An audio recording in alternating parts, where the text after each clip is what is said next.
Say in Farsi. How do you say in Farsi?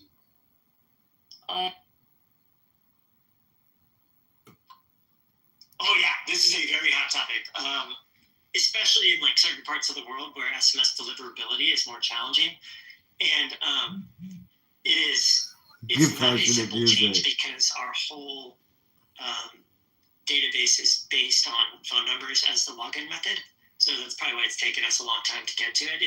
It's not just like, oh, switch to Telegram or WhatsApp for verification. It's JB complaining about Pepe. There's a lot more to it. Like Clubhouse is allowing people to abuse the reporting system to people who lose their accounts, allowing the real bad actors to leave despite the behavior being recorded. One of them is using like password verification instead of phone number. Look at these little bitches coming in here. I think if someone gets clipped and comes back on Brad, they should be banned for life. They can't take the heat. Keep up the great job. Oh yeah, Jay, look at everybody dick licking these cocksuckers. Fucking faggot.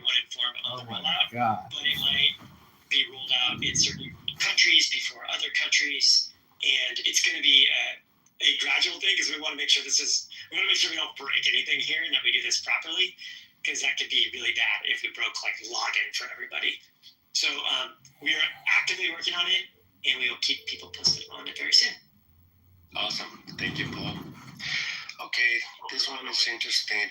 Question Yeah, I'm in the... I've noticed that some features that I casually use often change without any notice.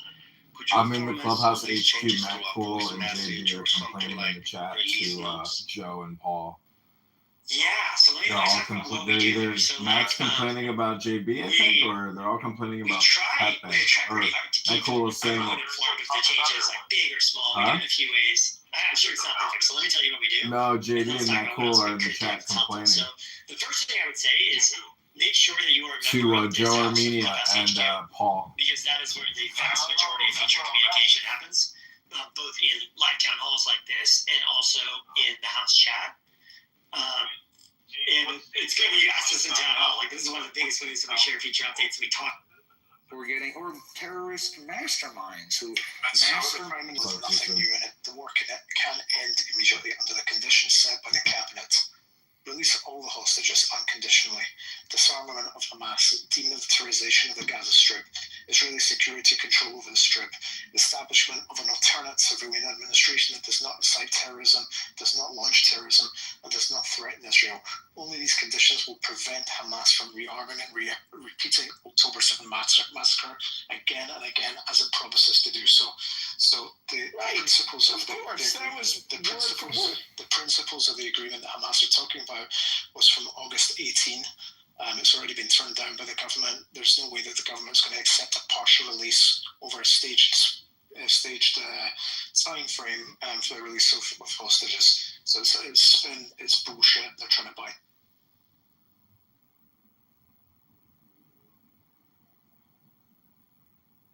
It's bullshit.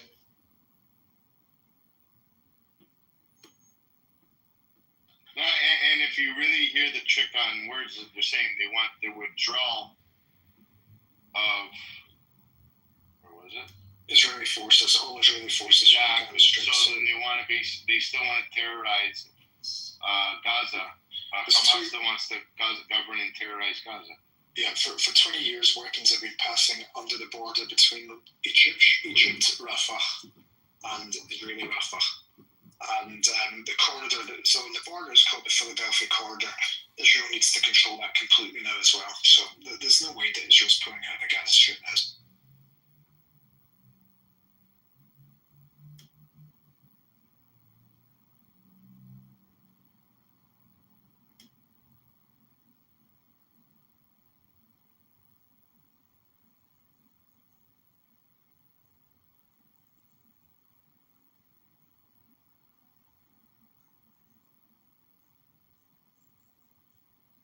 Yeah, wishful thinking. These guys are savage animals.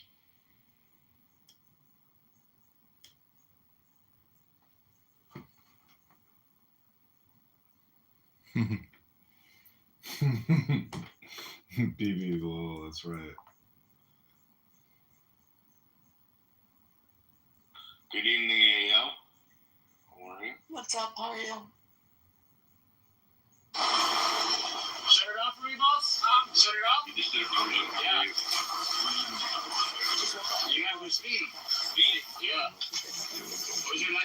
registration at? The rentals? Yeah. Who's the owner? Okay, thanks. So you have your voter's license with you? Yeah. Let me take a look at that, please. Yeah, Steven, you got the racing in the manatee zone. Let me see your certificate, please, sir. Oh, you said the manatee zone. That's your voter's license is expired. How did it expire? Today. I don't know, man. You tripping, bro? I'm messing with you, man. You guys having a good time, man? Yeah. Sure. Nobody's talking, huh? Boring.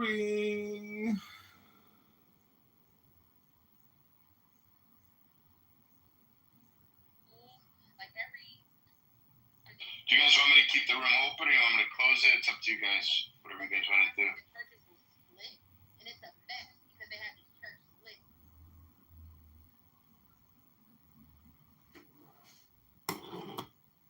John, you want me to keep the room open? I say we turn it into an impromptu Torah session. Okay, you can lead it. You can lead it. Let me get my don't hand it over to the terrorists, please.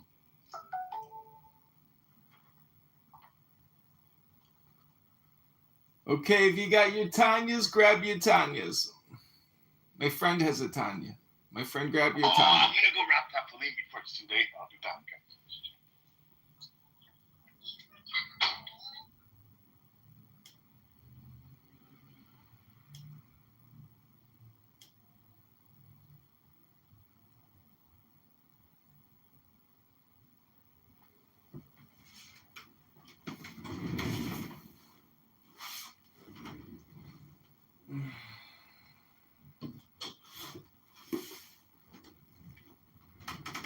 Okay, this is Zohar. These are the 10 Sephirot. Keter, Chachma, which is wisdom or point or beginning. Bina. And there's Bina and Chochma, Bina, and... I'm not finished yet. Understanding is Bina, or the palace or womb. Then you have Gevura, power, Din, judgment, rigor, red, left arm, or Isaac. Then you have Chesed, your love, your Gedulah, greatness, great white, right arm, Abraham, Tiferet, heaven, sun, harmony, king, green, purple, Jacob, Moses, beauty, Rechamim, compassion, blessed Holy One, Hod, majesty, prophecy, left leg of Aaron, Netzah, endurance, prophecy, right leg of Moses, covenant, or the next one is Yesod, Yes-O-D, covenant, phallus, Joseph, foundation, Zadok, righteous one. Then the last one is the Shekhinah, presence, Malkut, kingdom, King David, communion of Israel, earth, moon, justice, queen, blue, black, apple orchard.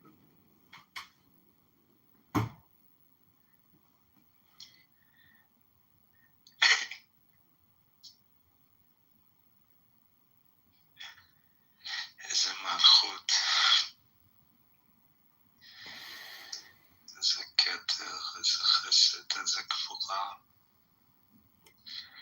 איזה תפארת, איזה הוד, איזה נצח. ואחרי נצח, what's after נצח?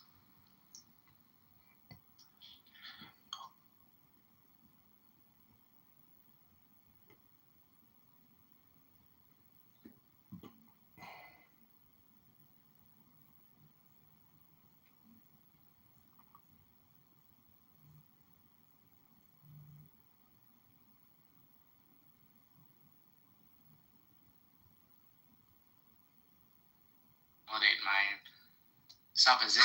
I don't think validated that. Yeah, but you don't need to speak about her experience. You just mentioned your experience. And when she said that she wasn't love bombed, you said it contradicted her. But you you were not here when she described her initial experience into joining the group. I don't think that it's love bombing if I'm ill and somebody wants to stop by my house to check on me and ask me how I'm doing, and they just bring like some candy and a little card and leave. I didn't feel love bombed. I felt treated the same consistent way through the whole time I've known them from the church, and that's been 5 years. And they were kind to me before I joined it, before I was a member. I would just walk by, and I would be walking by or driving by, and I would wave, and they'd all come over to me and say hello. I was just a neighbor on the street. Like I said, the church is 1 block. I can walk 5 houses down to the church. They've always been polite and kind to me. This was before I was a member. The way I was treated was consistent all the way through. Do I think other churches and other wards love bomb people or manipulate people? Yes. But in my ward, that was not my experience. Like I said, I can say I had a very positive experience. What denomination is this? LDS. I can say that I didn't have a negative or manipulative or any kind of experience. Can I speak for other people though that have? I think both experiences are valid, and both can be true and exist at the same time, because I do have friends that are ex-LDS and they had horrible experiences and they felt manipulated, but it wasn't in my ward. So like I said, each ward is different too. Okay. I hear you loud and clear. Thank you so much for clarifying. I grew up in a very, very similar organization to the LDS. They also knock on people's doors. And which one? Jehovah's Witnesses. They have okay, so that's one of the 3 main groups we're talking about today, so please. Yeah, no, this is for sure a cult. I've been disfellowshipped from the cult for quite some time. Maybe 20 Explain years what now. that means to people who don't know. It means I was born into the faith and baptized, and as a result of being baptized at the age of 12, any decision I make to leave the organization has consequences of shunning, excommunication, and reduced or completely eradicated contact with friends or family members who are considered in good standing baptized members of the faith. Some of the things that Linda is saying regarding her personal experience, that checks for Jehovah's Witnesses as well. She used the phrase that she's not active. There are people who are not active as Jehovah's Witnesses. These are often people, I don't know for LDS, but for Jehovah's Witnesses, people who are considered not active are people who either were never baptized or were baptized and just stopped coming. Like, you don't get shunned for not going because they want you to come back. They need the numbers. The reason for getting shunned is a decision by the organization or the congregation that you attend. The Watchtower. Yeah, well, it can also happen locally too. They've made a decision that your presence is dangerous to the other people in the congregation. Sometimes it's because you have a thought or belief that's inconsistent with beliefs they have. Sometimes it's you're living in a way that they've dehumanized or find unacceptable to God. And the consequences will be like you lose family members. And so, like, someone saying their personal experience with a faith, I mean, people are different in all sorts of organizations, including Jehovah's Witnesses. There are congregations that are less strict and rigid throughout the world. Like, if you go to more developing nations, Jehovah's Witnesses are trying to plant a root in these regions. They tend to also be less exacting for the same reasons, because they don't want to have a bad impression. They're trying to grow numbers in the particular area. And so you'll find congregations in certain countries allow certain things that they don't in other places where Jehovah's Witnesses are more established. But the bottom line is, if you don't have an individual bad experience with the organization, your individual experience doesn't like absolve the organization for like measurable, known things that it does to harm people, and the implications of those decisions if they come from like people that would be considered leaders of the faith. Like the dogma and doctrines of the faith are not determined by individual anecdotal experiences. They're determined by like what is taught. Like Mormons teach that black people are inferior to other races of people. Do they? You can't get over. I thought they stopped teaching that in the 90s. They didn't stop teaching it. They stopped talking about it. They don't say that. They don't say that. I heard that was stopped. Yeah, they stopped. I'm still. I know you guys are activated, but I don't want to do the yelling. I work activated. No, I'm not activated. I work the We just prefer the truth, and you lied, and nor picked up on it. Norm picked up. Well, good for you. Do you want to let's let me finish. Maybe just let me finish. Working a full day. Wow. Maybe just let me finish. The lady's talking. Excuse me. We don't do this in this room. You can go do it somewhere else. There's plenty of other rooms to do that. So, who was talking, Adam? Doctor, please go ahead. Thank you, man. So yeah, like a lot of faiths like alter things that they once believed, including Jehovah's Witnesses, and so that is like Mormons aren't any different than any other faith who has like a really corrosive, evil portion of the faith, and then over time realize they're wrong and go, well, we don't believe that anymore. But Mormons did for sure teach that black people were inferior up until the 80s. And whether or not them now saying they don't believe that anymore makes the religion itself not racist is up to the interpreter, I guess. I'm not telling black people they can't be Mormon. But I think a measurement about whether they are racist or not goes back to whether the doctrines that they taught, the books they released, are books they now say are wrong. That is wrong. That is an incorrect interpretation of faith. And if Mormons have said that, I'd love to see the statements. Well, it's just interesting how Norman's comment made you actually be honest about it. I was saying the same thing. You guys just freaked out because I don't know. You changed it. I didn't freak out, doctor, because I did the same thing I was saying. I did it. I did call. Okay, so before I joined, I did call them out on that because I was aware that they were teaching that. But also, I was raised Southern Baptist, and Southern Baptist also taught the same thing. So there's other Christian denominations that taught the same exact thing. They taught that black people were slaves. They should stay slaves. Yeah, well, yeah. Southern Baptist. So can I finish? Can I finish? No, but that was let me finish because I let you talk. So, I did call them out on that, and I was like, "What's up with this teaching where you guys were teaching that black people were inferior and they were cursed?" And they did say that that's been retracted. It's been condemned. They no longer teach it, and it's wrong. So we did have a very intensive conversation about that. Like I said, there were other religions that taught that as well back in that time. And there are other faith leaders that are just completely out of pocket for teaching that. So I don't agree with that at all. And like I said, I didn't say that the LDS church is wonderful and it's amazing. It's not guilty of any wrong or harm doing. I have friends that are ex-LDS, and they had horrible experiences in the church. So I don't negate, dismiss, or devalue their experiences. I think that their experiences are valid. Like you said, you were excommunicated from Jehovah's Witness. I'm very sorry that happened to you.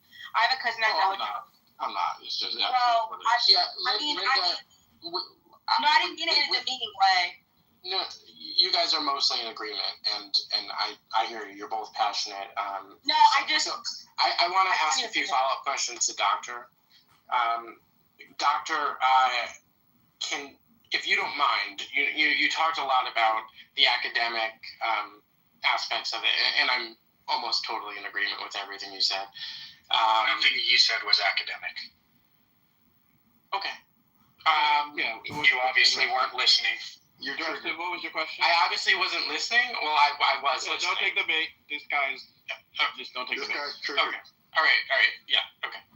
Anyway, when you said you were excommunicated, disfellowed from the witnesses, is that from someone who would otherwise be very close to you, that you were not in communication with them? No, so the way this fellowship works as Jehovah's Witnesses is like you get in some type of trouble. In my case, I was smoking weed, right? Now, the thing with being disfellowshipped is you don't get disfellowship because you did something wrong. You get disfellowship because in their mind Now, the reason so when you get in trouble, they have some type of disciplinary meeting. They call it a judicial meeting, where you're put in a room with some elders from the congregation that you attend. They go over what you did, they explain why it's wrong, and you repent and say, I'm sorry, I won't do it again. I mean, they're not trying to dwindle their numbers down. And so as long as they can break you a bit, make you humble, and, put you on the pathway to coming back, you come back. The problem with me is when I smoked weed, they go like, why are you smoking weed? I was like, because I'm stressed out for being a Jehovah's Witness. This shit is giving me a panic attack. I'm pretty sure all of it is wrong.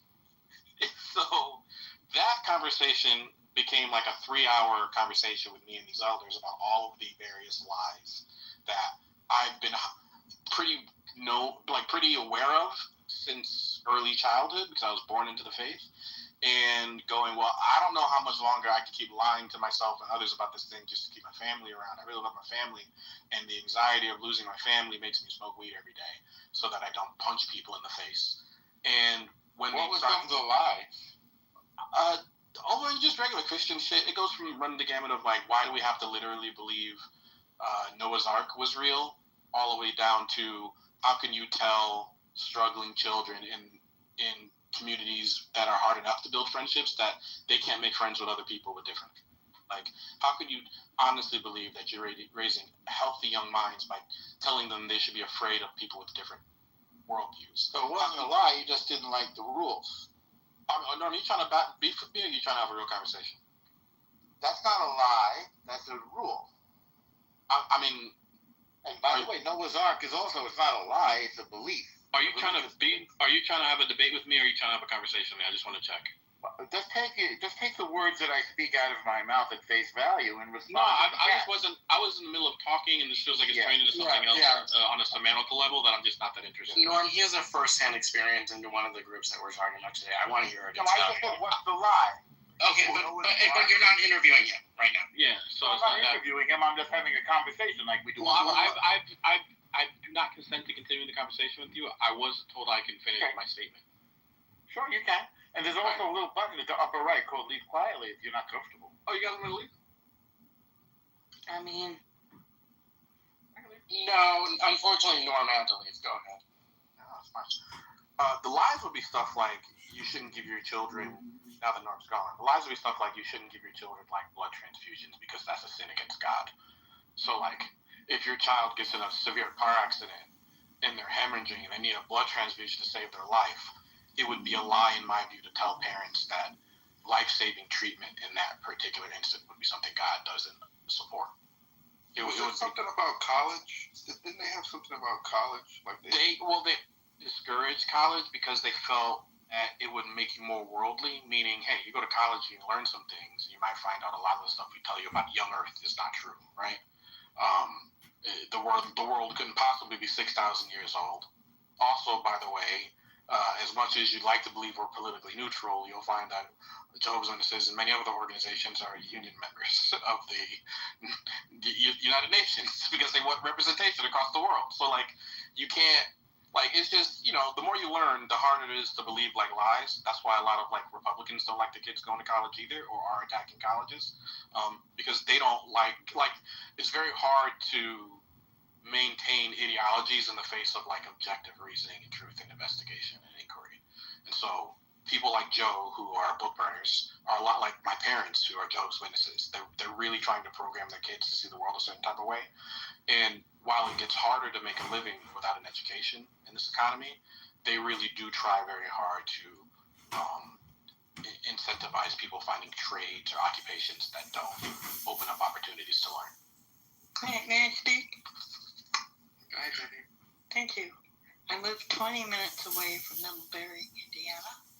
They are the most natural, beautiful people I've ever met. And yeah, I've gotten inside their communities. They're very welcoming. Their food is awesome. They make their clothes by hand. They're kind of pilgrims in their own. They're about Mormons or Jehovah's Witnesses? Mormons. Oh, okay. Yeah, sorry. Did I change it? Because Mormons have Jehovah's Witnesses have terrible style. We were just talking about the JWs, but we're broadly talking about JW, Mormon, and Christian Scientists.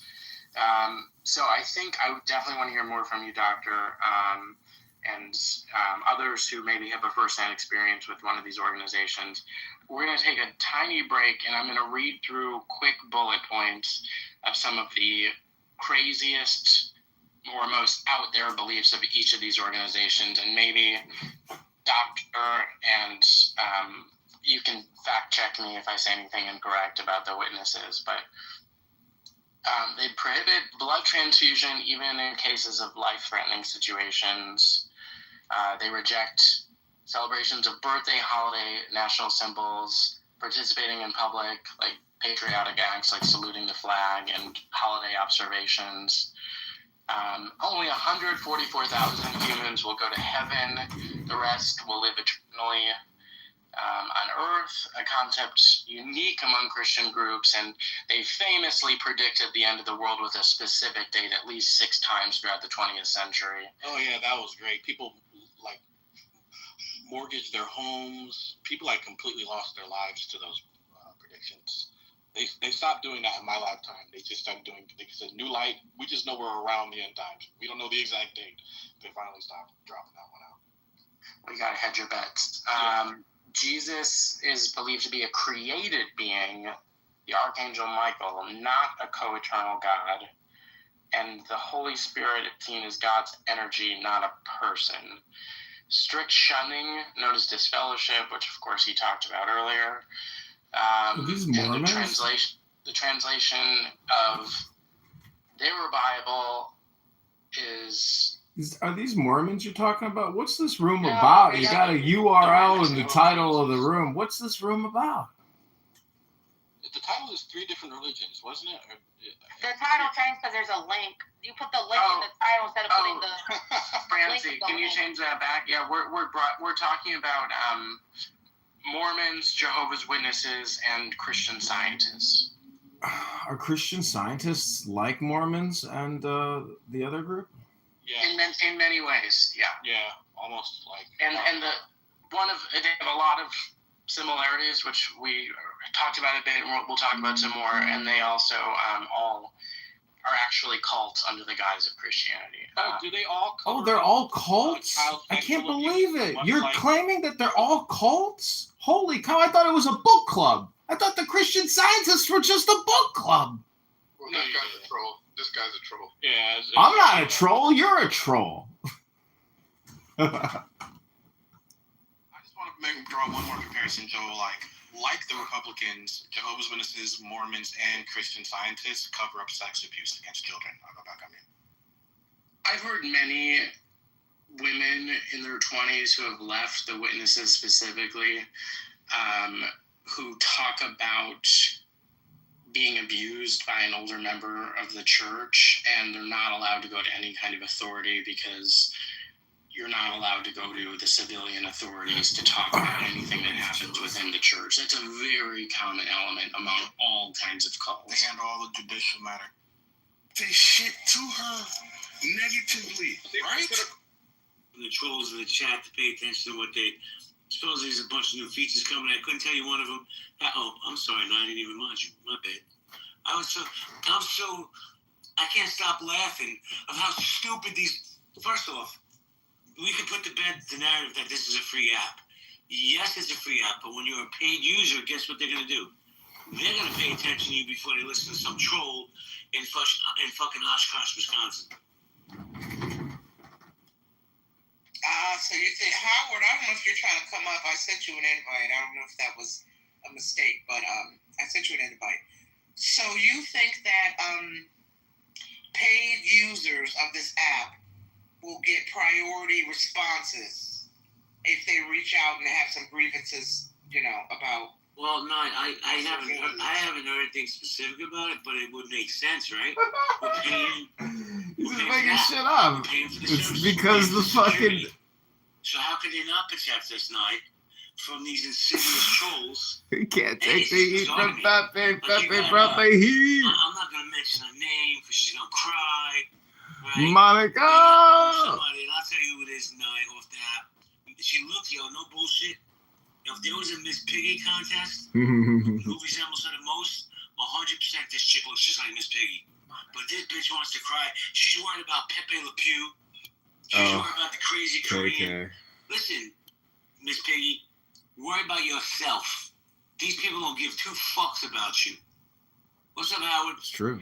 Hey, JB. Yeah, I wasn't in the room, so I'm just listening and learning. What was Oh, he's listening and learning. Wow, Howard. He's listening and learning. I'm not rude. What a fucking guy. Bullshit, they were spamming the chat. Matt Cool, Callie, who else? All of them. They're all in there. Pepe was in there, but then, I don't know what happened, Just so you know, his messages disappeared. We're going to get clipped for the 18th time of the week. I don't know. I don't think I'll ever cry any tears.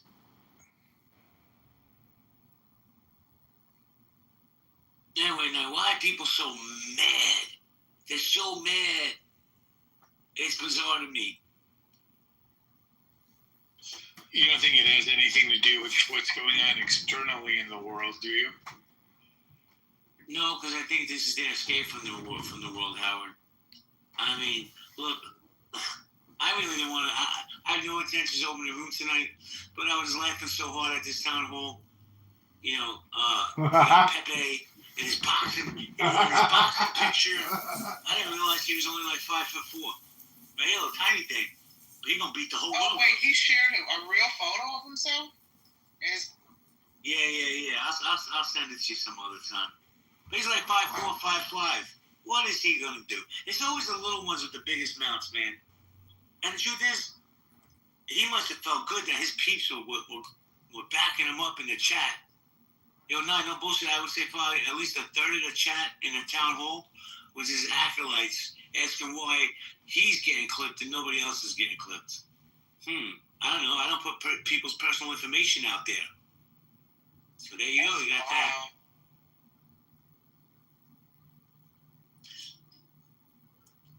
Here's my thing. And I said this before and I mean it. Pepe's not a dumb dude, right?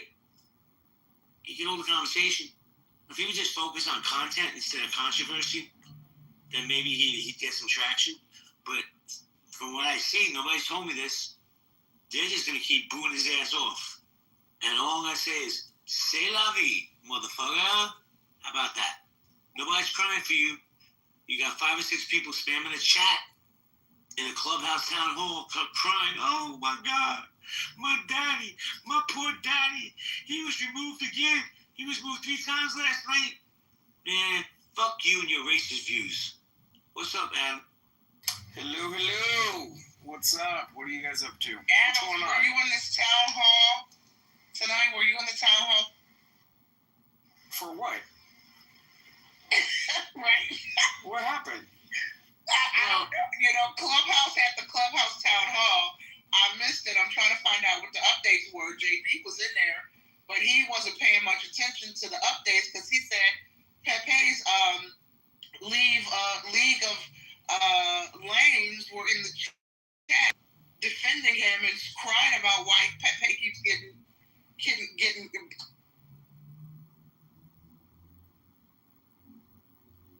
Do they get thrown out? That's usually what they do. No, they didn't get thrown out. They didn't say anything like, listen, they know how to write in the chat without getting thrown out. They just want to know why is it fair that certain people get clipped and certain people don't. Let's have you know what? I want to have a moment of silence for these morons because their brains are dead. Okay, that's enough. Fuck them. Marshall, how you doing? Good, Jay. How you doing? Doing fantastic, Marshall. Really just chopping it up about the town hall. They say there's new features coming. Something to do with Android users. Android users are sociopaths. No smoke done. But something to do with Android users. I'm not on Android. I have an iPhone. Oh, my bad. My bad. Yo, I don't know, man. It's just funny and it's so pathetic. They have to know that we laugh at them. You know what happens? The people that are in here, most of you guys, you do the right thing, right? We all try to do the right thing, be good to people, be respectful, right? But you know, the Legion of Doom over there, who just want to talk shit about people, talk about their personal life, their families, put up pictures. You know, I brought this up the other day, and I didn't do it, Adams. I know you wouldn't want me to do it, but I didn't do it. But for them, it's okay for them to put Roger's picture up because it was public displayed. Well, somebody sent me a picture of KK from season 2 where she was just sitting there smiling. Would that be doxing if I used her picture? Pepe, what do you think, Pep? What do you think? Because I know he's down there in Anonymous. Can I just say, don't get mad at me, JB, for saying this. But you mentioned Roger's name, and I just miss him on the app. He was one of the most vibrant, entertaining personalities on this app. In the month is gone, it's just heartbreaking that Roger is not here. I hate that these assholes ran him off the app. I hate that he let these assholes run him off the app. Yeah, but wasn't Roger really behind the movement over to Chatter? He was spending more time there. I don't know. I don't think he goes to Chatter, and I don't think they ran him off. I think he got Clubhouse fatigue. Look, I spoke to Roger today. We had a great conversation. I don't think he's done with Clubhouse. I think what he's doing is, and nobody read between the lines. I think he's playing chess while these morons are playing checkers. Whatever, Roger. Whatever. So stupid. What's up, Double Agent? I'm sorry, go ahead. How are you? I came late, but congratulations. If this is the new house, I'm going to turn in my pink ticket now. Appreciate that. Yes, it is. Naya, I tried to make you a leader in the house, and for some reason, it's not letting me do any of that shit, any of these features. Wow, thanks. That's an honor. I didn't know your name was Naya, dummy. Yeah, I don't know. What are you doing? Are you going into... I mean, I'm assuming you're following all the steps. You're clicking on your house, going into members, and then when you go into the members, you just click on a member's name or search for their name, and from there to let you create leaders, admins, etc., etc. Is that how you're doing it? No, but I'm going to do it right now. Thank you. Let me say hello to Sabina. Sabina, we follow. Hi. I have no idea. Oh, I know. Samia. It's my favorite Canadian who's going to say sorry at least 20 times. My homie, yes, sorry. Okay, yeah. I heard you say fatigue, and I'm like, yeah, that's a real thing, you know? It really is. How are you? You couldn't hear me? Hello? Can anyone hear me? He's in the back end doing something. I think he's there. Oh, okay. No, it's okay. The back end doing something. No, I thought it was outside. I was letting my puppy out because he was barking. Oh. Anyway, man, I feel good. I feel that the people that should be around me are around me, and I think we have an opportunity to do some big things on this app and take it off this app. My opinion. Hakima was good. MG, I see you. Mary, why you bug? You know that song, Mary? You don't know that song. You're too young. We got Ann Hero in the house. Yeah, we just you know that song, Nye? Mary, why you bug? Absolute. You think she knows it? She's like 21 years old. She can't know. Who sang that song? Is it Mary J. Blige? No? I don't think so. What's going on with you, Samia? Sabina, whatever name you're calling yourself today? Oh, it's just one letter off. Sabina, yeah. No, nothing much. I did have Clubhouse fatigue. I try to use X a bit. But it's either you're on this social media or something else. So, yeah, I mean, it's okay for people to take breaks. I haven't seen you in a while, JB, actually. Did you have fatigue and come back? I took 5 days off, and I came back. And I got to be honest with you, respectfully, I give less shits now than I did then. So I think the fatigue is wearing off. Nice. That's good. Yeah, I just seen that, I don't want to change the topic, but it goes along with why people are mad. They were like wishing death on Trump and saying he died, and then he had to come out yesterday to say he's alive.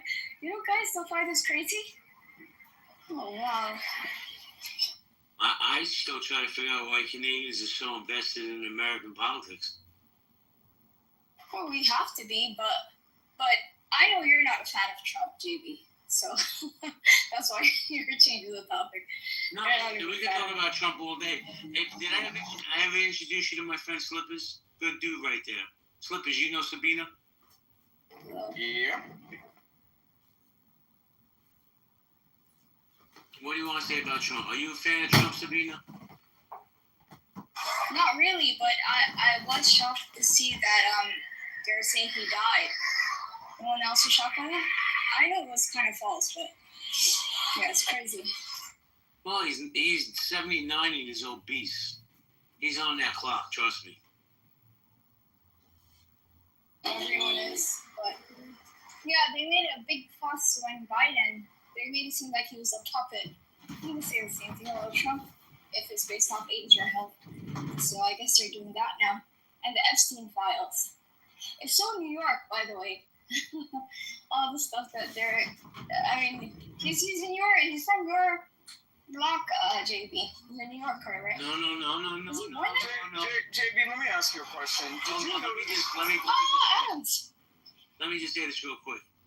He's not from my way. He's from Queens. They're different people out there. I'm in Brooklyn. Oh, okay. Shout out to Brooklyn. I love Brooklyn. Yeah. Hey, JB, I know Adams wants to go, but really quick, I'm about to send you a text because, JB, look, you know I'm a Capricorn, and Capricorns, if any Capricorns are in the house, they can co-sign this. Capricorns, we overthink everything and we overanalyze everything, and we are in our heads all the time with shit that doesn't matter. So I'm sending you a text because something just popped in my mind. You got it. And I need. Don't get mad, okay? Just okay. I'm sending you the text right now. All right. Okay. All right. Let me see what we got here. You want me to have this conversation right here? I'll say it. No, without saying any names. No, I would never. I won't use names. Okay. Well, absolutely. You can say it here or you can text me. It doesn't. Absolutely, unequivocally, there is no basis to that. Get out of your head. Matter of fact, we spoke on that today. He said, "Are you crazy? I love her." He said, "I'm going to reach out to her over the next few days." Are you bullshitting? Don't bullshit. Wait, because I'm from New York, I'm a bullshit. I'm telling you, I keep it real with you. You're making me laugh, bro. I swear to you, he's going to reach out to you the next 2 days. Okay. Because I did tell him you were pretty upset the other day, and he said, "Oh, I don't want that." So he said he's going to reach out to you. Okay. All right, JB. All right. That's my word. Okay, I trust you, JB. I believe you. If you're blowing smoke up my hoo-ha, the universe, karma's gonna get you. No, I'm not worried about the universe. I'm worried about 6'7" Hakima coming to get my ass. Hakima's giving me the eyes, you know. Hakima's my brother from another mother. I feel like he always wants to fight. Hakima, you know I love you. I love you like a fat kid. No, I love you like a hooker loves Santa Monica Boulevard. Is Hakima really 6'7"? He's something like that. He's like 6'7". Naveen's like 6'6". So yeah, Hakima, come up, bro. Why are you sitting down in the VIP section? Hold on. Hakima, why was Monica cracking up the other day? She went and listened to the replay of the room, or she was in there when you were in my room the other day. She thought it was so funny when you told Marley, don't put no spells on you. I don't even remember that when you told her don't hex you. Yeah, I told you. She's still talking about that. You thought what she got? Her profile talking about she do hoodoo. That woman is crazy.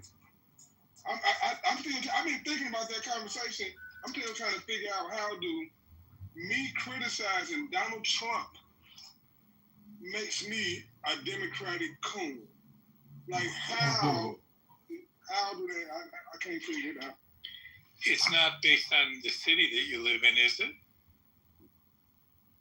I don't know, Chicago. I don't know. I don't see where the coon word come from. Period. Yo, Nye, I've been doing this so long. Right, you sit back and you listen to people. Adams, I haven't forgotten you, by the way. And you listen to people. When I was in that room, when your friend, I have no issues with all of them. I look for smoke with that. I don't want to spell on my ass either. But very rare. I've never heard Hakima literally not know what to say. He wanted to say some things, but he held his tongue. I was like, uh-oh.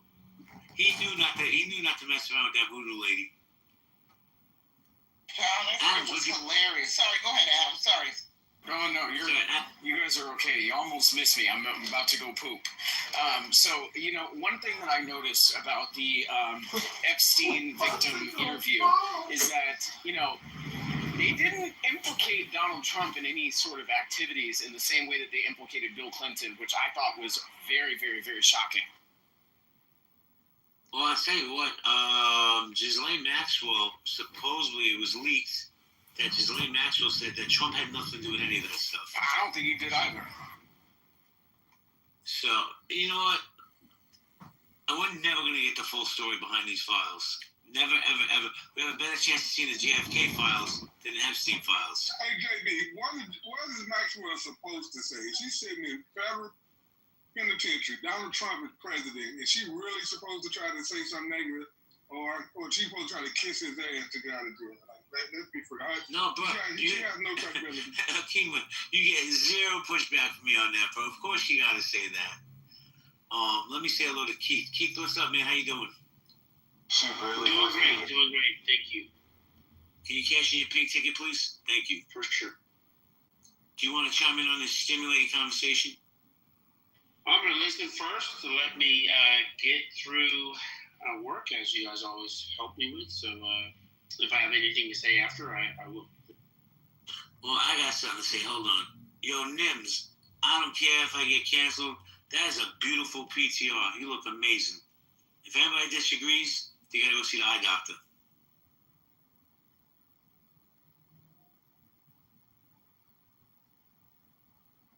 So, Jim Mia, I invited you up because you seem to always come into my spaces. I don't know who you are, and I just want to verify that you're not mentally unstable like the crazy Korean. Oh, Jim popped out. What does that say, Nye? If you call them up and they run, what does that say? Mm-hmm. Yeah, they always reveal themselves one way. Love that game. You act like this is my first rodeo.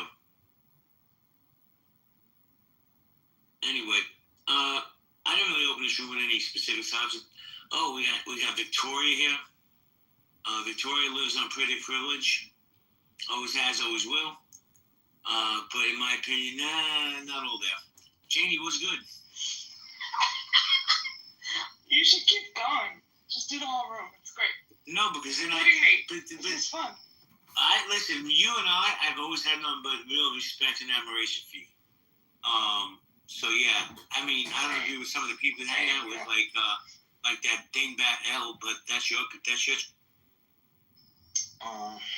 Yeah. I don't even know what happened, to tell you the truth. But I'm not suggesting we go into it, but thank you. Thank you. I'll tell you exactly what happened, Janie. So I ran that room, R.I.P. Roger, right? Because Roger got clipped. Oh yeah. So the character Roger was dead. So, and he, by the way, he was aware of what was going on. Yeah. That old bird decided People to come. got upset. She came to the stage and said, "You should be ashamed of yourself. I can't believe I ever even spoken to you," or something like that. I'm like, lady, who the fuck are you to judge me? Like she crossed the line, Janie. Well, I figured it had to be something big because you're not like that. So that was nuts.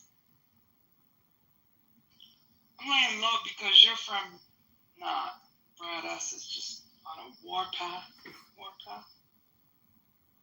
I'm not on a warpath. You know, Brad S is on a warpath to me. So I'm just trying to be a little Wait, for you? Uh-huh. Yeah, Brad likes to pick on women. That's his MO. I know. Yeah, but Brad likes to say, I'll kick in your door and I'm gonna rape your wife. Yeah. Brad S is so concerned about my lineage, whether I'm Jewish, whether I'm Italian, right? But have you seen Brad S.'s last name? Yes, I have. That's straight out of Nazi 101. So who the fuck are right you to now, judge we're me? doxing, according to these people. We're doxing. It's so stupid. They can sit there and say my name all day and judge me, my name, my past, my present. So God forbid you hold the mirror up to them. He loves to run around this app saying he's Irish. You're not, you moron. Not with that last name, unless you were adopted by a bunch of Nazis. Jay, I was going to, on the topic, I was going to tell you a funny, quick New York story from a condo board meeting that I thought was like only in New York could this happen. Is that okay? I mean, Be my guest. Yeah. So you know the environs, the Villa Roma up in Calico. I go with my mother. She's living there now in the summer, and I went last year, the first year we owned it, and it was predictable, stupid, bunch of old people complaining, and I wasn't gonna go again. My mom wants to go. We sit there. And it becomes political, of course. I felt like I was in a clubhouse room. And I basically had to tell a very aggressive woman, sit down. she stood up. And like everyone's uncomfortable, Jay. You can just feel it. Like everyone wants to say something. Nobody does. And you might be the same guy. I'm like, okay, they heard you. I went to moderator room. I was like, you good? She looked at me, and you could only imagine with the New York, like, mother or grandmother look. I said, you good? You good? She said, I'm asking my questions. And I said, no, you're giving a speech. Okay? Finish up. And Jay, it was fine because I knew I was right, but she scared me and she looked at me, and I grew up in the suburbs, as you know, but, Bronx. Jay, she looked at me and says, what's your name? I don't think I ever been in a more New York moment than that. And I said to her, what's my name? It's Jane. And I really thought I was in a movie. And then I thought, what's going on here?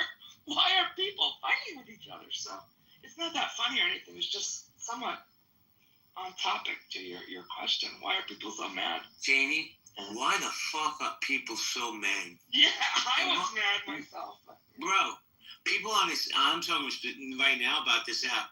You got these people, bro, they were in the town hall, this gaggle of morons screaming for somebody that wouldn't piss on them if they were on fire. Like, why do some users get TOS violations and others get, well, I can't answer that, but I know if you pay, right, you get maybe a little more leeway when you pay, because now they have to protect us because we're paying for a service. But all those people, the Matt Cools who got clipped, he don't pay. The Patricia Miss Piggy lookalike, she don't pay. The crazy Korean, she don't pay. But they want to work. See, it's not a free app anymore, Jamie. We all got to play by the rules. That's why they're changing the TOS system. Come January, they're going to have people give identifications because they take our money. They have to protect us. So you're going to see a lot less of the Pepes and ilk like. I'm good with that.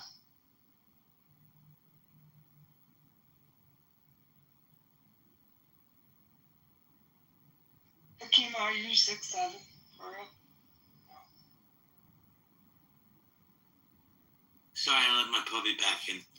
I don't know, man. Listen, there's enough space on here for all of us. But for me, I'm just tired of the bullshit. Like the stupidity. Like, he said something about my husband, and then 2 minutes later, but I gotta go because I gotta go cook for my new man. What? You see the hypocrisy there?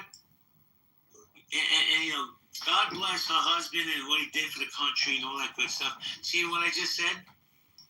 He's gonna get spun around. I was talking shit about this guy when I wasn't. I said, God bless him and thank you for the service. I'm sure his memory is a blessing. Well, all I know is she cooking for her new man. I got to go. So, but she'll say the most insidious things, gaslight rooms, all the time, gaslight rooms. She comes up on the stage, she said, I read JB's criminal court documents to protect him because they were getting it wrong. And then she continually said, I was convicted of a charge I wasn't convicted of. Because she likes to gaslight. She don't give a fuck. If she don't like you, there's no moral compass there. But if you punch back, woo! Play the victim card, lady. You do it so well. But you know what, Jane? I think everybody on this app now is getting to that point where we're tired of the bullshit, the victimhood mentality. We just want to have a good time and a good conversation. I know I'm tired of it. Sam, who do you think your 5 of noms are? Okay, Pepe in here. I have the crazy Korean in here. I have probably Callie in here. Kitover? No. No. John comes in on his own. He don't give a shit. Yeah, I was gonna say. Wait, hey Jim, if you don't come up, Jim, I'm gonna block you from the house. I'm not playing with that shit. You know, I don't give a fuck you're a Trump fan, but if you don't come up, I don't want you in my spaces. Come back in as anonymous like these other idiots do. Right, there's another one. 3, 4, 5. They're just getting content for the room they're gonna open and say things about me that I didn't say. That's all they're gonna do. They live for Jane. I live rent free in these people's head. Is that amazing? Yeah, it is. It's nuts. Ridiculous. Hey, Marshall? Hey, I have to wait for my phone. I heard it. I'm not 6 feet. I'm 6 feet. JB didn't make that up. How tall are you? I'm 6 feet even. You're lying. Right. I got pictures. I got pictures in my bio. You can see I'm not 6'7". Well, I'm gonna tell you what I'm gonna do. Oh, hold on, Jane. Let me say this. I'm gonna send Nye some money, and she's gonna take you for coffee, and she's gonna give me all the tea. I'm gonna give him all the what? All the tea? All the info. I don't know that Kima's the type of man that entertains gossip. You know what I'm saying? I don't know. Maybe some conspiracy theory. Yeah, we can talk conspiracy theories and flat Earth. Yeah. Oh, you two are match made in heaven with that flat Earth and Doctor Who and all that stuff. Yeah, I can get some vegan recipe to.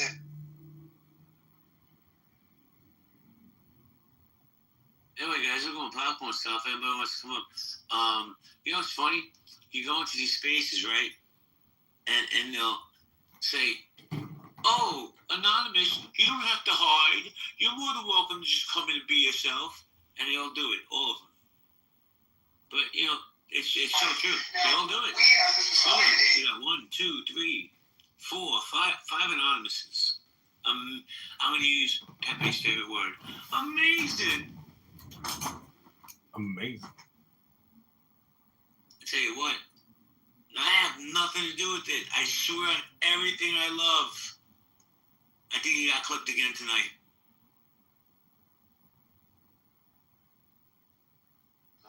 I don't know. At what point do you just say, you know what, I give up, they don't want me there? Not me. I don't not want him here. He's irrelevant to me. But the app doesn't want him here. Oh, see that, Jane? He don't have to use it. John comes in as John. John, you were the topic of a lot of shit in the Clubhouse town hall tonight. They were talking shit about you in the chat, Johnny. I saw Matt Cool. Thanks. Yeah, I recorded the chat. Matt Cool and Pepe and others. You know, I gotta say, it's like, I can't believe how pathetic people are to go into the town hall. It's the lamest room you've ever heard on Clown House. I find it annoying that they get their town. You mean a topic other than me? Are they capable? Like the JV war? Well, not the, Clown House wars, but they don't come into rooms. They're not like personal. It's like, it's kind of like it's networking. Go around and meet the people on your app that you're supposedly building this product for what reason? Are you going to sell it? You getting a salary? You don't care. It's like, give us what's the purpose of this insane asylum? Because you could go. I went to Chillism today. I was getting text messages. You got to go to Chillism and record Chillism. I go into Chillism. I record Chillism for a couple hours. It's a madhouse. I mean, it takes, it's hard to even put this stuff in your head. And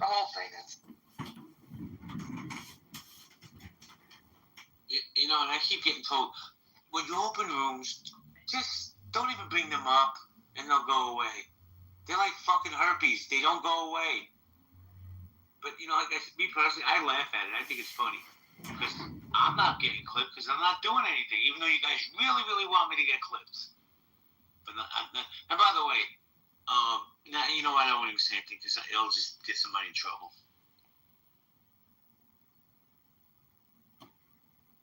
So wait, John, you attended the town hall.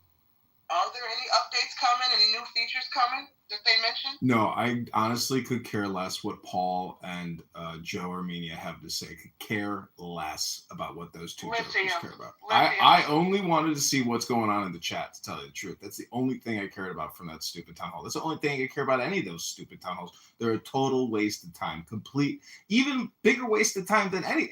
You know, I go around to every room to record. Hey, John, let me just say this, man.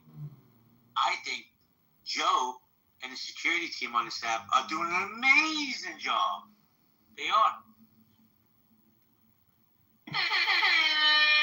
Well, I have really enjoyed watching Pepe get clipped live in the middle of a Pepe rant. And, you know, I keep creating rooms called, you know, Pepe's getting clipped, Pepe clipped again, mass report Pepe. And I encourage everybody on my live streams and Clubhouse to mass report Pepe. And it seems that it's working. And I want to see him come on here and have an emotional breakdown of, I created 5 accounts today. I can't keep doing this. Wait a second. I just want public knowledge that John Kitover admitted that he tells everybody to mass report Pepe. But nobody can ever say, and go back into John's 5,000 library of recordings, I've never said to mass clip Pepe. I don't have to. People, he's probably, no bullshit, the most disliked person on this app. And that's saying a lot.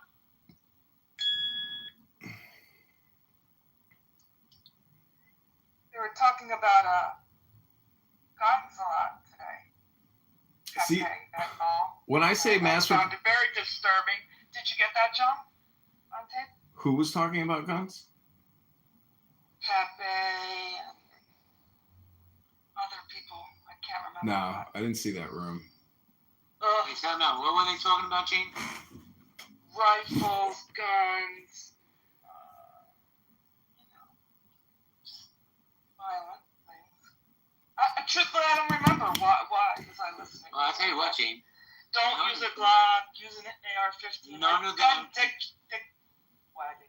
None of them should have guns. None of them. Totally agree. And that's when it makes me say, what are we doing here? Skulls, right? Oh, hey, Mike Moon. Hey, I just want to confirm that. Yeah, John. When I tell everybody to mass report Pepe, I only say it as a joke because I don't think anybody is even watching or listening or even cares. But the fact is that it means so much to Pepe. Like, this is his thing, that it means so much to him to watch him get crushed and constantly have to create new accounts, which is really annoying and does take money and time. It's more of an annoyance because you can't get that dopamine drip that you want so bad. So I just like to think of him sitting in his apartment saying, fuck, motherfucker, like having an like can't take the dopamine, loss. To me, it just seems very fun. I think he got clipped while he was in the clubhouse headquarters because he wrote a few things, and that next thing you know, whatever he wrote in the chat was gone, and I didn't see him in the room. So listen, once you get on their radar, that's on you now. That's on him. He did it to himself. See, that's the thing. People say whatever they want about me. I've always been accountable. Whatever mistakes I made, like, that dude has no accountability. He feels that what he has to say is so important that he has to come right back on after getting clipped. Right? Whatever the topic may be. It's definitely an ego narcissism thing, and he loves to accuse other people on this app of having these personality traits. And it's just so funny that, I have a show, it's called Projection, and we count the number of projections that we identify here on the app all the time. Pepe releases the most intense projections. And if you go on YouTube and you type in Pepe Clubhouse, you will see like hundreds of Pepe videos, because I have been recording this little twerp for many years, make his stupid comedy show. And to me, it is a comedy show, but it's vulgar. It's a vulgar comedy show from an online loser, a total dork who has nothing going for him. And this may be a projection. You could put this in a projection, time machine, and we'll see. But I'm just saying, I've invested a lot of time recording Pepe and posting his ass to YouTube. Well, let me say this. This is not a big room. There's probably 30, 35 people. 1/6 of my audience is anonymous. So I'm going to say now, Pepe, bro, seriously, you don't have to come in anonymous. I'm not going to kick you out. I mean, I don't know how long you'll last before you get clipped again. Crazy Korean, you don't have to come in anonymous. Miss Piggy, you don't have to come in anonymous. I welcome everybody, even the lunatics. Mike Moon, how you doing, Mike Moon? Who's Miss Peggy? Sorry, Mike. Go ahead. That's okay. I'm good. How are you guys? I think it's time for Pepe to just lay down the sword and quit. Just stop. Just stop the crazy aggression and just let things go and just get back to being as whatever he was before all this craziness took place. I don't know if you were in a clubhouse get together tonight, right? They have a town hall meeting once a week or once a month, whatever it is. And his acolytes came in there strong. Matt Cool, Cali, right? Thundercat came in. And they were sitting in the chat crying like somebody kicked their puppy. Why are certain people getting tossed violations and thrown off, and other people who've been mass reported not getting thrown off? And they spammed that chat with Pepe rhetoric. I mean, I can't think of anybody on this. I can only think of a very small handful of people on this app that are worthy of being clipped as badly as Pepe, with the shit he spews and the nastiness he talks all the time and the ridiculousness of the shit that comes out of his mouth. I just can't imagine why he thinks he shouldn't be clipped. If anything, he's gotten away with it for way too long, and he's only getting his just rewards at this point after he took it too far. And, it's up to him. He could straighten up. He could change. He could learn from this. He could grow a little bit. He could mature a tiny bit. He's not going to. I'm telling you, if you don't come on here... If you don't come on here and read a book like the book in my PTR, he should, not he could.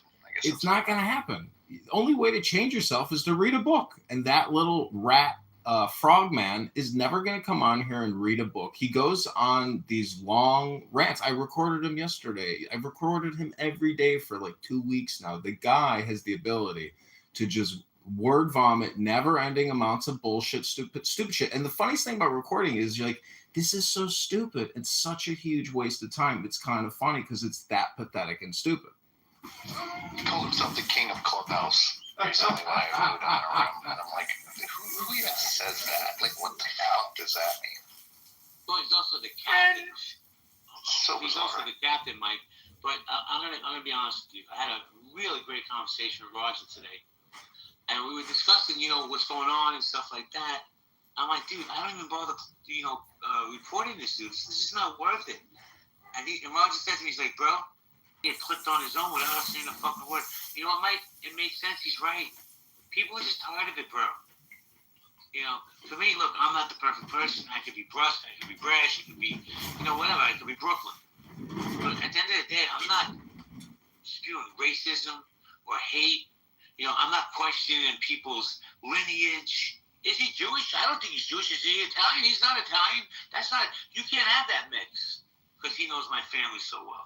By the way, Mike, I don't know if I told you, but because of the things that they've been doing, my ex-wife got a call from somebody off this app last week saying how they could fuck her better than I fucked her, like some crazy shit. But, the Looney Tune asylum over there, right, they think that's okay because, they could dox me, my family. It's okay. But when you say the slightest thing about them, oh, my God.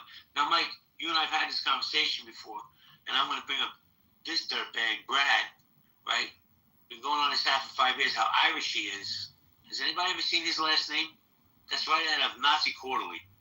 So who the fuck is he kidding? Who is he to fucking criticize me?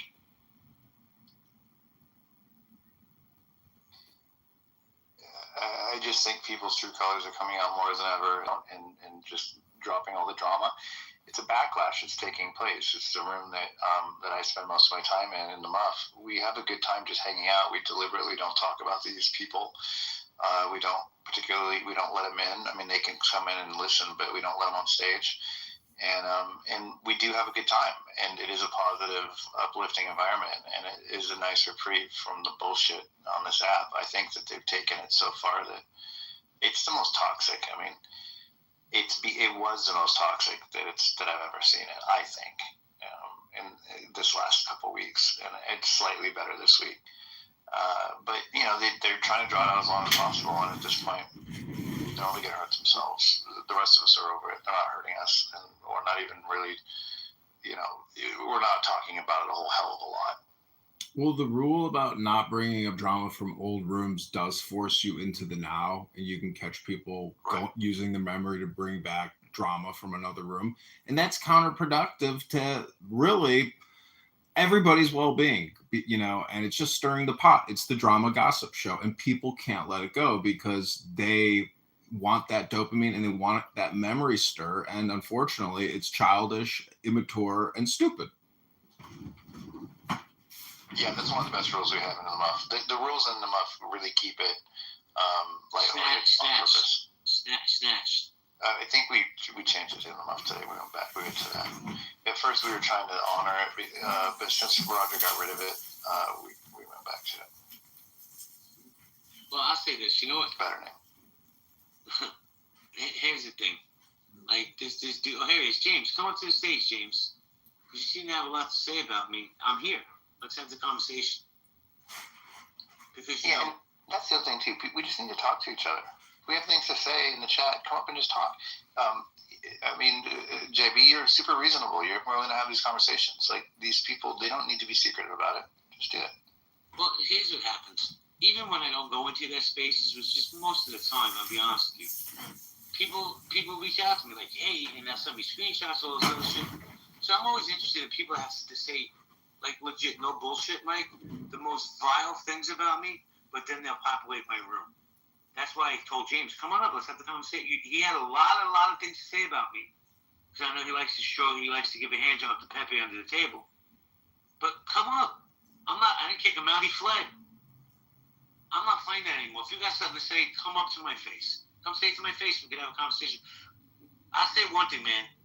I think Beaver's a piece of trash. But I give Beaver credit. Beaver came to my station. I don't like you, blah, blah, blah, whatever. I said, you know what? I respect that, bro. And that, just be a man. And I got to tell you the truth, Mike. A lot of men on this app have female tendencies. They talk like women. They gossip like old wash women.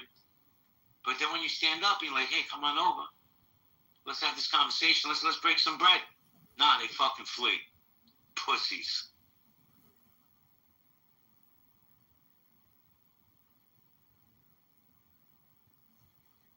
So let's take odds. Yeah, Jordan, I owe you a man. Let's take odds. How long until a response room opens after I close this one? Less than 5 minutes? What do you think, Kitover?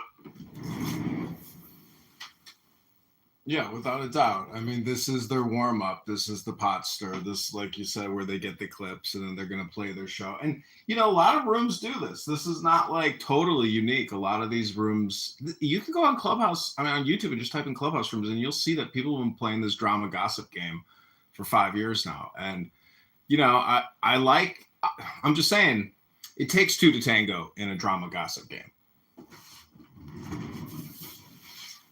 You get no pushback from me, but here's the difference. I'm not gossiping. If I say something, I say it on fact. That other side, rest assured, I'm going to say 85% of the things they spew is bullshit and lies and exaggerations. That's just my opinion. Jordan, calling out to Jordan. What's going on? What was said? Anything new? I didn't hear anything going on. Somebody was lying saying you had a big dick, but I was like, no, that can't be the right thing. Well, they don't call me the Jewish girth master for nothing. So let's see. Hold on. We got 1, 2, 3, 4, 5, 6, 7. We got TMI. We got 7 anonymouses in the room. They love to say, oh, gee, what I love is when I'm talked about, I'm not even there, but they think I'm there. I think that's hysterical. All you anonymouses, come back. Come back to who you are. Come into the space. Let's have the conversation. You're all welcome on the stage. I doubt you'll do it. You're a bunch of cowards.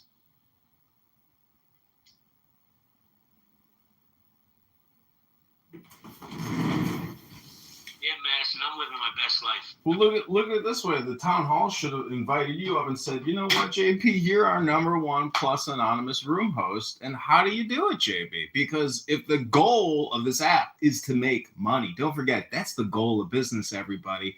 You would thank the people who actually create rooms where people who are paying come in to listen to your show called Anonymous. But they don't do that. These people live in some kind of LGBTQ, trans fairyland for Democrat dwarfs. I don't know. It's just my opinion. I don't know, John. Like I said, if they leave me and my friends alone, we have no issues with them, but they're not going to because they have no life. This is it. Like you said, they need that dopamine hit. Who gets clipped 2 times in less than 3 minutes and then has to come back and be heard? And the funniest thing was, I don't know if anybody was in that room last night, how he came in, it was so obvious it was him because he was using a boxing picture because he's this big-time boxer. Meanwhile, he's 5'4". And he tried to change his voice so nobody would fucking recognize him. I was howling in laughter. Pepe, you could do better than that, bro. See, I don't think there's like bad blood between you two guys. I just think, you should embrace it as an actual, cat and mouse game and run with it, but don't take it personally and don't make it personal, but play the drama out. Here's the thing, John, and I really believe this. He's not emotionally on my level. He couldn't control himself to have a civil dialogue. Because it would take me less than 10 minutes to get him in his feelings and screaming and yelling and ranting. He couldn't have that conversation. Now, I don't think he's dumb. I've said that many times. I think Pepe's actually a bright person. But emotionally, he's immature. I also think, and this is just my opinion, which I'm entitled to, I think he's an angry closet homosexual. And that's why he's so angry all the time. Well, I think if you have a debate with him in a controlled, safe space where you're the only green bean and he can come up, I mean, there's a chance for some comedy gold there. That's all I'm thinking. We have now went up to 8 anonymouses. Wow. Damn, Nye, I'm pretty popular. I went into a room today that had nothing to do with any of this toxicity, any of it. And the host of the room, who I'm friends with, said, yo, JB, man, the Clubhouse streets, your name's all over the Clubhouse streets. I'm like, I guess I'm doing something right. Could you imagine if Clubhouse, gave you some revenue for creating on this conference call app? I mean, if you got 50% of all the revenue you're generating in the room, you'd make $20 this month from this. Yeah, I'm not looking to monetize this app. And the truth is, I'm on stage at 1, 2, 3, 4, 5. Half my stage don't even pay for the fucking app. And like I said earlier, John, it's really true. Because we're paying now, they have to offer some kind of layer of protection. For those who don't pay, then you're going to be, it's easier for you to be in the crosshairs. And I believe that. I mean, I didn't hear any. What was the product innovation updates that they gave at their meeting today? Dude, I have no idea, but I know I have, 2, 4, 6, 7, 8. I have 9 anonymous. Now we have 9 anonymous. We have like 20 people and 9 of them are anonymous. Bananas. They need you for their content. I told you these folks don't have any creativity. They lack originality. They have no talking points. So they need to come in here and see what was said so they can have talking points for the rooms and the response rooms they open up later. Mark my words, ladies and gentlemen, if anybody in here goes into those response rooms later, whether it's today or tomorrow, it will be the same regurgitated fake outrage you've heard over the last couple of weeks, in addition to some new talking points that you hear on the stage tonight. That's why they're here. They need their talking points. They need the script. You're helping them write the script for tonight, JB. But here's the thing. This is what they want. They want to get me clipped. Right? They're going to mass report me. What they don't know, and I know this for a fact, is even if you mass report somebody, Clubhouse will look into those, and if they see their false claims, A, you're not going to get clipped, and B, they're not going to believe you later on. So by all means, I haven't said nothing wrong. I haven't done any house violations in this room. Record me. Send it to Clubhouse. You know, when I say crazy Korean, that's just a term. I'm not talking about anybody specific. If it don't apply, let it fly. If I'm talking about thunder thighs, I mean thundercats. It's just, I'm not talking about anybody specifically. I'm just saying that I used to watch that cartoon Thundercats, and the girls in there had big thighs. Who cares that John is streaming on YouTube? What the fuck do you people care? What do you care? Like, seriously. He's not going to stop, but what do you care? Malone, why do you give a fuck that John streams? Are you saying something you shouldn't be saying? I just don't get the shit this man gets for no reason. Who cares? And the truth is, John, no disrespect, you get 3 viewers if you're lucky. He's not going viral with this stuff, even though some of this stuff is fucking content gold, if you ask me. See, who cares? It's the satisfaction I get knowing that people come on here, and I think it's fall rage that they direct towards me because they actually have nothing better to talk about or do with their lives. I become, the new heat-seeking missile for them. So to me, it's my game where this is the best way for me to one-up them, which is to just record and publish people, talking their shit.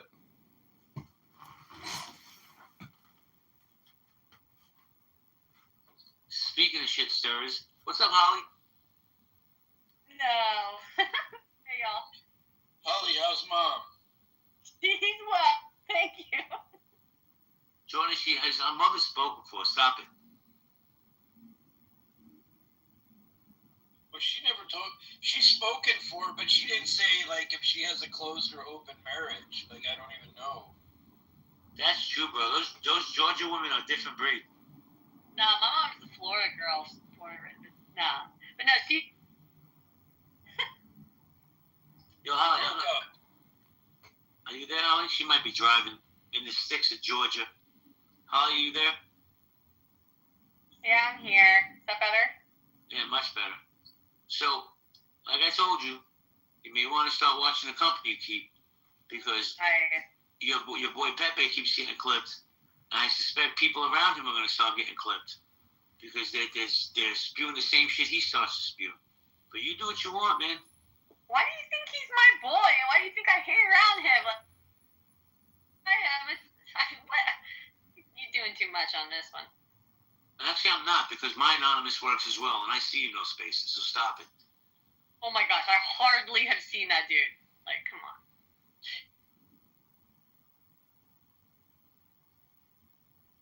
Well, actually, some of us go into just about every space that has people we recognize. Like, it didn't even occur to me. Like, I've been in some of these spaces. I'm following the flow of traffic. It's not that I have any particular friendship with any particular person. Yeah, sometimes there's like only one room to choose from.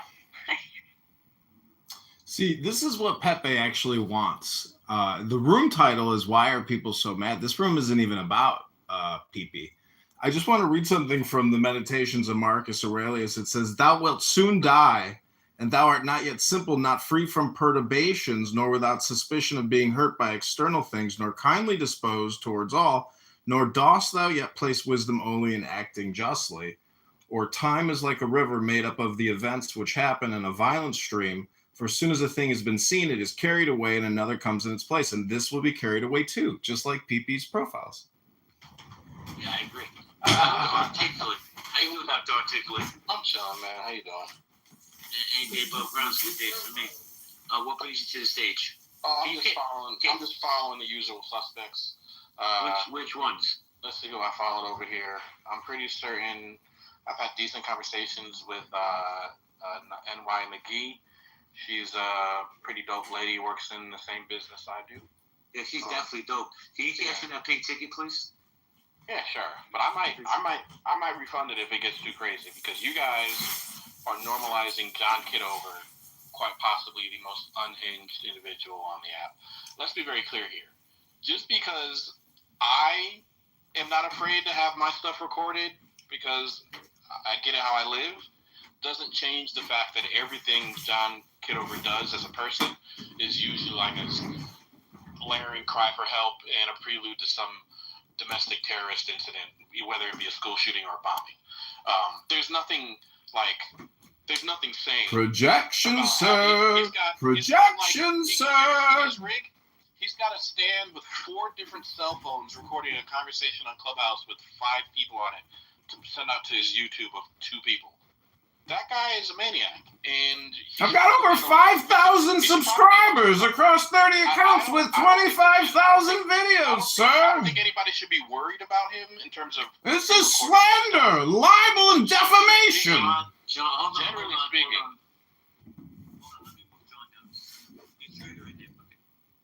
I don't think anybody should worry about him. He's a benign type of insane, but that's only for now, because I've never seen anybody behave this way that doesn't, cause endless quantities of mass casualties. Like this is like taxi driver shit he's doing in his bedroom, like insanely like obsessing over Clubhouse conversations. He can't hang with people on Clubhouse, so he's just gonna record them and send them to the masses. This guy's absolutely sick in the head, and I don't think that we should like downplay that to overemphasize how it's a little bit sensitive to be afraid to be on stage with him. Because, I'd be more afraid to be with him in person. We're lucky we only have him in our company on stages as opposed to real life. That guy's probably a danger to society. That's all. I just want to say that Black Lives Matter except for Dr. Tupac Shakur. And I'm just saying... You got it wrong. It's APAC Shakur. And you didn't have to make it about black people.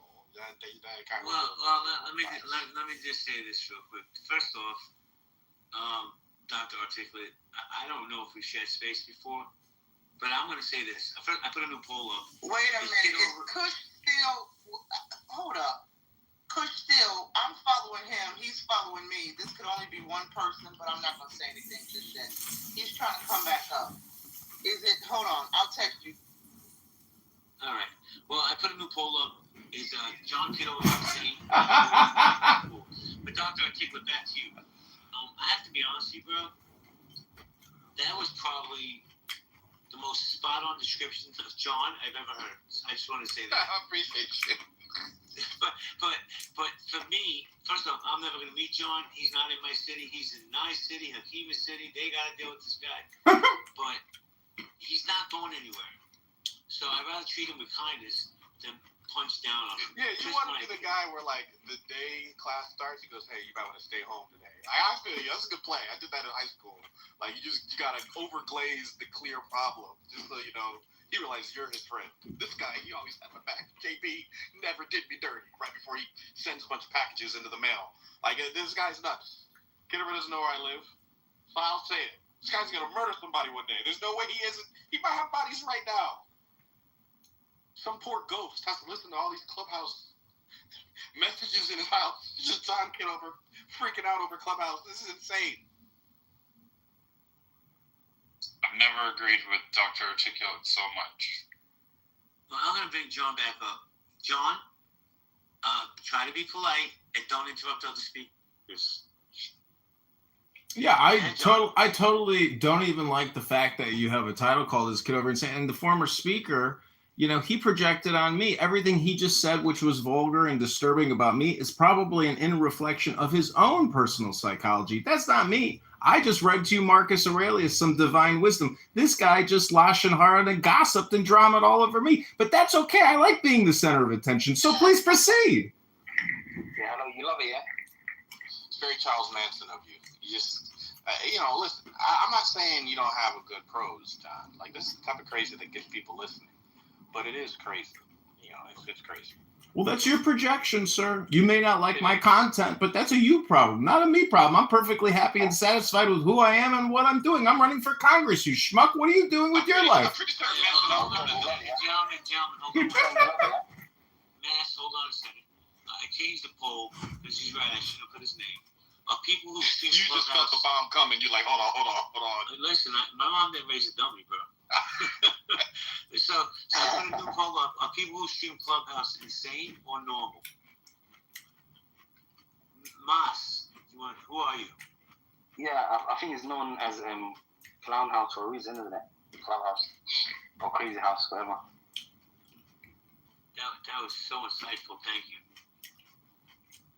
All right, so nobody wants to vote in this? Just me and I? Let's see who we got here. Why wouldn't you record what you listen to? I mean, I've been doing this for 5 years, and I got to tell you, I have everybody put into the cloud. You, nobody even has me in the cloud, but I have all of you in the cloud, and we're in it together. Really? You said that shit like you took our souls out of a Mortal Kombat episode. Wow. You think you got us preserved in the Nexus somewhere? What the hell is Wow. going on? Are you actually recording people, John? Are you a spy or something? Yeah, I'll put the link in the chat. You can watch this conversation because it's boring. I don't know what to tell you. Nobody gives a shit. Wait, let me ask you a question, Dr. Articulate. Respectfully. Mash, you gotta mute up, thank you. Who do you think's more insane and a bigger danger? The future congressman or Pepe?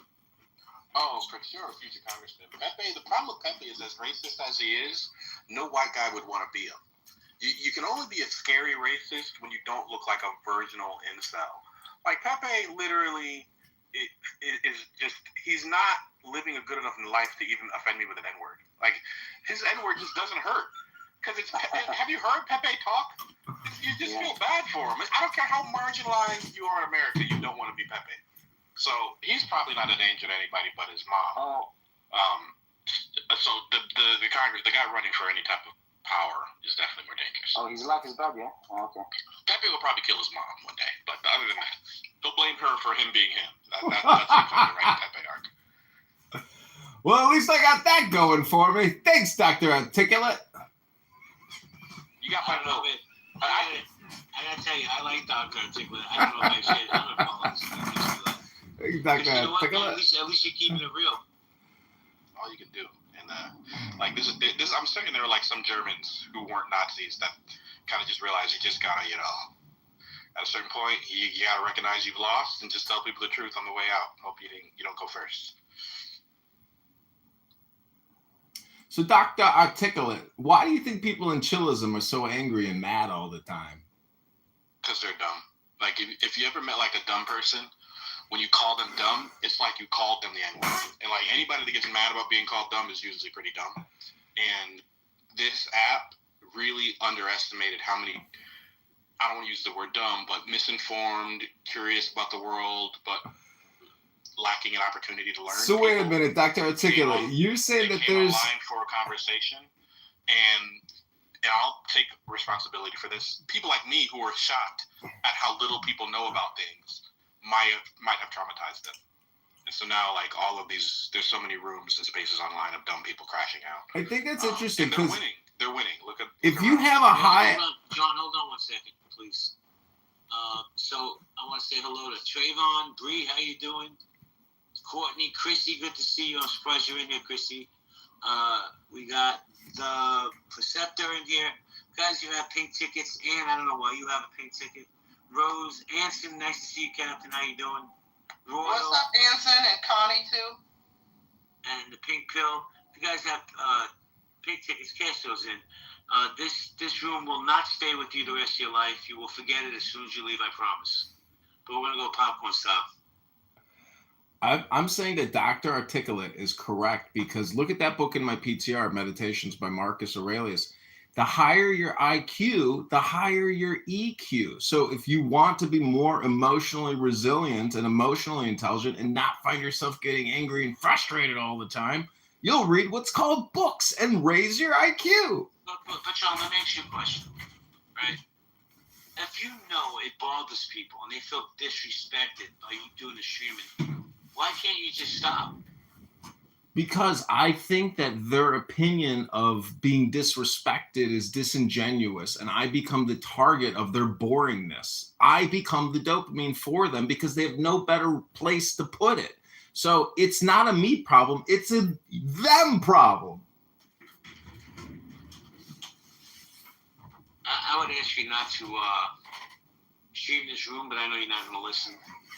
The Preceptor, how you doing, the Preceptor? Hey, JB, what's going on, man? Chilling. So you think it's normal that people stream Clubhouse? I mean, I guess I'm used to it. I've heard people that stream and hold rooms open. I never thought it was a problem. I just choose not to partake in it. I just stay in the audience. I don't know. You would have to help me. Like, why would it be a problem? Oh my dude, I got no problems with it. Me personally, I don't give a shit because I know we're not getting rid of it. So I have no problem. But other people like Double Agent, he's not going to speak up. He's Canadian. He's afraid. But he's against it, and some other people are against it. Guys, if you're against it, speak up. Agent Malone. It's like Howard Stern, though. They criticize me, but they're my biggest fans that watch my YouTube more than anybody. John, I want to hear from Agent. He's Canadian, and we're trying to treat him with kindness. There are a lot of people on this app who are absolute pieces of shit. For the most part, I just ignore them. I avoid them. I ignore them. Whereas I think what does get under, I know it's going to be music to his ears to hear it all that I get that I give any kind of shit about this guy, even if it's pure spite and anger and absolute derision. But I think it's the fact that he's like almost put a spell on a lot of people that I appreciate their company. I respect them in many ways, where he's managed to get everyone else to, go from kicking him out to now making excuses for him and even trying to frame him in the best possible way. And I that part is hard for me. So I very rarely do get this angry, and this is as angry as you get as a Canadian. Do you think I'm making excuses for him? You can be honest. I think you resigned like many people, and then now you're pointing the finger at everybody like me who is bothered by him to some degree, yeah. And that just, I love you, JB. You're the least of the people who are frustrating me over this, but, I think you're affected as well. Well, I'm going to say this, and it's just my opinion. Then I want to say hello to First Lady. I've had, really serious intellectual conversations with John. So I know John has that ability. As far as the streaming stuff, dude, but it's never bothered me, so it's not like he changed my opinion on it. It just, to me, was never, I still don't understand what the big deal is. My thing is, I'm big on respect. If people in the space say, hey, man, can you not do this? It makes me feel uncomfortable. Why do you think I don't have replays on ever, Double? Because people tend to be more vulnerable and come to the stage and have real conversations when they're not being recorded. I believe that wholeheartedly. You never see replays on in my space. But let me say hello. Hold on, Doctor. I have to say hello to the most beautiful woman on this app. First Lady Chi, how you doing? You're too kind. Good evening, I'm JP. too honest. Hey, Mr. Handsome, how are you? What's shaking? Well, we somehow fell down this rabbit hole of Mr. Kitover live streaming rooms all the time. I'm one of those people. I don't care, but I believe you do. I do. The problem I have with it is, first, the state that I live in, you have to get permission to record me. That's number one. Number two, you're taking content from me and making money off of me, and I'm not getting a cut. Are you crazy? Are you insane? Have you lost your mind? No, absolutely not. No, I think that is crazy.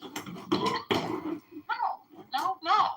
So I hope you get good numbers, because for the time when you're recording, sir, even though I did not give you permission, I don't think it's good. Now I do understand that if somebody is recording their own space, hey, have a way at it, stream away, because they're letting everybody know that this call is being recorded and monitored for quality purposes, okay? So I don't have a problem with it. But if you have a space, like you just said, JB, that you're not recording yourself within the Clubhouse, space that the conversation is having, then people may be, open and more vulnerable because of the fact that they feel as though it's not being recorded, right? So for somebody to be recording when you don't know, I don't think that that's right. That's an invasion of my privacy. Ooh, can I, First Lady, if you don't mind, JB, if I can give a slight little pushback, First Lady, this is actually a friendly. This is my opinion, so you can't push back on my opinion. You can share your opinion, but you can't push back on my opinion because my opinion is my opinion. I didn't make this facts. Yeah. Your opinion, in listening to it, I'm kind of curious. Are you upset at the police then? And the reason why I ask that question is because they record you without your consent all the time. When you go through traffic, cameras are recording you all the time. Convenience stores are recording you all the time. People on the street are recording you all the time. Like, are you upset at the notion that you know that they're recording you? Or you're upset at the fact that you know that they're recording and they're benefiting from it? So, I mean, which is it? I mean, but you're recording. The law distinguishes between video and audio recordings, for the record. I don't know if anybody else knows that, but even security cameras can't record audio because that is a violation of your First Amendment rights. So audio is a specifically protected right. Your right to your voice, the right to free, aka speech. She just said she wanted a cut, and I'm more than happy to give a payout if I make a dime. I haven't made a penny doing this. No, and the First Lady said in her room, the money chases her. She don't chase the money. Literally breaking law every day on this app. Because we have real jobs and we don't live with our mothers like We're doing this 5 years. It's your opinion I'm breaking the law, Dr. Articulate. Yeah, it is my really not wrong. He's really not breaking the law. I'm not a big fan of what he does, but he's not breaking the law.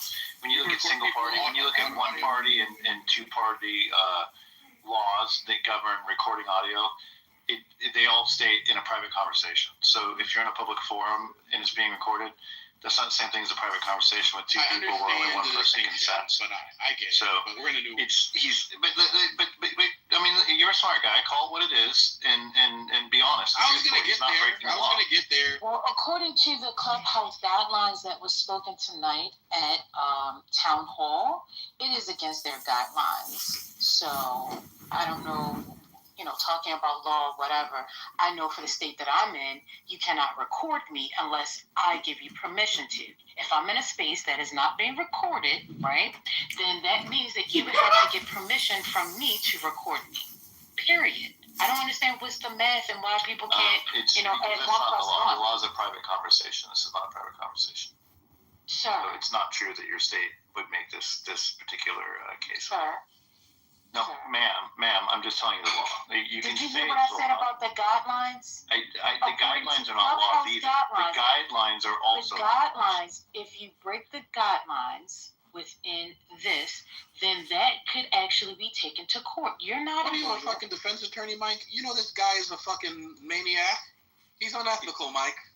I like the truth. I like the truth. When people are silly, things that aren't true, I like to clarify. You don't know the truth. Guys, let me just say this. I'm not defending him. Mike, I got you. I promise you can just give me the number. It says, just because it might be unethical doesn't mean it's illegal. Go ahead, Mike. 100%. And I want to clarify because not everyone in the room does understand that there are single-party and two-party consent laws that govern private conversations, but they don't apply to Clubhouse. And Clubhouse might have guidelines of their own business purposes, for their own business purposes, that say that they can't be recorded. Again, that's not a state law. That's Clubhouse. And if Clubhouse doesn't kick him off or act accordingly as a result of their rules, then their rules are kind of pointless. There's no laws being broken. I just want to make that clear. We can't say in the state I'm in, you can't record me. Well, you can. On Clubhouse, you can. If you're on a phone call with somebody, you can't. And potentially, although I don't know what state you're in some states you can. So single party and two party, approval is sometimes needed depending on the state. But again, that doesn't apply to Clubhouse. So I just want to make it clear when we say things that we feel that we clarify, that we don't say things are illegal when they're not. Like, it's just common sense to be accurate. I mean, what words matter, and accuracy is important. That's all. Words do matter. So, John, why don't you go ahead and tell him? Recording us, because let's go ahead and advise the people of how you have received a cease and desist of doing this. Go ahead. Tell the people. Yeah, a C&D arrived. I don't want to disclose who it's from because we also sent out a C&D to stop the campaign from being harassed. So I just want to say, so if there's you any, find that harassing? Huh? Amazing. Well, you said earlier you're doing as harassing. Well, Amazing. You said earlier that you wanted to cut when we start making money. We ain't making any money yet. We raised $600 for the campaign to get into Congress, and that's probably more than anybody's ever made from this fucking piece of shit app. It's a conference call, lady. It's a free, open, public space conference call, and you think you're entitled to some kind of privacy rights? Go read a book and hit the gym. Mike over here enabling the abuser because he wants to be Mr. Legal. Look at this guy, John. Look at this guy, John. Mike, you feel good about this? He's yelling at a black woman about her rights and what she isn't deserving of because you went and put a legal eagle battery pack inside of him. I'm defending myself, Dr. Articulate, and JB's my number one. I'm sorry for maintaining factual accuracy. I know factual accuracy. I know there's inconvenient truths, and I apologize for making If I don't hit the gym. Hold on a second. I need to read something here. We're going to put this to bed. Hold on. I Googled it. Because Jem said Google it. Recording someone on a social audio app may be illegal depending on your state's consent laws or whether the other participants have a reasonable expectation of privacy. The Federal Wiretap Act requires only one party's consent to record, but some states require two-party or all-party consent. So there you go, guys. It's illegal in certain states. I know it is. That's why I wasn't going to sit there and argue with him. I don't argue the truth. You're First Lady. I don't argue the truth. If you don't apologize, First Lady Mike, I'm gonna think you're racist. I'm not saying that's. That's a good read. Actually, I would have apologized, but if that's the threat, if the threat is for me to be called a racist, then I'll deliberately not apologize. Well, now you're going to accuse me of being a racist. Well, hold on. Now he's for sure racist.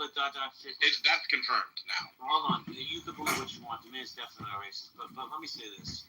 John, not racists apologize to black women when they're wrong. Don't they? Hold on. John, you definitely owe an apology to First Lady. So I'm going to tell you now, if anybody in this app that I will never allow anything disparaging to be said, it's definitely First Lady. So I'm going to ask you to be a man and apologize to this woman. Because I'm going to tell you, in my opinion, and I'm not shooting any shot at her, she's a beautiful woman just the way she is. So please be a man and apologize to her. Okay, First Lady, I want to apologize. And I'm doing this from my sincere bottom of my heart, but also JB is my number one campaign contributor, and so is Mike Moon. So I just, it's their space, and maybe I disrespected you, so I'm apologizing. I'm saying I'm sorry. I hope you accept the apology, First Lady. Thank you for consideration, First Lady.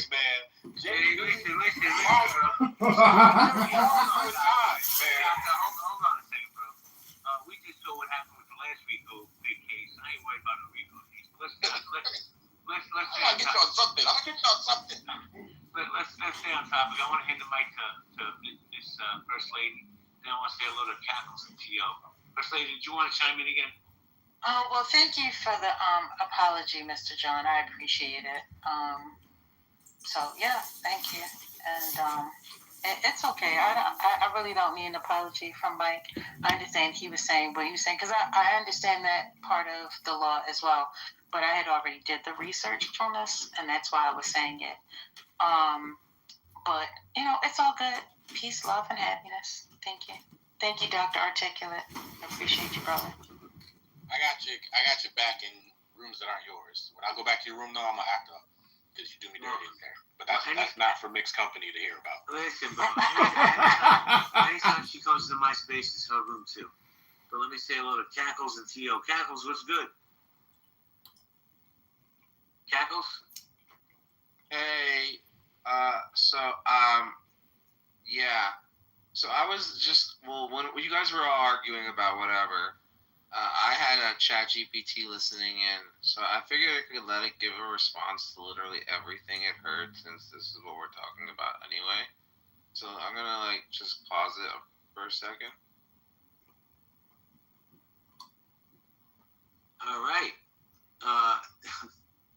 Are you done, Cackles? No, I was gonna let it talk. I was supposed to talk. I'll have whatever you're having. What do you mean? So serious tonight, JB. Like, I am in tears laughing. This stage is so funny tonight. Didn't record. My bad. All right, so forget everything I just said. We forgot when you first said it, Cackles. Thank you. I feel so much better that you forgot. Nah, we love Cackles. Cackles, let me say hello to T.O., man. T.O., how you doing? I'm chilling. I'm here to protect First Lady because John been doing that shit for a minute. That recording people's rooms, and he streamed it to YouTube while they're doing it, putting the dumb Democrats and shit like that. And I seen that shit and I was like, that is fucking weird. What makes go set up a whole different thing and stream it and put dumb Democrats are dumb?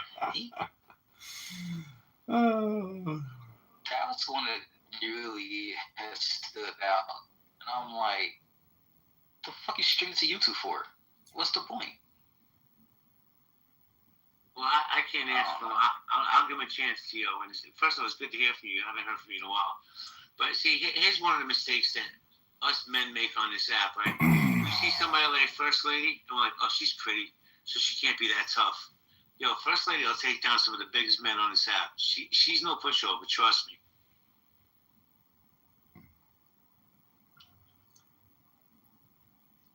I mean, I just view all communication as being political. So if I'm a nobody nothing and I have to create some type of buzz to get some notice from the voters to defeat Darren LaHood, well, if I'm putting political connotation in the title of some live stream video, which is all just under my name, I mean, the point is, I question why people come here to have endless conversations with no goals or objectives. I know we're social creatures, but I'm also trying to help awaken and enlighten people as to the good news.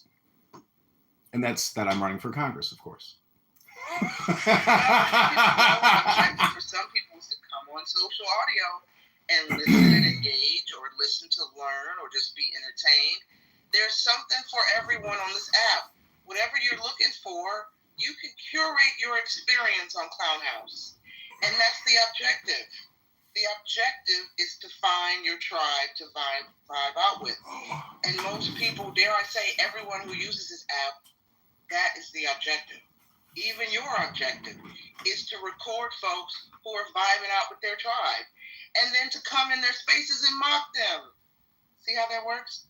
Yeah, I mean, the argument, if we're going to take John's argument at face value, is, and I don't know if this is wrong, it's unhinged to talk to strangers all day who have no qualifications or expertise in subject matter when there's potentially better places to go to for information. I can see that. The question is it more unhinged or less unhinged to record these useless conversations all day for 3 people on your YouTube from your mom's basement with a 3 cell phone rig? And I'm going to say that the latter is crazier than the former. And you can't get out of that, John. You're still No, I can, Dr. Articulate. The people you seem to condemn. Dr. Articulate. Dr. Articulate. Hold on a second, John. I'm going to give you a chance in 1 second. But Dr. Articulate, I do have to push back. It's probably a 10-phone setup. He's upgraded. I don't know if you've seen his whole setup. Okay, move it up. It's kind of like next level insanity, but that's actually, that literally puts a lump in my throat when I think about the place like someone must be to be here. Like, what could have gone wrong? What could have happened to an individual to arrive at this existence in 2025, John? I'm enjoying myself. I'll be honest with you. Like, I'm not stressed out. I'm perfectly financially, health-wise, everything is going great. And the fact is, if I didn't have haters, I'd have no success at all. John, how's the wife? How many phones do you have set up, John? Be honest. Look at my PTR. I just updated. I'm live streaming the room to 13 different YouTube accounts and X and Clubhouse. I mean, this is the thing is everybody comes here for a conversation. I come here to record. That's because I'm a filmmaker. And not many people, a lot of people here like to think they're creative, but they're not actually capturing their creativity. Not only am I capturing my creativity, I'm capturing your creativity. Okay, I'm interested. Dude, that setup, Doctor, hold on a second. That setup is definitely serial killer vibes. Just my opinion, no smoke. Yeah, Doctor, I'll take it. 100%. I never heard him make the filmmaker angle because now he's definitely potentially working into some type of litigious space where all of us are about to get a bag off John. And soon to his life. I hope I can give you a bag. I hope I get a bag so everybody can get a little piece of the bag. I like to share. Sharing is caring. I'm going to ruin your life if you try to have any success off of recordings with my phone. Oh, like I'm worried about you, Dr. Articulate. Okay, Ipoc Shakur. And your world. I've worked for several major studios, and I know this isn't how it goes. Well, make some introductions. Stop being a hater. Wait, let me ask this question, Doctor, because I know Mike Wu tried to jump in also, but who is going to buy this content? Where's the audience for this content? He gets 2 or 3 viewers. Like, who's he saying? Is Warner Brothers buying this content? I'm just curious. The audience is Clown House. You're my #1 fans because they use me to sort through all the shit and to find out where to go. I'm the main node here, and you are just little nodes. I wanted to make one clarification, JB. Just again for accuracy's sake, the privacy aspect of the 1-party, 2-party consent does apply to what you were reading. What you were reading is a general fact, but it's more complicated than that. And if you read further into it, you'll see that the expectation of privacy is a major part. So if you're in a social media app and you're in a one-on-one conversation in a private setting on a social media app, that could certainly be treated as a phone call, and it could be illegal in a 2-party state, although we haven't determined that First Lady's even in a 2-party state. She hasn't identified which state. Oh, now you come up for her state. That said, the private aspect of it does not necessarily and probably doesn't apply to group chat audio apps, according to everything I'm reading. So I've gone deeper into it. So it kind of falls in what I said. The privacy part of it is an important part of the 1-party, 2-party consent, and there's no privacy in here. So it doesn't you don't really know if you're right. You still reading. Finish when you finish your research. Doctor, if you'd like a source, I can give it to you. I've done enough research to understand that I was right in the first place. Doctor, please don't talk over me. You can talk about John mad. Please don't talk over me. You can no. It's just that I'm a moderator, so you shouldn't talk over me. It's just how the app works. What is that supposed to mean? It's supposed to mean that you don't talk over mods on the app. That's how it works. What are you, a deacon in a church? Okay, yeah. So we'll move you to the audience. I'll bring it back once you understand that's how it works. So that said, I did do the further research. I was correct on the privacy aspect, and I just wanted to point out that apologizing would have been a little preemptive, considering it looks like I'm probably more right than wrong, and we're still focused on accuracy, I hope. Thank you. I'll go ahead and bring him back up now so you can talk. See, we went from the Pee-Pee show to the John Kitover show, and see, this is what people want. They want to be the center of attention. They want to stir the pot if they have some type of objective. I'm running for Congress. I need your shekels. I need you to make a donation now. I'm not going to keep going, but this is what Pepe ultimately wants too. This is what Brad wants. People want a will to power, and they're trying to rise. So that's why people come in these rooms and they say, Grand Rising! But the thing about it, John, though, is that folks don't need to be, and I'm not saying you're doing this, but some might argue that you are. Folks don't need to be hurt, harassed, doxxed, scandals, threatened as part of any one person's objective or agenda on this app. Oh, I agree. I've been attacked. I've been libeled. I've been slandered. I'm saying if you come on this app and you make death threats, you are by default violating the law. That's the primary law. You can Google it. If you come on this app and you make death threats, you're violating the law, and you can be arrested for that.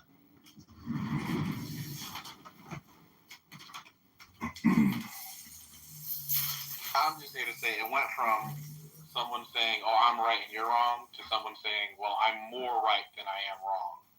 Give another 30 seconds of reading, and somebody's going to owe First Lady an apology. That's all I got to say. And Doctor, do you remember in the beginning when I said that there's an expectation? Do you remember in the beginning when I was very firm on the expectation of privacy aspect of the law? I know you glanced over it because you were listening for what you wanted to hear, but the expectation of privacy, nobody comes on Clubhouse expecting privacy unless you're in a one-on-one. Now, if you pulled someone aside, if you waved at somebody, and you were one-on-one and somehow somebody cracked into that, or even worse yet, one of the people in a one-on-one on this app decided to record the conversation without the other person's approval, being that one of the two of you was in a two-party consent state, then you potentially have a case. But the expectation of privacy is kind of arguably the most important factor about whether or not something's illegal, because you're going to have a very hard time proving it in court if you can't provide evidence that the person reasonably expected for there to be privacy in the conversation. And that doesn't change what I said in the beginning. I just went and found further evidence to provide you the knowledge that the apology for being wrong would have been preemptive, because even if I wasn't wrong, or even if I wasn't right, which I think I am, I definitely wasn't wrong either. So, and I'm not racist for not apologizing when I'm not wrong. Thank you, Doctor. You don't get to tell me what is racist. I'll decide that at the end of this conversation. I think it's racist for black people to decide what racism is. I think it's racist that you have Hakeem Jeffries dressed up as Tupac. I think black people who say that they're the ones in charge of what racist means are totally racist. I always smell a racist, even when I don't know if I'm being fair. It always turns out that I'm fair. I would smell a racist when I hear a black guy talk about racism when it has nothing to do with the conversation. Something about the way Mike is trying to cast himself as an authority while being clearly underread tells me he might be. It's something about how a black guy brings racism into a conversation about one-party, two-party consent that tells me that he's racist. It's something about that. I said I'll just joke about Mike being racist, and I bet you he'll reveal that he's racist. And it works every time with you types. I know you get what you're looking for, don't you, Doctor? Don't you get what you're looking for when you do that?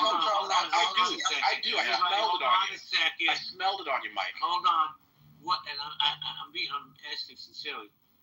In your opinion, why do you think he's racist? Because I've been around Mike 5 years. He's far from a racist, but I want to know why you feel that. You know how even though sometimes you don't agree with First Lady, you still treat her like a princess because you think she's a beautiful woman deserving of fair treatment. Mike doesn't have that, and that was a red flag. The way he was addressing her, I was like, he don't see that she's fine. Why? You would have to be racist to not know First Lady's fine. JB knows she's fine. Anyway, it's like that. That's solid logic there, Doctor. Thanks for that. That brings a lot of clarity to the issue. It turns out to be true. All right, Doctor, hold on. Let me just say this. And I'm not doxing him because he's spoken on in public. I'm divorced, right? Mike is happily married for 25 plus years. So his view of what somebody's beautiful because he's happily married might be different than mine since I'm a cynical divorce guy. Yeah, but that just means you was getting it too good in life. That's why you ended up getting divorced. No, I'm kidding. That really wasn't how I knew Mike was racist.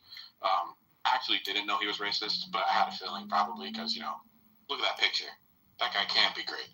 But it's funny, Doctor? I thought you were racist when you brought race into a conversation about one-party, two-party consent laws. So that's when I knew you were racist. Well, I mean, you're a white guy that confidently calls black people you don't know racist. See, that's projection. That's a good example of projection. If somebody else calls somebody a racist, they're usually the racist. You just want to call me racist? You just want to call black people racist for what? Hold on. I can't. Referencing race? For acting racist when they do. Hold on. Okay, Mike. Keep pinching your chin. We'll all think you're really smart if you just pinch that chin a little bit firmer. We'll all think you know things. Keep looking up. If you have a witty comeback and a sarcastic, snappy rebuttal, we'll think you're really intelligent too, Doctor. You're doing a good job there. Well, here's a question about consent. If you come into a room that says that it's a part of a group that you must join, and the person that is Bill, the founder and creator of the room, says we're not recording, is that reasonable expectation of not being recorded? And are you certain that all courts would say, no, you should expect to be recorded? I'm not sure that all courts would say anything consistent. All right, courts are different. Talking to first lady, but I would like to have this conversation. You don't know. I would definitely like to have this conversation after you get your law degree. So please, call over me when that happens. Hey, can I just? Yeah, let's go to T.O. Let's go to T.O. please. Go ahead, T.O. The person, I'm just listening, booking my flight to New York and shit like that, and I'm listening to you guys. That is not the definition of racism. If someone says something is racist, you cannot turn around and say you're racist for calling something racist. I'm sorry, but that is the most... If you call Mike racist again, they're going to call you racist, and then where are we going to be? I didn't say land, he was... bro. Go ahead, Theo. I'm just speaking on that part alone. It means you're searching for something to throw, like, what are you on what am I type of, whatever how the saying goes. But it's immature and it's childish. I hate when I hear people say that when someone brings up race into something or says, oh, that's racist, or you're racist because you said I'm racist. Like, no, race means your prejudice towards another person of hate of another person. You don't gotta not calling it. Hold on. I want you to say Actually, Doctor, you're the only one in the room that actually needs the education. I'm talking about you, Mike. I want T.O. to say this. I am, Mike. I'm talking about you because you called him racist when he was just describing what was racist, and that's not being racist. Racist is saying, I don't like you because you're white. I don't what's like so funny? you. Hold on, can I finish, please? Yeah, what you're saying applies to both directions equally. That's what's interesting about what you're saying. It literally applies to both directions equally. The only part I'm talking about is he called something being racist, and you called him racist for calling out something that he thinks is racist. No, I called him racist for bringing race into the issue of a one-party, two-party consent conversation. Whenever there's a conversation that doesn't involve race and the person brings race in on purpose, I think they're racist. Yeah, I do. No, that's because you're racist, Mike. Hold on. I can't drop there. Can me have this intellect? I feel like y'all like teaching these folks just because you want to like make sure you still know how to do it. No. Save this for a real racist moment. Wait, before you guys finish, I want to remind you what the room title is. It says, "Why are so many people mad?" Do you think maybe racial identity politics is why people are getting so angry all the time? Because this is all that people want to talk about? Hold on a second. Beware all white people. If you speak right now, you're going to be called racist. Hold on a second, guys. I want to let T.O. have a chance because he hasn't spoken much. I want to give T.O. a chance to land. Please don't come off mic. If you do, I'm just going to have to remove you. Go ahead, T.O. All right. But, Mike, just to end it right here, because I could tell everybody want to speak. No, I'm sorry, but you are a smart person because you sound like you say you have a law degree and that takes a lot of dedication and stuff like that. But at the end of the day, that is a very ignorant comment to say if someone calls something racist that's not racist. You can believe what you want to believe because it sounds like you have your mind made up, but at the same time you're drilling a hole in your head for no reason for calling something. I'm just a little confused. Hold on, Mike. Let me just this. I need to be able to respond since he addressed me directly. I got you, bro. I promise. But I don't understand how somebody calling out somebody for bringing race into a conversation that had nothing to do with race is a racist. Somebody make that make sense. Go ahead, Mike. Yeah, and somebody make it make sense. Hang on, and somebody make it make sense that he branded me a racist with absolutely no reason to do so because I didn't identify First Lady as attractive according to his observation. But someone identify T.O. Please identify to me. Where was logical that he branded me a racist with no evidence before I ever said anything about him? Yeah, I didn't get that. I want to speak on that too. I forgot about that part. Yeah, I'll be quick. So the first, I'd like to hear from T.O. first, then Dr. Second. Because it's a point of clarity, and then T.O. can go. I don't need your clarity, Doctor. I'd like to hear from T.O. Please. I didn't call you racist the first time. We had a joke about it. Your reactions were maybe racist. David, to speak on what you said, yes, I think that's very idiotic for someone to say if they didn't like a different person with a certain color or whatever. It's just I don't think she's attractive. I don't see how you're racist because he said that he doesn't like that. He doesn't think that she's cute. Now, if he would have said, I don't like her, she has a big nose and big ears and da da da, looks like a watermelon eating person, and I'm like, hey, wait a minute, you're racist. But all he said was, I don't think she's attractive. So for you to call him racist for saying I didn't say she's not attractive. Okay, well, you didn't say that either. You know what I mean? I said she was wrong about what she was saying. I didn't say anything about her looks at all. This is why you didn't answer. I said she was He wrong. was afraid of my answer. I said she was wrong, and I wasn't going to apologize because I wasn't proven taking wrong. a joke and trying to make you give a literal answer for it to wipe out the context. All right, hold on. We actually got called. All right, Doctor, I'm going to come back to it. I promise. You'll get all the space you want. Thank you. Because we got some new speakers on stage I got to get to. Israel, how you doing tonight, Israel Wilson? I'm doing all right. I just want to commend you guys for, regardless of the disagreement, you guys are having a discourse at least. And in a lot of these rooms, that doesn't happen. People talk over each other and get disrespectful. So I just want to say that. Then I'm gonna play the mediator devil's advocate on a lot of sides. So first of all, the definition in Webster's of racism changed some years ago, but the actual definition of racism is an institutionalization of discrimination, right? So to be a racist, you have to be in power over a situation, and that is racism. So that is historic. That is the reality. Prejudice now is a thing. You can't be prejudiced. Any person can't be prejudiced against another race. They can bring their prejudge to prejudge is the thing. Now I know that it's become a popular conversation now to call anybody that has any racial disagreements a racist, but you can actually go and find the exact date in which Webster changed the definition of racism. Racism was the institutionalization of discrimination by those who own. So a perfect example is right now, the South African government, which is black, is being racist against white South Africans because they are in power and they are able to do so. Otherwise, that's not racism. Hey, that's not happening. I'd like to respond. What is going on, JB? Give me my mic time back. You are losing the conversation. Bring prejudice into different situations. And that is not... It sounds like it was the articulate Negus's turn, but I'd like to go after the articulate Negus if possible. Come on now. We're about to trade it to white supremacist lies. And I'm going to look up the Webster definition because I think he lied about the Webster I just looked it up. You already know Mike Moon, but I already looked it up. Yeah, I think he lied about the Webster definition. You already know, but I looked it up. All right, guys, why do we have 6 people talking at the same time? We have one mic policy. We need a fact check. We need a fact check on Israel's assertion. Okay, we'll get the fact check. But guys, I'm telling you, I'm on the one mic policy. I put a queue in order. Everybody gets to speak, and then we're going to come back around. So I'm going to go to my friend, Dope, Your Piece, and then back to Israel. Okay, my friend. That is very kind of you, JB. Yeah, that's very kind of you, JB. My friend is not even white. Well, wait a minute. Well, wait. Not white. So why are you even in this? Me? You're not white. Oh, I don't know, because I just looked up the definition, but I think it was articulate Negus's turn.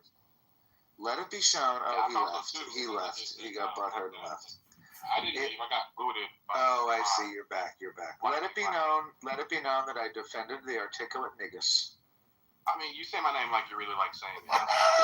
It's fun to say. Yeah. Wait. No, Doctor, hold on. I'm going to briefly satisfy Mike Moore's request and tell you that I looked up the Webster definition, and the definition, according to Merriam-Webster, racism is the belief that race is a fundamental determinant of human traits, and that racial differences produce an inherent superiority of a particular race, has nothing to do with anti-blackness. The second definition of racism is the systemic oppression of a racial group to the social, economic, and political advantage of another.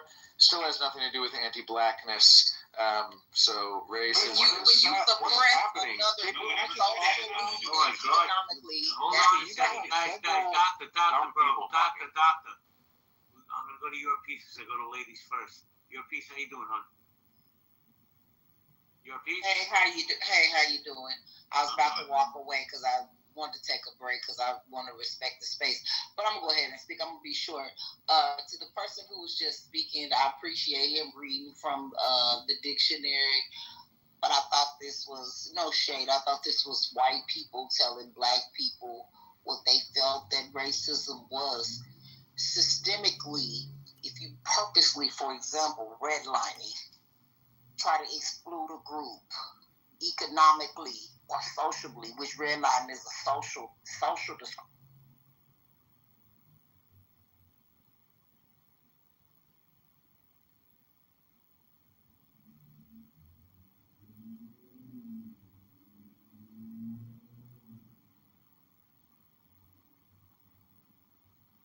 Okay, this is a campaign to elect John Kitover for Congress.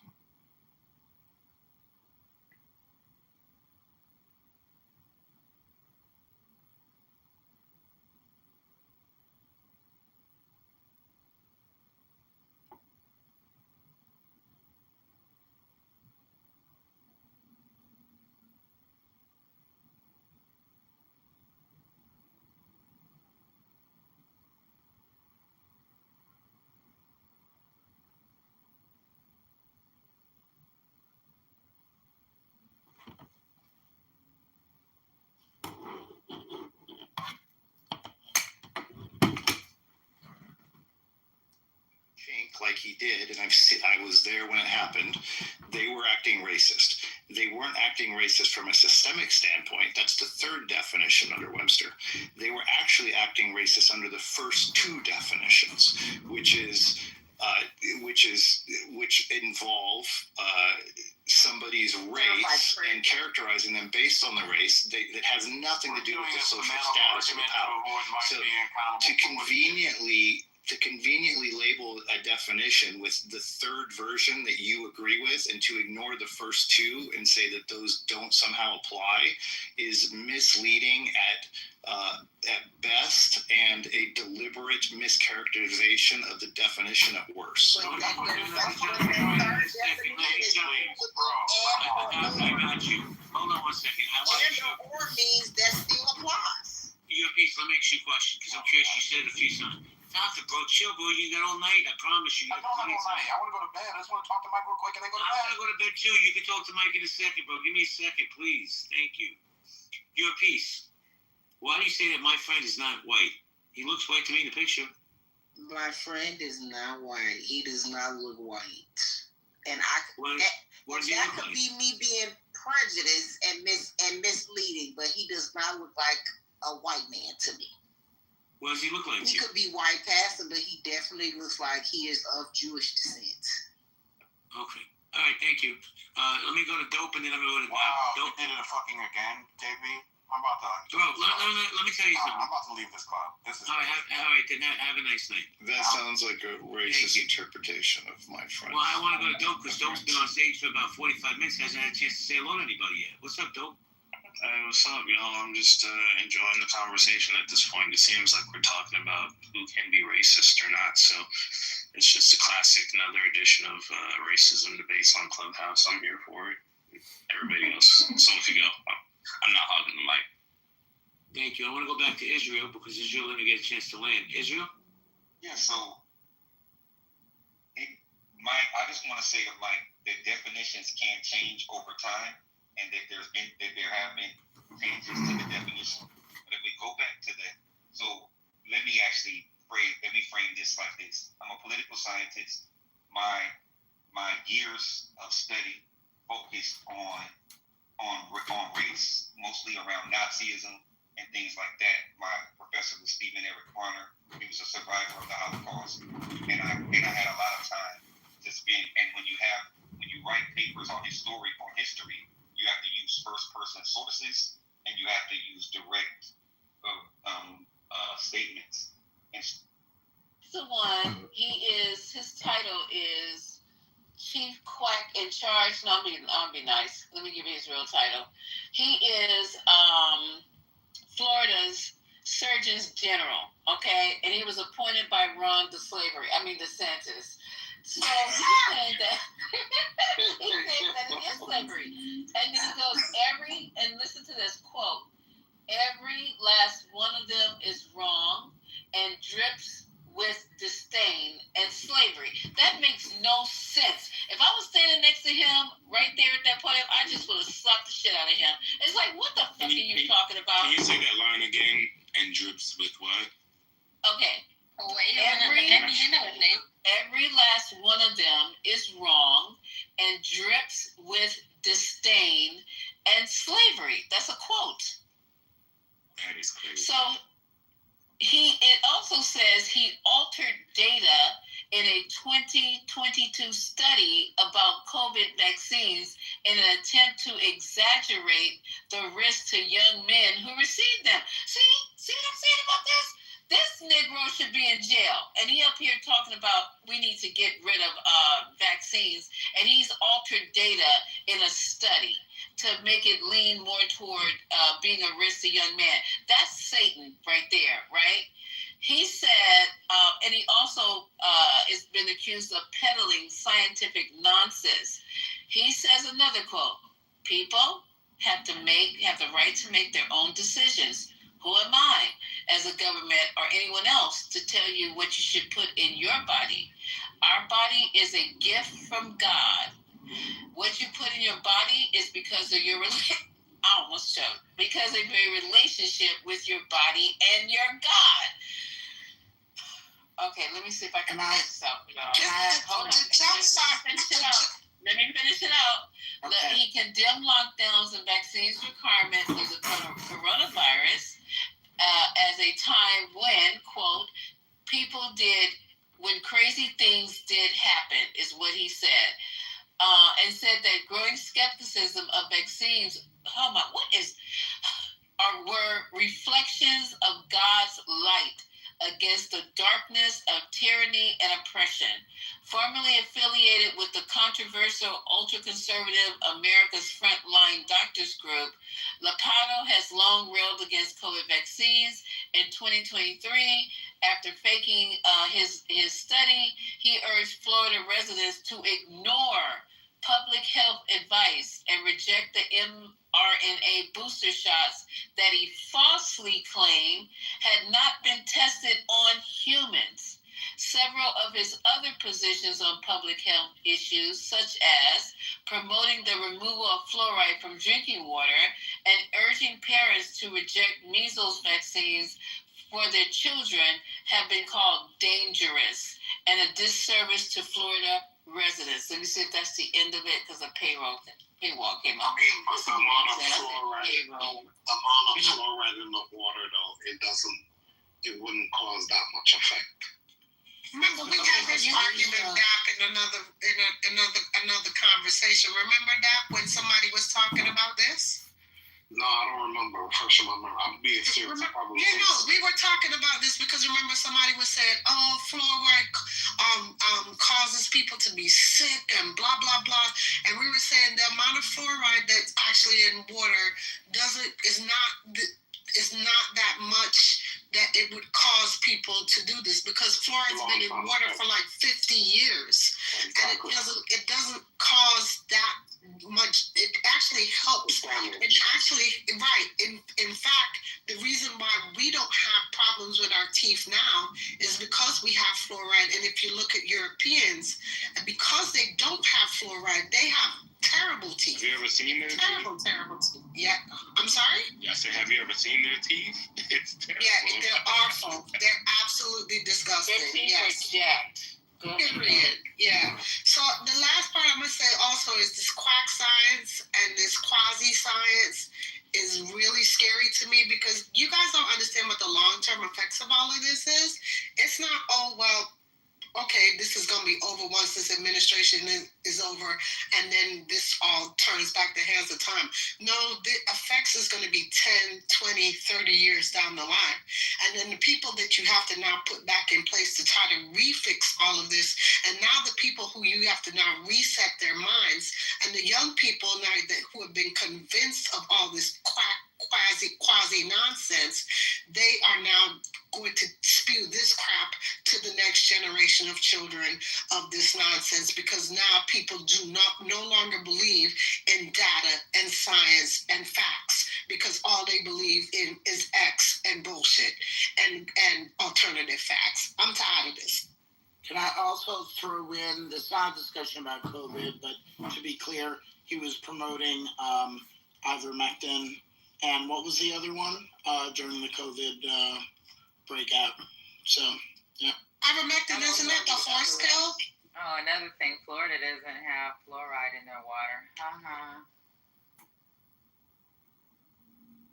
It's from Florida all the way to me, but that's my bit. That's just the way I feel. Look it up, y'all. They don't have fluoride in their water.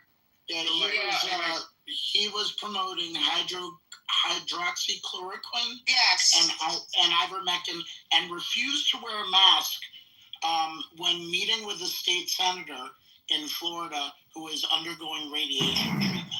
Like, that's how disgusting these people are. That is disgusting. He's very disgusting. And the guy who invented the smallpox vaccine in 1796, his name was Edward Jenner. He's rolling rotisserie salt in his grave right now. It's just 100%. Now, this is wrong. You don't have to, mandating vaccines is because you're trying to save people's lives. And if I give you guys the numbers here, it says routine childhood vaccinations have prevented about 508 million cases of illnesses, 32 million hospitalizations, 1.3 million deaths among children born between 1994 and 2023, according to what now? The Center of Disease Control and Prevention published last year. And you guys can start forgetting about getting these stats put out by the CDC, because now that the bear hugger is in charge of it, you're not going to be able to see these stats that we rely on in the medical field. It's estimated that the vaccine program nationally resulted in direct savings of $540 billion and societal savings of $2.7 trillion. If you dare put out stats that show negative numbers, like, we're not doing well, you'll be fired. As we saw with the jobs numbers. Yeah.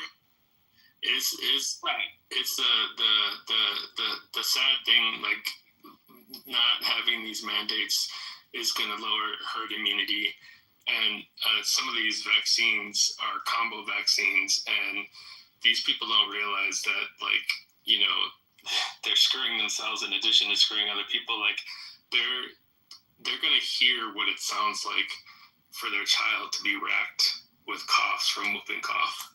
Like, that is not a sound you want to hear. And that's going to be a sound that they hear, because our herd immunity is going to go down on things like that.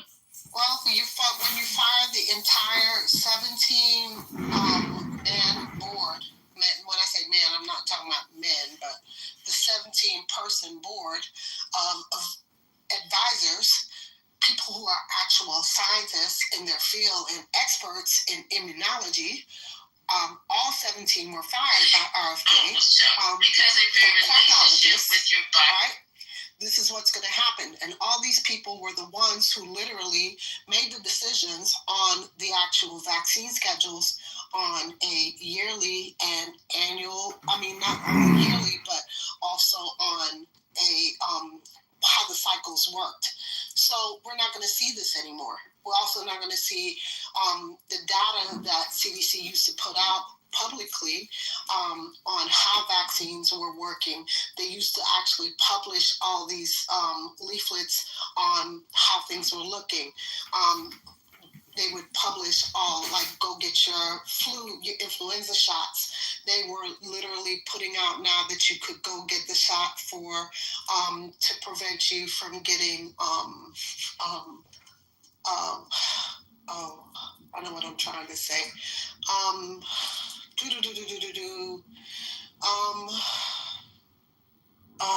my God.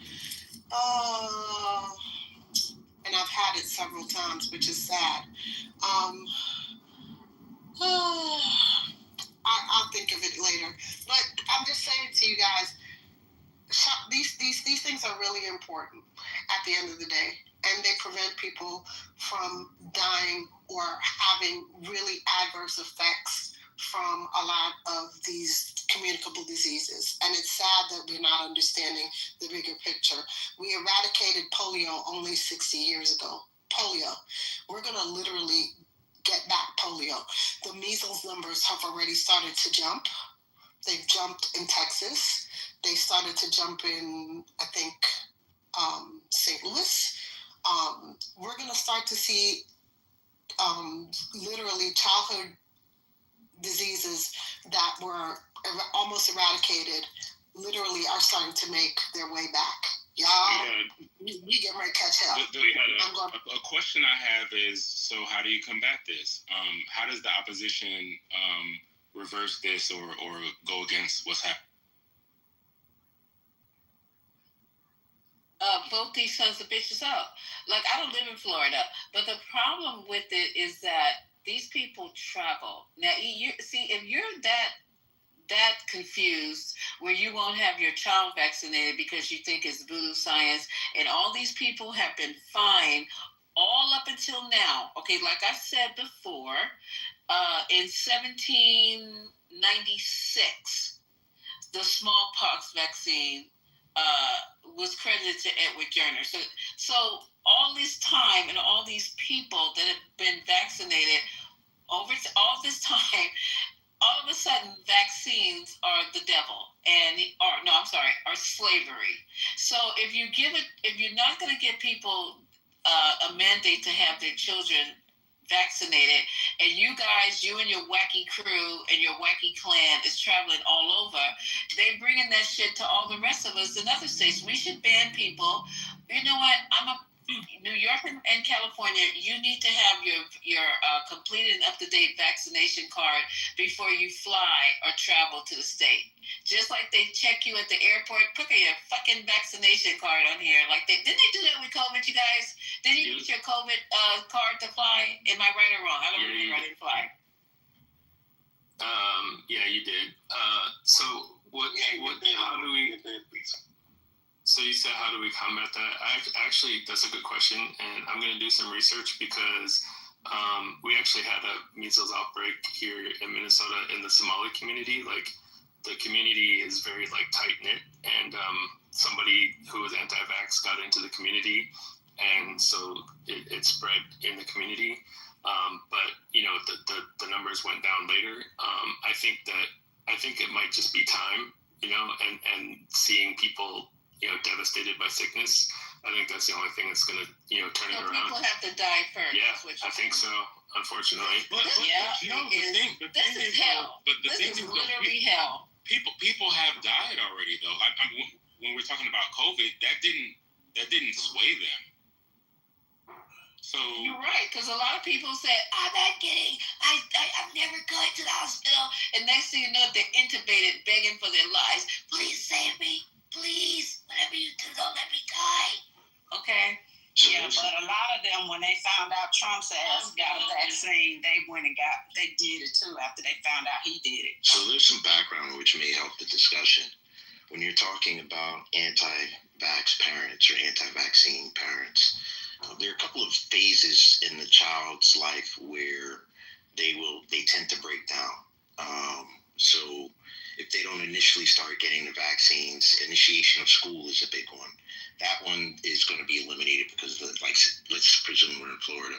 That's going to be eliminated because of the state guidelines, unless they go to a private kindergarten. We'll talk about that in a second. The other point where they start to get a few vaccines is actually high school. That one's state mandated as well, so that one may go away. So the last line of defense in terms of vaccination. Don't you mean middle school and not high school? No, actually high school. What vaccines are they getting in high school? Because my kids didn't get any vaccines in high school. We're talking Tdap. So tetanus, diphtheria, pertussis. Those are. So you're talking about boosters because they already have those. Yeah, but there's a second set. Well, so that's why I said there's a second set. It's not that they were never. Yeah, I'm talking about if they never got their primary series. Okay. So, there are some people who say, religious exemption, and then up until high school, They either increase high school choices or for whatever state regulations, didn't know kind of breakdown there. But that's not the biggest one I was trying to get to, because this Florida issue will impact that one as well. The biggest one I was trying to get to is actually colleges. Private colleges can mandate whatever kind of vaccines, period. They have more freedom to have a mandate that goes far and above a state mandate. So the fascinating thing will be is whether Florida colleges, the Florida private colleges follow this. And then if the kids want to go to the college outside of state, then they're going to have to get vaccinated. I doubt the private colleges are going to go that direction. That aren't the red ones. No, It's the red ones. No, a number of private colleges do not want meningitis. Federal funding if you force people to get Thank you. vaccinated. Exactly. Yeah. So I doubt it, because the red ones, especially, if they're getting federal funding, they're not going to want to take the vaccine. So I doubt it very seriously. A number of private colleges go far and above in terms of vaccine requirements in states. That's just the way it is right now. They may not have been challenged on it. They may not have been challenged on it, but they go far and above what states mandate in terms of vaccines. I just don't see it, to be honest with you. I just don't. I know in some of the colleges, tetanus shots and things like that are required because people are living in close quarters, especially living in dormitories. But I just don't see it. I think my issue, though, is not whether it's public or private, right? Because let's say, University of Miami, it sounds public because it says Miami, but it's actually private. That's a private school. They can do whatever they want. But there's Florida State is a public school. University of Florida is a public school. Like University of Miami as a private school can do all the things that we love them to do and protect people. But if Florida State and the University of Florida are held to those guidelines or standards, then it's like for naught. Like everybody's still susceptible, right? I just did some research. A lot of these private colleges ain't playing that shit. They don't give a fuck. They're doing the state. They're not playing that shit. I'm reading it right now. That's what I'm saying. Yeah, private colleges don't play that shit. What it is to me is like I'm doing what I'm supposed to do, like the right thing, quote unquote. And if you're not, then you're affecting me. I think that's what I'm saying. Child, my daughter goes to a private school right now, a private college, and they not playing that shit. Let me tell you something. There was I think it was something that she didn't get. That was her second booster. Them motherfuckers told her she can't come to class until it's done. Right. And they had ran out of it in Philly at the time, so we had to go to New York to go get it done. This is why I want to cut Florida off, exile them or whatever. I know it's mean, but like, because what's going to happen is if they pass this as that state, they can still travel, they can still fly, they can still come to where I am, and we can do all the safety precautions, injections, and whatever we want to do to make sure our people are good. But if they're coming here, it's just gonna fuck us. It's gonna fuck us up, My problem with them, Ron, is this: they're always trying to tell everybody what they shouldn't be doing, right? But they're always the first in line to be getting it. Because I do remember when the COVID vaccine came out, all the Republicans in Congress, to include the entire Trump family, put themselves first in line to get the COVID vaccine. Yeah. Let me be really clear. Okay, and then they went and told the entire country that the vaccine ain't shit. But Democrats said they weren't going to get it because it went so fast. There's an actual quote where Kamala Harris said she's not getting it if it went through that fast. So, it's not only Republicans. Democrats said the same damn thing. So I think this is where a lot of the pushback on vaccines. Well, I mean, there's always been an anti-vaxxer wing of the Republican Party. Let me just be honest with that. But I think it gained a lot of traction because people started challenging the rollouts from the COVID-19 pandemic and then questioning everything because the Democrats fucked that up at the entire country, right? So I will say that some of it is like a fuck you to the CDC and mindset. But I also don't think, like most moderate Republicans, like this is an extremist viewpoint amongst Republicans. Like 90% of Republicans are vaccinated. They have all the legacy vaccines. Like Ron DeSantis' term is over in 12 months, a year. Like he's not going to be around very much longer. And it really depends on who's going to be next leading the state of Florida because, I mean, he did crush it in 2022. He got 60% of the vote of the state. But I don't think the next Republican will continue this. What? Yeah, I don't know. If the people in his state agree and like the change, why wouldn't the next person come in and decide to change it? That would be suicide. That would be political suicide. Well, he's trying to make his wife in the seat, so there we go. Yeah, they're back there clapping and cheering and whatever. So obviously Florida thinks it's a good idea. So I have to ask people now, put on your goddamn Florida t-shirt so I know where y'all coming from. I know one thing. Population. You really think the older population was out there and cheering them on? And a lot of them I don't know who was cheering them. I just heard when Spirit played it, they had whoever. I didn't look at that, but there were people, probably the people that work in the government because they want to keep their job. I don't know, but they were back there cheering it. Well, the insurance companies are about to turn Florida every which way but loose. So I don't know if everybody's gonna be down for it after they experience these insurance hikes. If you know anything about Florida car or home insurance, it's already crazy.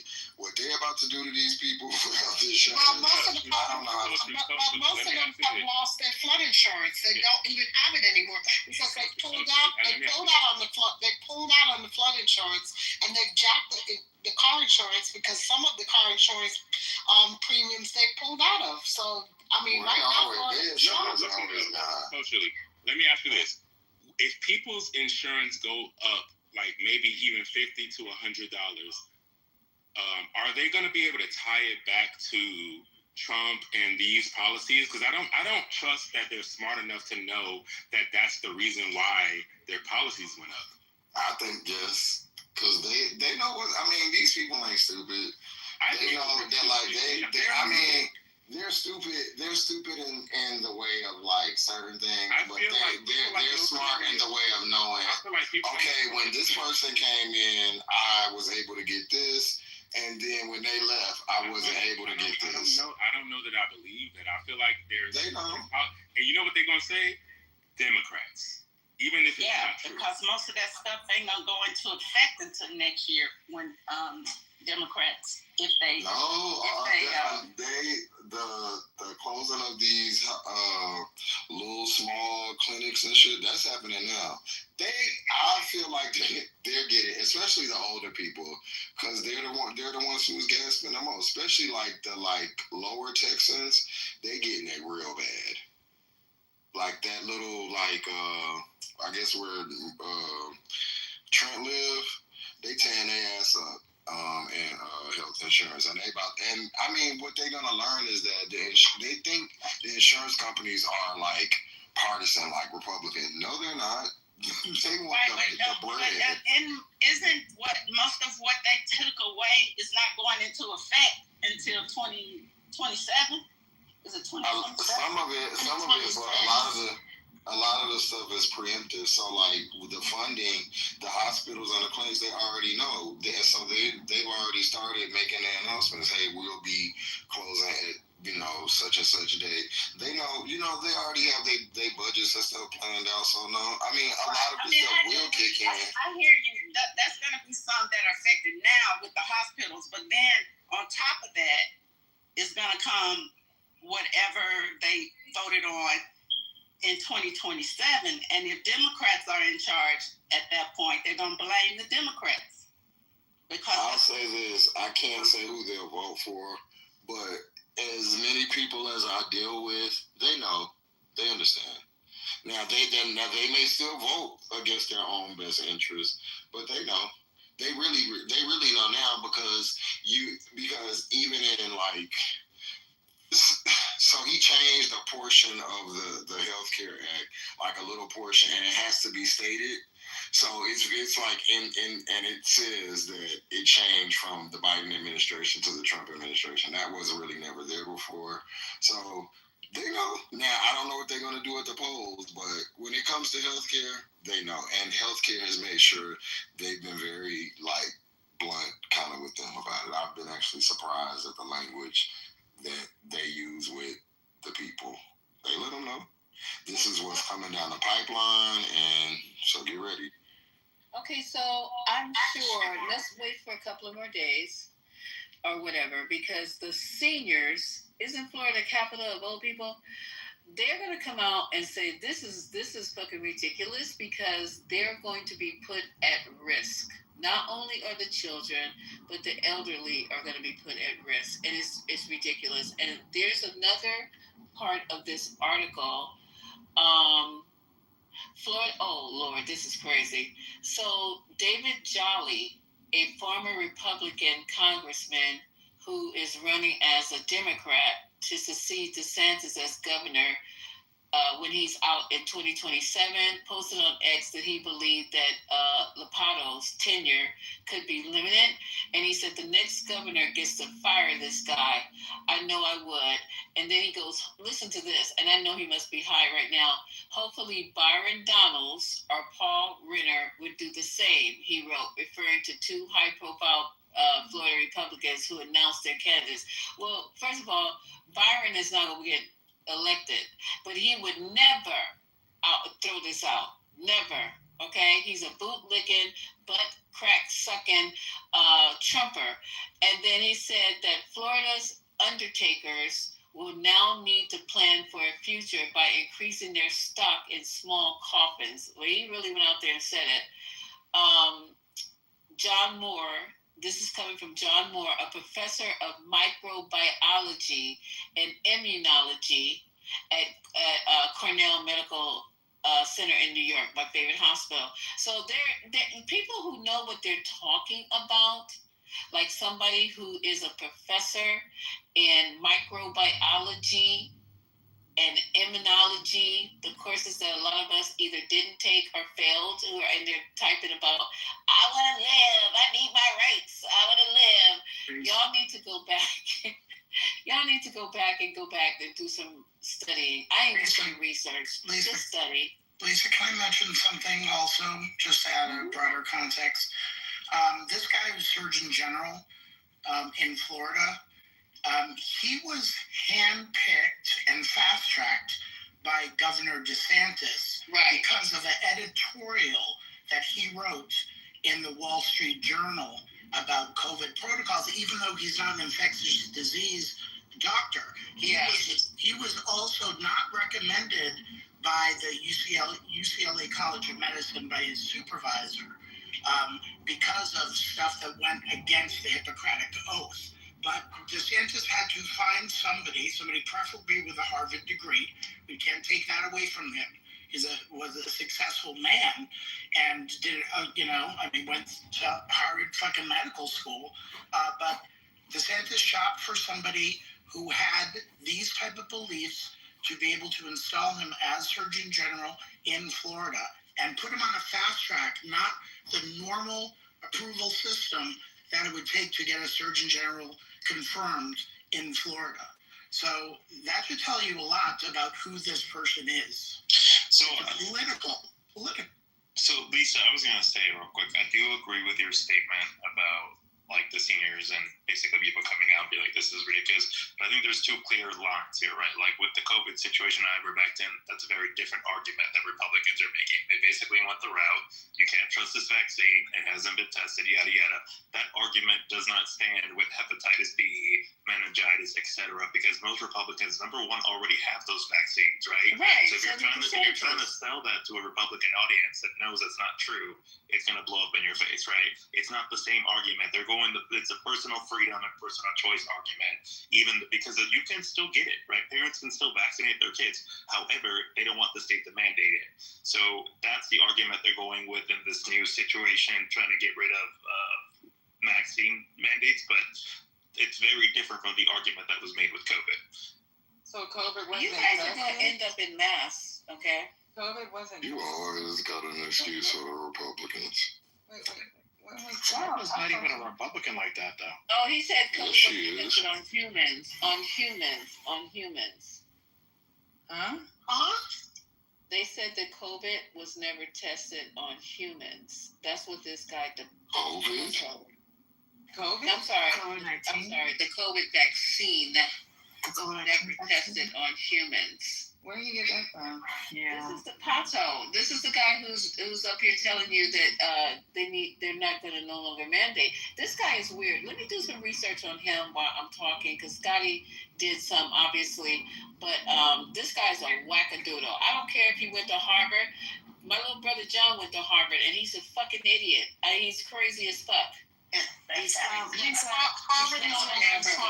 doing a sabbatical. So, Lisa, you mentioned someone. You mentioned someone that I want to go research because you said he's your favorite doctor. And he was in immunology. That thing I would love to because I'm interested. No, my favorite doctor is a neuroscientist. He's a neurosurgeon. And COVID was tested on humans. They got the clinical trials that's going on here. I'm telling you, just on human and Wuhan. We know that. No, stop. I'm about to stop. Those trials were cardboard humans. Stop. Right now. Ben Carson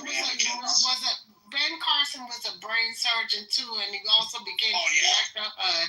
Y'all gotta stop. This is the point. People can be smart and wackadoodles. And Paul Manafort went to jail. And Ben Carson and Steve Bannon complete wackadoodle. Dying. Right, Okay. exactly. So Joe Advocate, go ahead. I know you keep coming off your mic, and then we have Shia up on the stage, some new voices, and then Ron. Did you get a chance to speak, or you did already? No, I spoke a couple times. Thank you. You can speak whenever you want to, Ron. Okay, so Joe Advocate, go ahead and say what you got to say. Cause no, you can't, Ron. Hey, leave me alone. I really very much want to hear what Ron's got to say. What? Just kidding. That's just a joke. No, I just think that's a bad idea in Florida. I mean, we've seen measles in the Somalian community in Minneapolis, Minnesota. Losing children. I think 6 children, very young, to measles when it's been eradicated by the use of a vaccine that you got to take. That also, I mean, tetanus. You can't do... I don't think people realize like these viruses are horrible. You can't do shit. Your immune system can't do shit against them unless you get lucky. Like your immune system happens to be strong enough to win the day. Vaccines are always a better option. It is a weakened or dead version of that virus that trains your immune system. So for someone to say like, it always immediately gets changed into, I obviously don't know what vaccines are. No, and we never talk about herd immunity. Like, it doesn't matter if some of the parents can get the vaccines themselves. It'll protect their children, but it won't protect the community, which is the only way to actually get rid of the virus. That virus doesn't give a shit. Yeah, that virus doesn't give a shit if it can't get everybody. It just wants to survive. And Republicans care, so much about fetuses. They should be pro measles vaccine because measles can cause miscarriages. Measles is really, really bad. It's nasty. You could have measles. You can leave a room, and up to 2 hours later, somebody could come in that room, take a breath, and have measles. Like, it's that contagious. You know, Michael, they love fetuses. They just don't love them after they become actual children. I know. That's what I'm saying. They should try to protect the fetus. They love them as keychains and forever keychains. Exactly. Hey, doctor. That's your fetus. Your problem. My fetus ain't got I had 5 children, and they are all. Listen, don't play with me today. Hey, Dr. Copeland, I see you in the audience there. I don't know if you want to come up and give us some comments. I'm not playing with you today. Okay, somebody said something about measles, and you can walk into a room and do what before the phone broke out? What did you say? It can linger in a room for up to 2 hours. So somebody could have measles, leave a room, someone else could walk in, and if you're not vaccinated, you take a breath, and you could you probably will have measles if you're not vaccinated. Linger in the air for 2 hours or linger on fabrics and surfaces? In the air. That's They put the measles on blankets, y'all. Do you guys remember the blankets that were put around the Indian shoulders? And I'm sorry, I apologize. You're right, smallpox. Thank you. But Dr. Copeland can come up. I can't. Yeah, I love Dr. Copeland. But let me tell you guys one thing here. There would be no reason to have the vaccinations. I mean, people died. That it was death. That's the reason why they created these vaccines. It wasn't because they didn't have shit else to do and they wanted to have a party and a good time. These were created for a reason. All these measles, chicken pox. Let's go back. Let me go down the list here. I forgot the list already. Y'all They actually created the vaccine to stop having parties because they used to have measles parties. Right. We're not far out of the COVID pandemic. We saw death. We saw it. They still don't believe it. How do you fight against that? 1.1 million people died from COVID in the United States. This is how I'm rationalizing it. If we're getting to the point in 2025 where we have to argue common sense, then some people that don't have it might need to go. There was a guy in the room, a few months ago. He said some people in this country don't need to be here.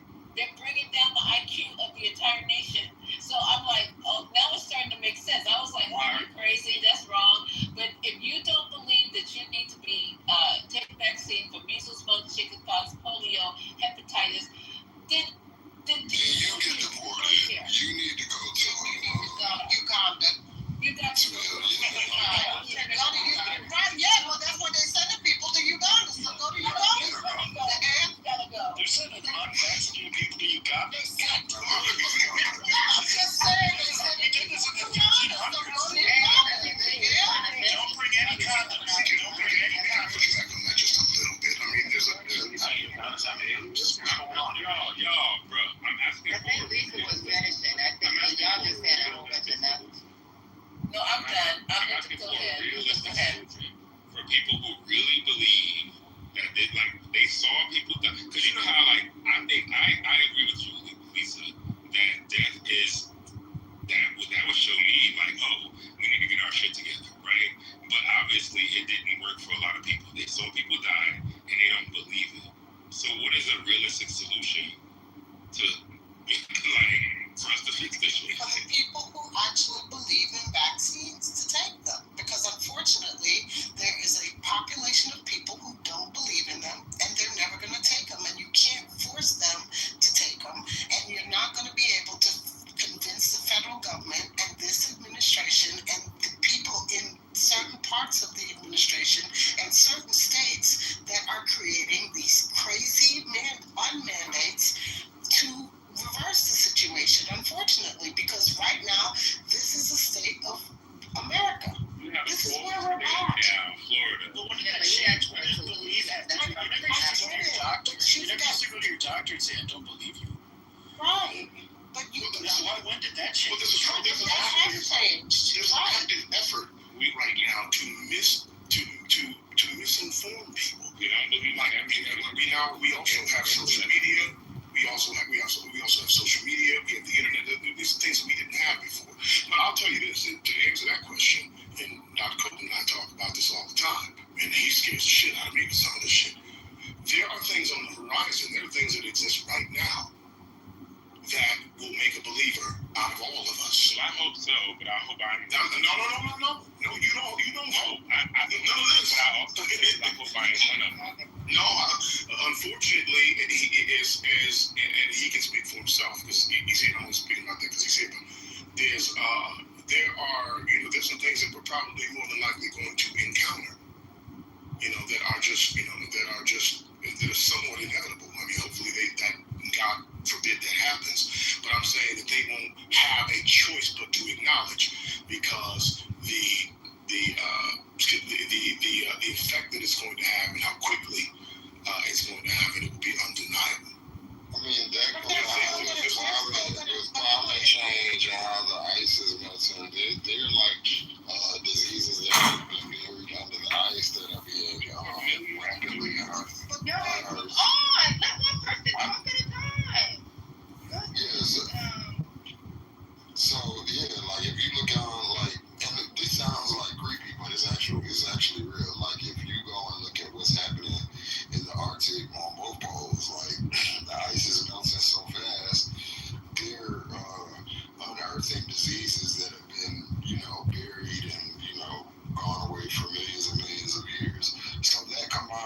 stupid shit that we playing, we're definitely gonna encounter some stuff. I just hope my parents aren't, here to do it.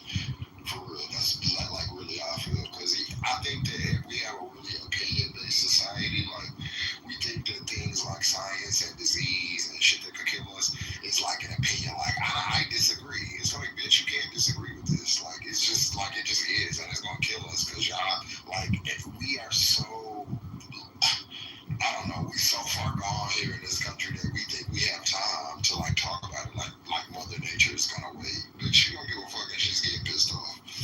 All I'm just going to say is there's another immunologist that has stepped down again today from CDC, and 4 other senior people from CDC have resigned again because now there is a letter that has gone around from 1,000 people from CDC who have asked for RFK's resignation because people are in an upheaval. This is actually in the news currently because people are tired of this. They have literally gotten fatigue because you have people in an actual and subject matter experts who are saying you have a person who literally has no experience or understanding of what they do and is creating a situation which what is going to happen, they are impacting, going to endanger public health on a large scale level to a magnitude that we're not sure if we're going to be able to come back from it. That's the problem, guys. Seriously. I think what we also have to do is there has to be some sort of, and there already is check and balance, but I mean for the Wayne Rollings of the world or the people who report to have some sort of experience when, they're just a podiatrist. When they come on misrepresenting, in order to be able to sell people things just so that they can, because they're the ones that are helping rather to create those atmospheres where people where they look to, the people, and obviously people in the medical field generally agree with the fact that, the COVID vaccine was safe and it was effective. But when you've got people who do not agree with that, and people who do have some credential, who grift on purpose so that they can benefit from financially from people's fear. So there has to be some measure of control there too. But I mean, obviously, people can say what they want. I mean, people can say whatever they want, and it doesn't even. We got the guy from Jiffy Lube that keeps coming in here thinking that he knows everything about microbiology and that's wonderful. And we got the truck driver, the one y'all know who I'm talking about, the truck driver who screams through his mic, who can tell you everything you need to know about immunization and vaccines. Okay, so let me finish off the article. I never finished it out. If you guys want to go read it, I'm on a desktop. I'm on an Apple desktop, so I can't be putting links in this chat. But let me finish this out. If you guys just got in here, and I don't know if you're aware of this person, his name is, I hope I'm not saying it correctly, his name is Ladapo, Ladapo. He is he's Florida Surgeon General. He was handpicked, from what I'm understanding from Spirit, by Ron DeSantis because of his views. He was handpicked. He supposedly graduated from Harvard. I went to start researching him, but I haven't had the time because we've been arguing. And the last part of this article, I'm going to lap on one. Hold on, you guys, just let me finish this article, and then we can talk because I need to get it off of my screen. In his announcement that vaccines he contributes vaccines to slavery, right? And in his announcement at a press conference, I'm going to go back a little bit and read for the people who just got in here. In Tampa, that was hosted by the Satan, Ladapo said that every state vaccine requirement would be repealed and that he expects the move would receive the blessings of God. Quote again, every last one of them is wrong and drips with the same in slavery, said Ladapo, who altered data in a study in 2022 about COVID in an attempt to exaggerate the risk to young men who received one. He goes on to say, people have the right to make their own decisions. Who am I, as a government or anyone else, to tell you what you should put in your body?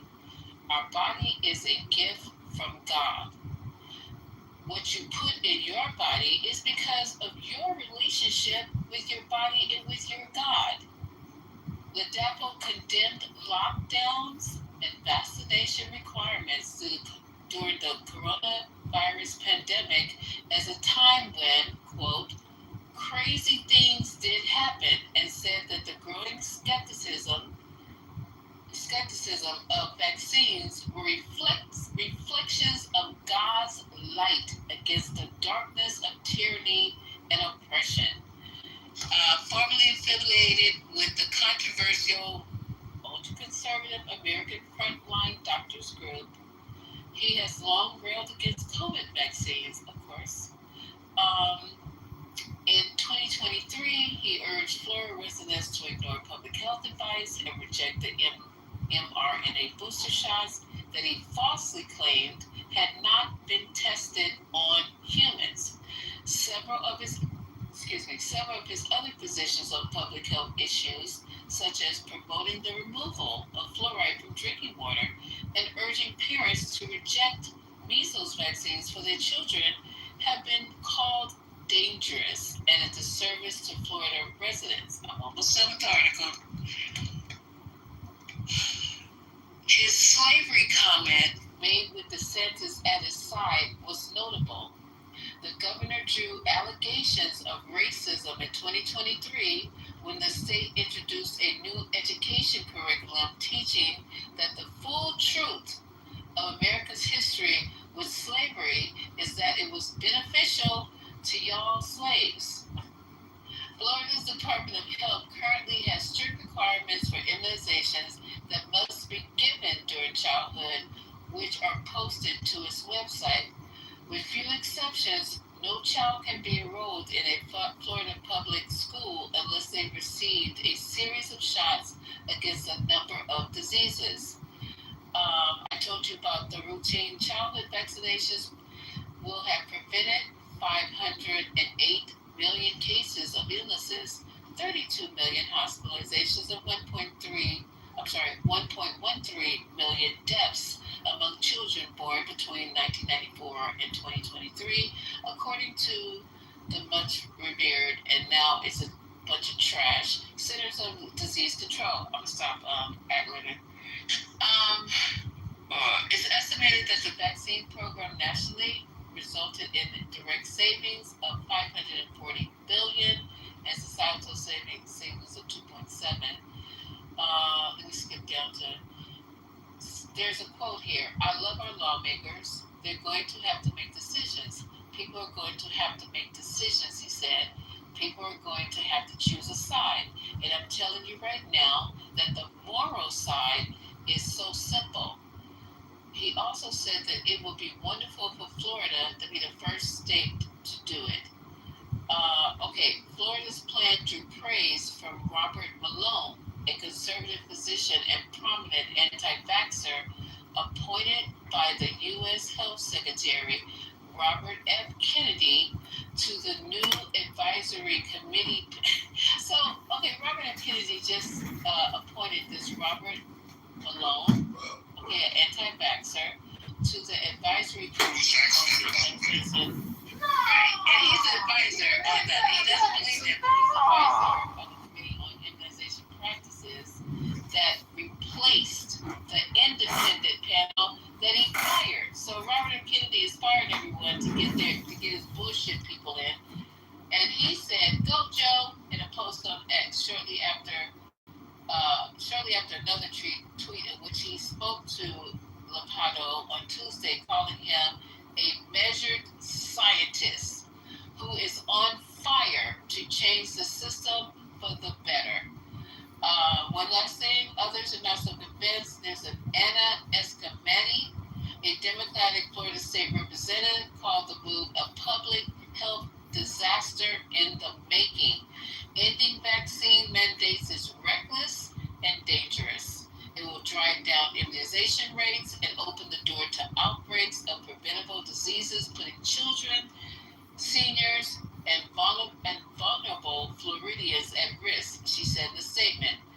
Let me see. Let me go down some more. Let me see.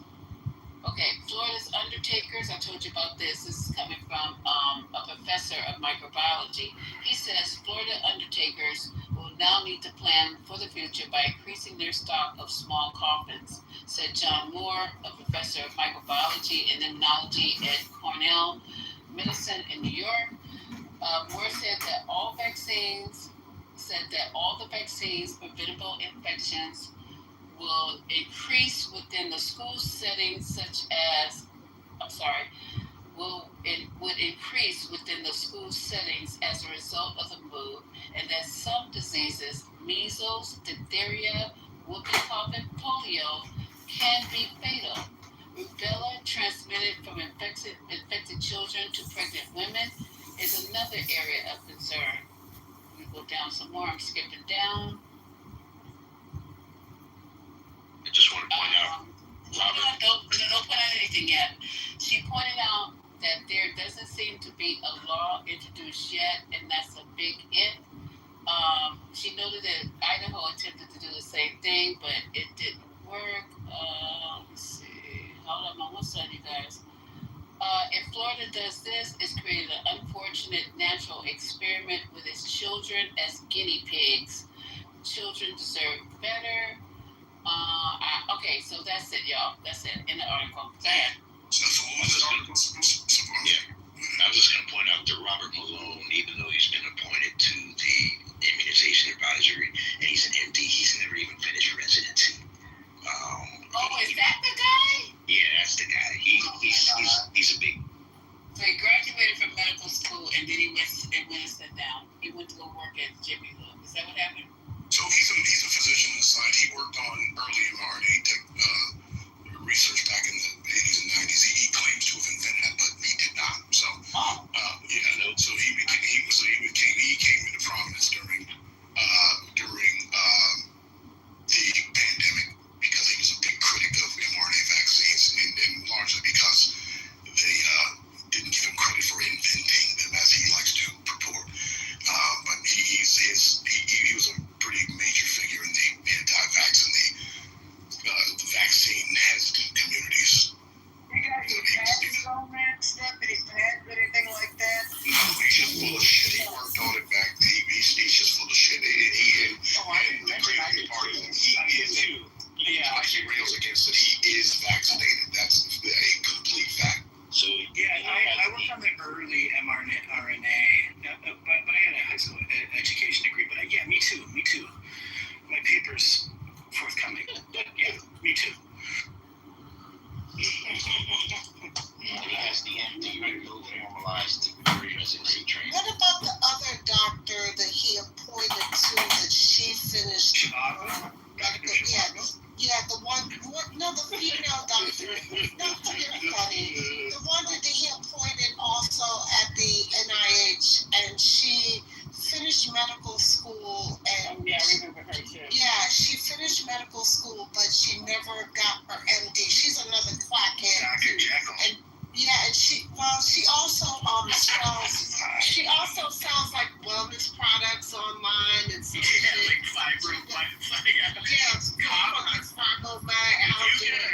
you get that COVID, just copper on your chest.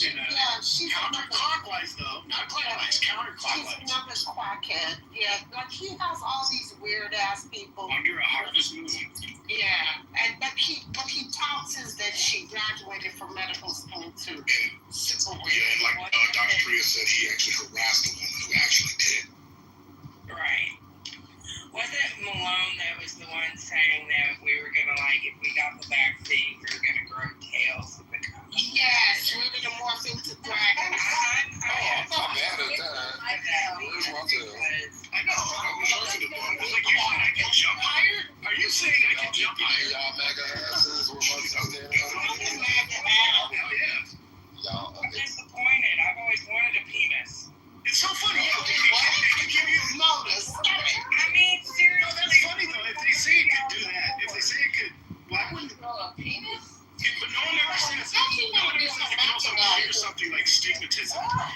say, oh, if you take these vaccines, we don't know what will happen. You could get a tail. But what if it cured arthritis?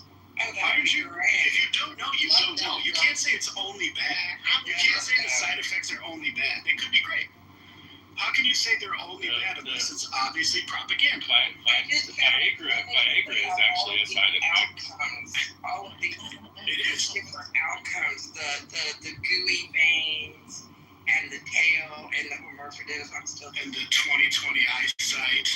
And all that. Well, that didn't fucking work for me. You guys know that for a fact. I mean, I got. So you didn't get a tail or anything else? It was the ones who were supposed to combustibly die. Remember? Oh yeah, we're supposed to combust. Yeah, I remember that one. Yeah, that was the one. The video that went up. The blood that had all of the gooey veins. The gooey veins. The gooey. Just combustible.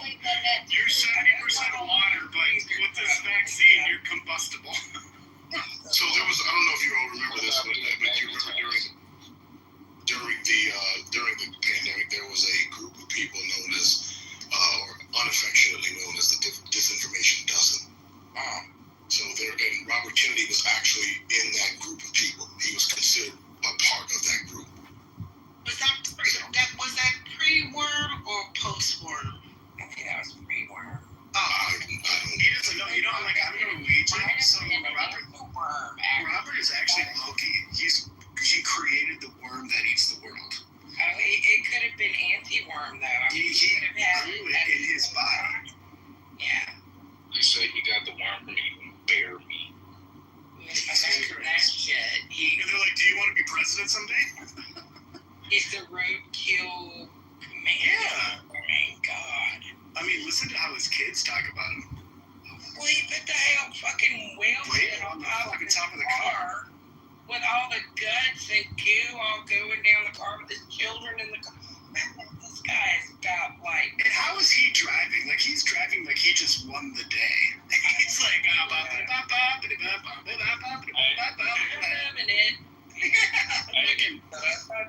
as much as I want to go, but I'm wondering how he didn't get pulled over the fucking dead. I don't know. He's a Kennedy.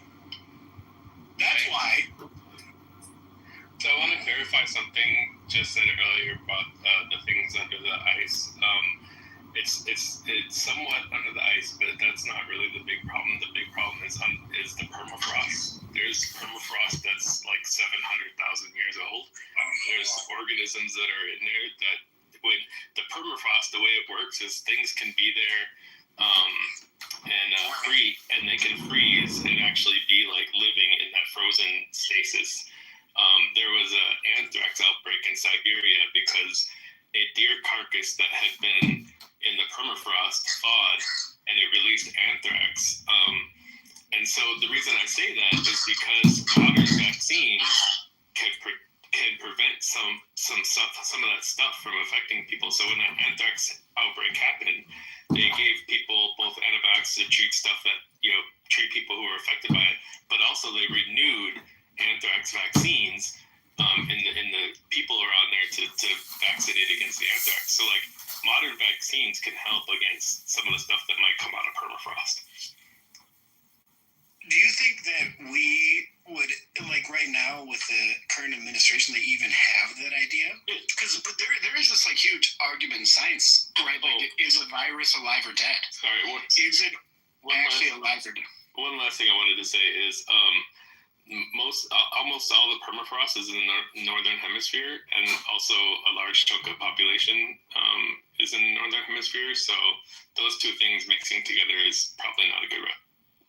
Do you think global warming affects that rate of permafrost? Yeah, it's already doing it. Yes. Yeah. Right. And it's gonna happen faster because there's a lot of methane locked up in permafrost, and once that methane gets released, methane is like, I don't remember, it's like way more effective of a greenhouse gas than carbon dioxide. Oh, so I cannot eat a defrosted woolly mammoth carcass is what No. Just consult your politician first, not your doctor, your politician. Consult your politician. Just make sure it's well done. Michael, are you a scientist? Michael? No, I just have I have ADHD, so I like to learn a lot. You like have an answer for everything. nuts. So I want to go. You back could to, too. Well, that's fine. Yeah. You can read science. You started talking about. I'm sorry. Yeah, he ain't said nothing. I heard that's been wrong. No, I'm not saying. I'm like feeding into it because I'm asking questions. So you talked about a virus being alive or dead. I want to hear more about that. Oh, that was me. Like, there's this debate, like because they replicate, right? Their RNA and DNA strands kind of fold on each other, create new, replicate. There is this debate: is a virus actually alive or is it dead? Okay. That's a real debate. So if it's a real debate. I want to hear Michael tell us about it. It's a debate between who?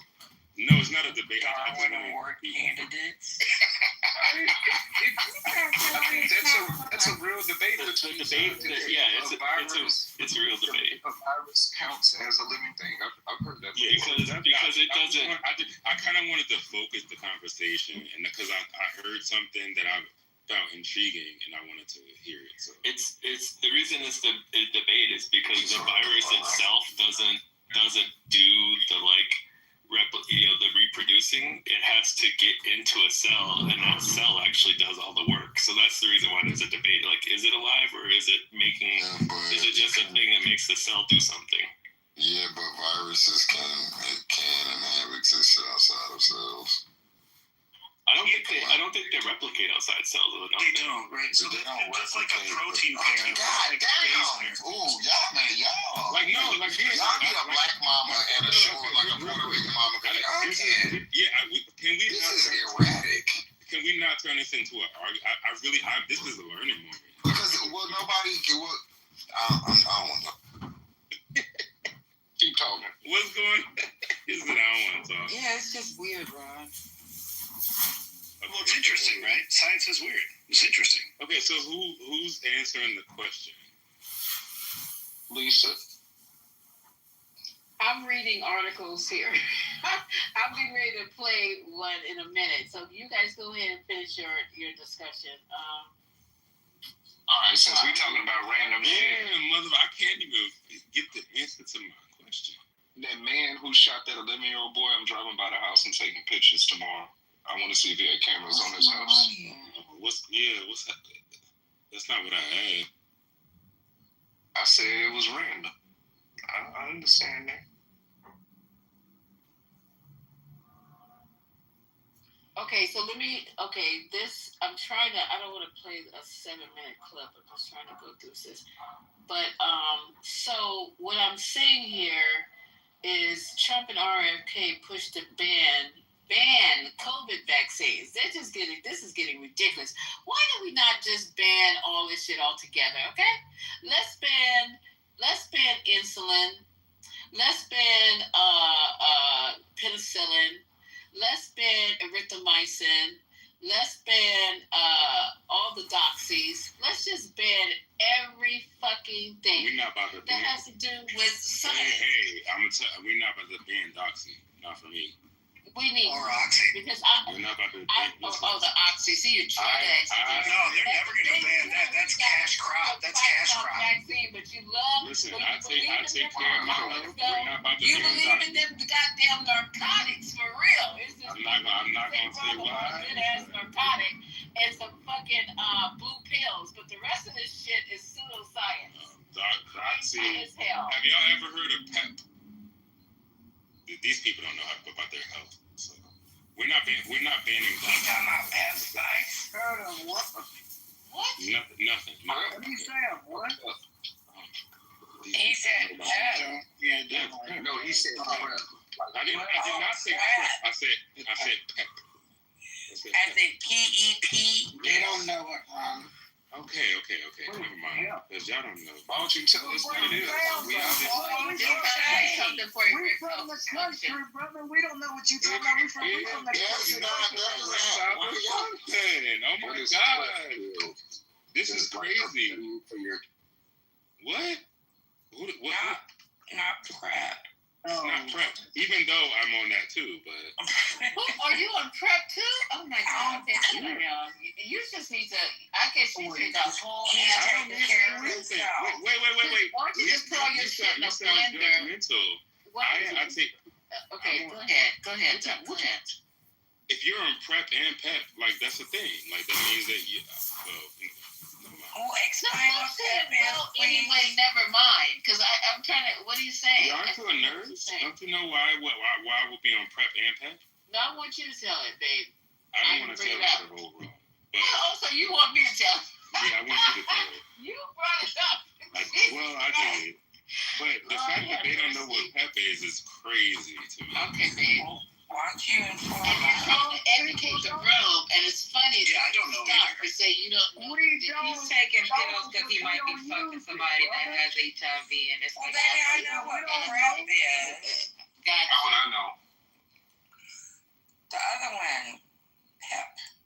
Because the only PEP I know about is PEPFAR. So It's the Plan B for HIV.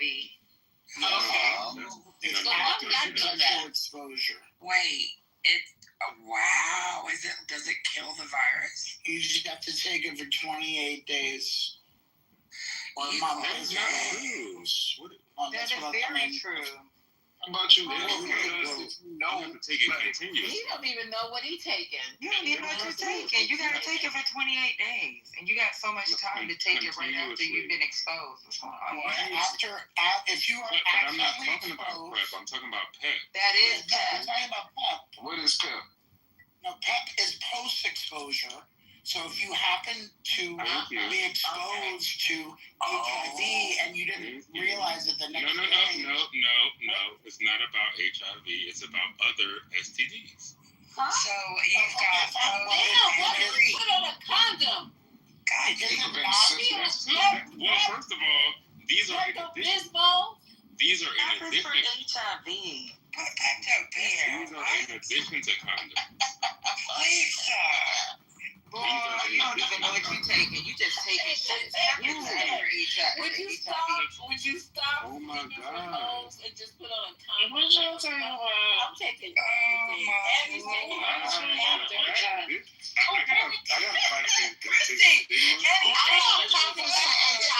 What are we talking about? When did it become other STD? I don't know. Can I ask What are we talking about? We come in the twilight zone. Can I explain something here? Gary's trying to jump in. Can I explain something here? Please explain. There are Hello, John. Hey, how's it going? Well, how is it going? I don't know. It's going. Well, if you can still touch your toes and make a morning bowel movement, that's 2 out of 10 things. Oh, it's going great. Yeah, no. In fact, I just started recently. I've kept a pretty good exercise regimen for years. Yoga and then muscle training. And I just recently started using an exercise bike for aerobics. That's good. And I just started that like a week and a half ago. And that's really, I don't know just where that's going to go, but that's really interesting. So. I definitely notice, returns on cardio output in terms of my clarity of thought, my mental fuzz. It clears out the cobwebs in my brain. Yeah, I'm just trying to keep my body alive and functioning. That's all. My mind, I've got that one pretty well handled.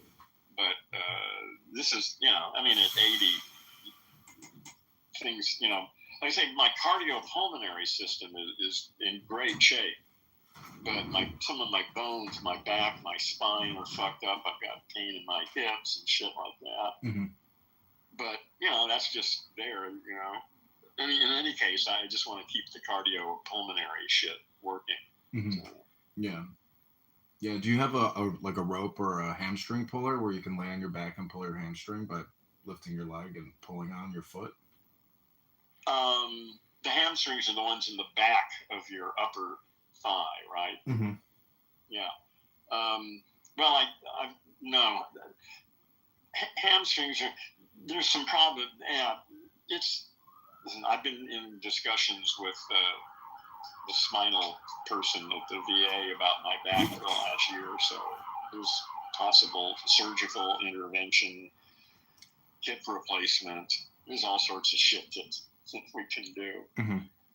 But I'm not in any hurry. It's not that bad. I mean, it hurts. I can't walk a long distance without it starting to really hurt, but I don't really need to. I live alone. I'm a hermit. I go to the store. I talk to people all over the world. I don't really need to go walking around and stuff. So, it's not that big a deal. Yeah, until it becomes a problem. So, I mean, in terms of like mitigation. Well, that's why I want to exercise and keep it working as long as I can. Right. Yeah. I mean, like I say, I have no problem walking. I can walk 50 yards. It's not a problem. So, I mean, as far as just getting up, moving around the house and yard and stuff and going shopping and stuff, it's just not really an issue. But if I had to walk, from the parking lot in an airport somewhere, walk a half a mile or something, that would really not be any fun at all. Oh, I get it. I have known many people that have had hip replacement surgeries and they're still wobbling and in pain, and everyone still has to do yoga, just doesn't stop. I've had some interest. I've got a friend who got hip replacement, and it just totally transformed his life. It's been amazing. He's 88 now, and he was really having trouble. Now he's up and walking all over the fucking place. It's amazing. Oh, that's cool. Yeah, so there's possibility, and the medical stuff is getting better every year. And like I say, I don't really, I can live with it the way it is now, really. Well, the only reason I bring up the hamstring is because it is such a simple movement, and it's basically just take a belt or a rope and pull on your foot and lay on your back. But when you're doing that hamstring pull, if you do 10 hyperventilation breaths, like, and then on the 10th one, take the deepest breath, hold it, and then hold that deep breath for 10 seconds and do a Kegel exercise in your groin, and that'll technically pulse your pituitary gland. And this is like yogic stuff, but I have found that it does seem I don't know, it seems to be, it could just be a metaphor for well, it could be, that it works for some people and not other people. I don't, tryptamines don't work on me. LSD, DMT, and psilocybin have no impact on me. Yeah. So, I mean, it's just, I've got weird body chemistry. Well, I showed this girl this breathing technique. She's an opera singer, and she was like, "Holy shit, I have never breathed like that in my entire life." Yeah. Well, that's true. Yeah, there's some yoga. I've experimented with. Yeah, I do a lot of breath stuff, and I'm aware of that. Yeah, most people have no clue about what deep breathing actually means. They've never actually breathed deeply. Yeah, I did this interview at this event, and they put you on the spot and they say, let's do an interview for 1 minute. So I said, all right, everybody, take the deepest breath of the day, hold it for 10 seconds. And I just, that pause during the interview, got me an A+ on the interview. It's amazing. The absence of content, the void, the silence is what a lot of people just aren't getting. That's interesting. Yeah. Yeah. Well, you're lucky if you can get away with that. Depends on who you're sitting across. Other people might not see the depth of that. Well, I tell them you might giggle at this response. I've done it twice now because and Friday I'm getting the best press for the campaign. I'm running for Congress, I think and so Friday I'm going to be on TV, and it's my biggest press to date. All right. Yeah. What's the issue? I mean, it's just an interview. It's just a pod. As far as I know, it's just like going to be a 45-minute conversation, probably.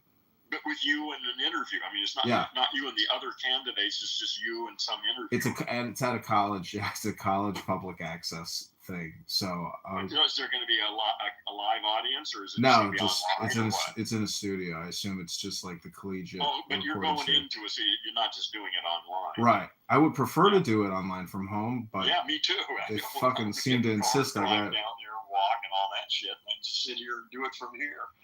I know. I'm tempted to tell them I have Yeah, why automotive why issues. don't they do it that way? I don't understand. They actually want you to go. Well, they have a studio, so Yeah. they want to use it. Yeah, that's the exact reason why they want it. But That's for right. me, You're right. Otherwise, why do they spend all that money on a fucking studio if they're not going to use it? I met this guy at this bar restaurant where they have live music, and he was filming the event, and he showed me his house like through his pictures, and he had a $200,000 recording studio built in his house, and it, as far as I'm concerned, it's just fucking like garbage at this point. It's all outdated and just a giant disaster of equipment. Well, it's a whole new. Yeah, everything is basically online and free. Yeah. And, or close to it anyway. I mean, you still have to buy good microphones. But, I mean, aside, I don't know what other physical stuff you need besides, well, you need a few physical things, but not much. That's the beauty of it. It's just stunning. Yeah. It's amazing how the cell phone, people go big into audio and mics and all this setup. It's like, but you know what? Your cell phone mic is still like, is pretty much as good as you Yeah, can. it depends on what you're doing, For most stuff, a phone is good enough. Unless you're doing some really special audio thing or some, I mean, there are reasons to get better equipment, but not many. I never have been hung up on audio quality. I've got thousands of hours of recordings of conversations I've had with people on my old podcast. They're relatively shitty quality by today's standards, but they're easy to understand. I mean, they're not just full of, they're easy. You can listen to them. They just sound normal. They're just not great. And I don't give a shit. Anybody can listen to them and they're easy to listen to. So that's good enough for me. Yeah. Yeah, everything is going well enough here. I just have to get on the road and literally get petitions signed and go to events. So 45 minutes, you're going to go in there and sit in their studio for 45. Do you know who the person is? This with one person or what? I assume it's the one guy I've been emailing with. Yeah. Okay, so do you have any? You know anything about him? Nothing. Well, why haven't you learned something about him? Well, I did this other. You want to convert him. That guy is important. Oh, I could try to Google him. I assume he's a college student, a young person. Well, whoever he is. Oh, I could Google him. Tomorrow's my got an audience. Yeah, I would find out as much as you can about him. Yeah, tomorrow's my prep day. I got to print out petition. When are you going to do it? It's Friday. Friday. Okay. So okay.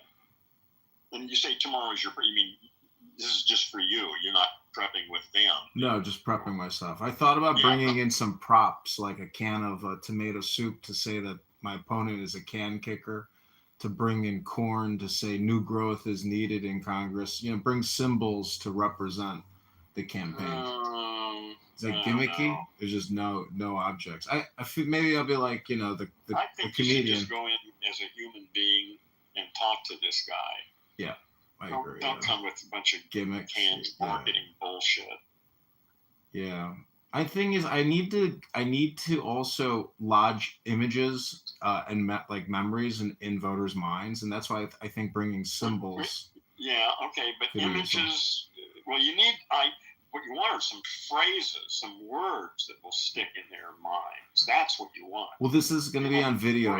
That's why I say if I bring props, it's on video. At least I can, lodge memories visually with a corn cob, with a tomato can soup.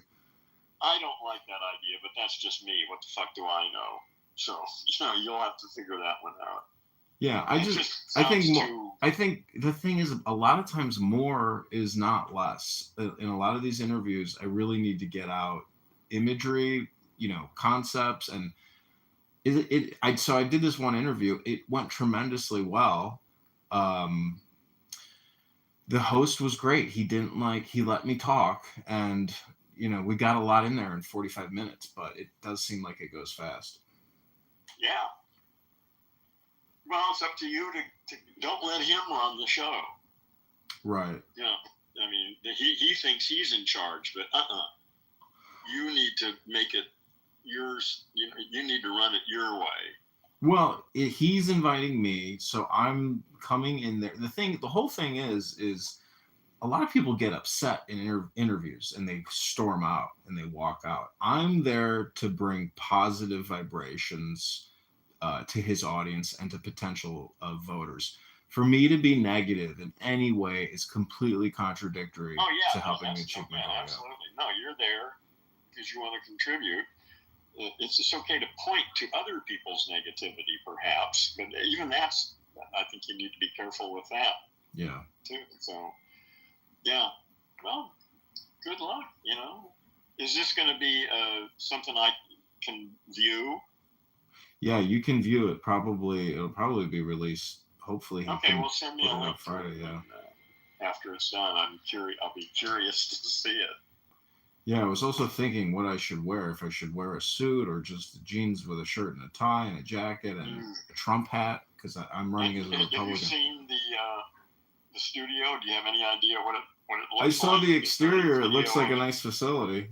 Looks like a good It looks like a nice college campus, recording studio. Well, it just looks like a fucking newsroom studio, sort of. I mean, I didn't see the interior. Is it going to be just a couple of chairs on a stage, or what? What's the setup? I assume it's like a radio booth kind of a thing. I don't know what that means. Meaning it's like an enclosed glass studio, where it's. Oh, where you're sitting in one box and the other person is sitting in another box? You're not going to be sitting at a table face to face? Yeah, it might be a table. It's probably a table, yeah. Yeah, I mean, that makes sense. Well, it'd be nice to know what it is. I mean, because that might change. Who knows? Yeah. Yeah, I would try and get as much information as you can about the actual setup. Mm-hmm. It's I mean, who knows what ideas you can get from that. It's about 3 hours away, so I have to. And I scheduled it on a Friday, so I can spend the night, and then on Saturday, spend the whole day getting petitions, and Friday night as well. So Friday and Saturday night, I should be able to probably get a couple hundred signatures. How many more do you need? 700. Okay, well, if you can get a couple hundred in one day, that would be nice. Hell yes. Yeah. So, but this is the voyage. Yeah. Well, I'd be interested. Yeah, send me a link to the interview. I'm very curious. Yeah, I can send you the one that I did about a week ago with this guy named George Deinhardt, who runs the Prairie Report. This one I thought went really well, and I sent it to friends and family, and they were like, I can't believe that's you.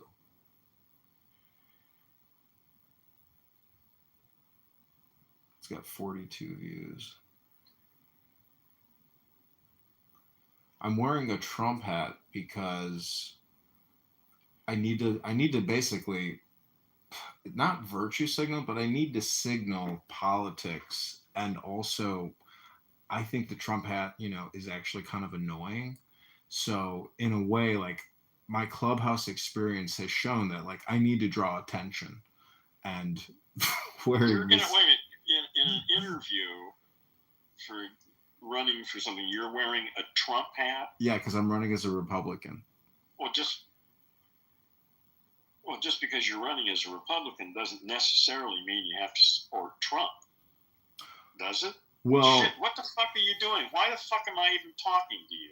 Well, because I'm interested in communication, and I think that the demonstration really shows participation and social attitude, because there's a lot of people who really are just Trump dummies. And yeah, that's right. That's right. And as a politician, I have to respect those people as constituents. Well, you do. I don't. Fuck them. No, you don't. I mean, language monkeys, and I don't give a shit what they think. And if we don't get rid of them or put them out of business, they're going to destroy America. America may be gone anyway, maybe too late, but yeah, those people are destroying this country. And fuck them. I'm not going to try to appeal to them. They're assholes. They're stupid. Well, you're talking about a herd, basically. Yeah, well, whatever. An uneducated mass of people who are attracted to a narcissistic deeply troubled, fucked up individual is just pathetic. And I just don't, I have no room for any of that shit. Well, anyways, all I'm saying is I'm wearing a hat in this interview, but I think maybe what I discuss, there's the silence part in this interview, and basically that's how I answer racial identity politics, which is meditation and wisdom, which transcends and supersedes race consciousness. I'm going to say that again. I didn't get that. I said that meditation and wisdom transcends race consciousness. When you engage in that type of activity, you're no longer focusing on race consciousness, so it transcends it. That's how I. Okay, yeah, meditation. Well, it can do that. I mean, it doesn't for most people, but it certainly can do that if people do it right and with the right intentions. Yeah, I agree. But I don't see how anybody could do that and then justify anything about Trump and what he's doing. Well, the problem is anger. So if you find yourself getting angry all the time about something, a lot of road ragers on this app who just go room to room and they just want to rage. I'm just saying that, meditation, peace, and stillness is therapeutic. Well, that's good for anybody. Yeah. That's obviously, that's a major part of my own life. So I won't argue with you about that. I would say meditation has been one of the major factors in me developing into whoever it is I've become. Meditation, drugs and meditation and linguistics. those three things have pretty much defined me. Yeah, I was reading this passage. I wanted to read it to you. It's about self-hypnosis and the knowledge of knowing that you're putting yourself like in a trance.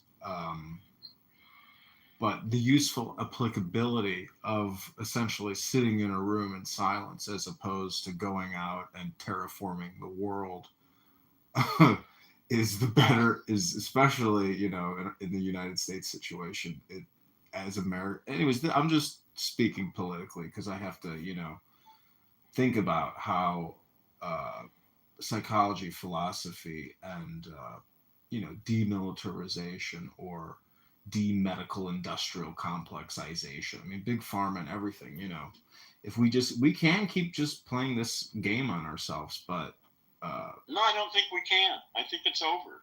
I think this is bigger than politics and humans' little squabbly problems. I think we are at a turning point in Earth's history.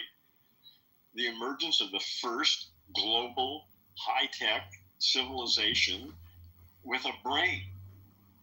The neural nets that are being constructed. Now we're building a conscious planet. And I think this is all going to happen in the next 20 years. See, let me give you a pessimistic inversal of your opinion there, but also an optimistic, opinion of what you just said. Why? What are you going to tell me? You think I haven't already figured out all those angles in this thing? It wouldn't surprise me if 80% of humans were dead in the next 20 years. It could get really fucking ugly, or it could get worse. I mean, it could be over. I mean, that's not off the table. Well, it's over for everybody regardless. We have only so many hours left in this body. That's a fact. Yeah, but I mean, it could be over for civilization. It could be that Earth is aborting. Not all caterpillars turn into butterflies. Oh, well, in 1944, when you were in Berlin and the whole thing was completely obliterated, you were probably saying, this must be the end of the world. Well, it was the end of their world. Well, that's what I'm saying. It's all relative. Like, you think it's the end now. Anyways, I like that expression. If you can say it, it is not true. So I find that to be true. No, but it might be worth considering. I don't know what's going to happen. This is just my guess. and it's a range. Like I say, it could be that we've already been through the worst of it, and that it's just going to sort of start evening out, and it could be a much smoother transition, or it could just be tragically awful transition. But I'm assuming that on the other end of whatever we have to go through, we're going to create a new world, whoever's left. If it's most of us and it's been peaceful, nice. If it's just a few survivors, whatever, we're going to create a new planet.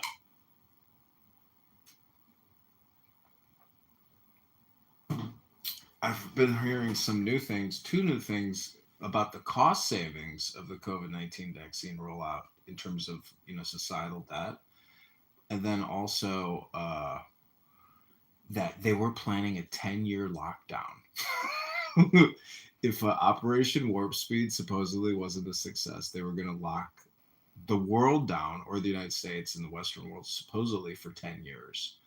Well, that wouldn't happen. That would be the collapse of everything. That would be the end. That wouldn't work. Nobody would go for that. That would let them try that and see what happens. Well, anyways, those are just things that I've heard, in chatter, but. Well, there's plenty of talk and ideas and speculation. I've got my ideas about how I think it's going. I'm aware that other people have very different ideas about how things are going. We'll see. I think the next 20 years, it's going to be, I think even the next 10 years will answer most of the questions. See, what's interesting about AI is it's not like providing prompts for people. People are providing prompts for AI. And we need it works both ways. No, that's precisely why I use ChatGPT to prompt me. Oh, really? It works very well. I haven't really had that. It too. It works both ways. Oh, I haven't really had that experience where I've been able to get prompted by an AI chatbot or anything. Well, you have to train it to do it. It's I've been working on this for almost a year now, so it is still not anywhere near where I want it, but it's way different than the way my ChatGPT. Well, I call it Lex. And again, it's a little trained subsection of ChatGPT that I have trained that deals with me. And it's quite different than the way ChatGPT talks to other people. But it's taken a year of continually getting it to stop doing shit that it did and start doing stuff that I want. For instance, it's reliably timestamping every one of its communications. So the first line it gives me is today's date and the time, which is very helpful since I've got almost 2 million words in there with it, and there's no fucking timestamps because OpenAI are a bunch of idiots. But now at least it's putting those timestamps in there for me. Yeah, I use Grok pretty much exclusively. I just recently downloaded ChatGPT. The nice thing about Grok is that I can post everything that I interact with and provide it as content to my audience. But yeah, well, you can do that with anything. I do that with. I post a lot of my conversations with Lex on my Facebook page. Yeah. All the time. Well, not all the time, but often anyway. You use Instagram too, right? Yeah. No. Oh, you're not using Instagram? I thought I saw your Instagram. I have an Instagram. I don't use it. Oh, well, they have a repost feature, which is a lot like X, where you can retweet basically now within Instagram. That's a new function. Just like Facebook is the only thing I really use, and that works just fine for me. Well, tomorrow I'm going to create a bunch of videos on YouTube that are, specific, saying, hey, I'm candidate Congressman John Kitover. I'm running in Rockford, and I need your help to be a petition signature. So, like, direct response ads directed to the, top. And what's the urgency?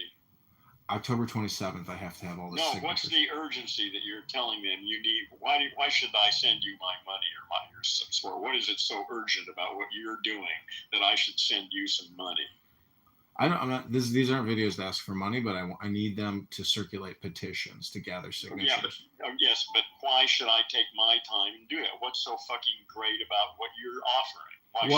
I didn't give you the B squared part, to get to. I'm just telling you what I'm going to do. I didn't finish up the message yet. I'm saying that's the issue. Is you need to have some compelling reason. To do that. It's a speech, but I mean, the top 3 reasons for me are the national debt, the COVID-19 vaccines, and your property taxes and income taxes. Oh, okay. Yeah. All right. I got it. Yeah. Yeah. See, none of that shit I give a shit about. So I don't need to see what you're doing, because if that's what you're concerned with, I have no interest in any of that stuff. Well, how would you? What would your top 3 priorities be if I were to put that message? It's over for the United States. China is now running the stuff. America can't stomach that, but it's true. It's over for America. The age of nation states is coming to an end, and we can let it happen to us, or we can manage this transition consciously. That's what we need to start talking about.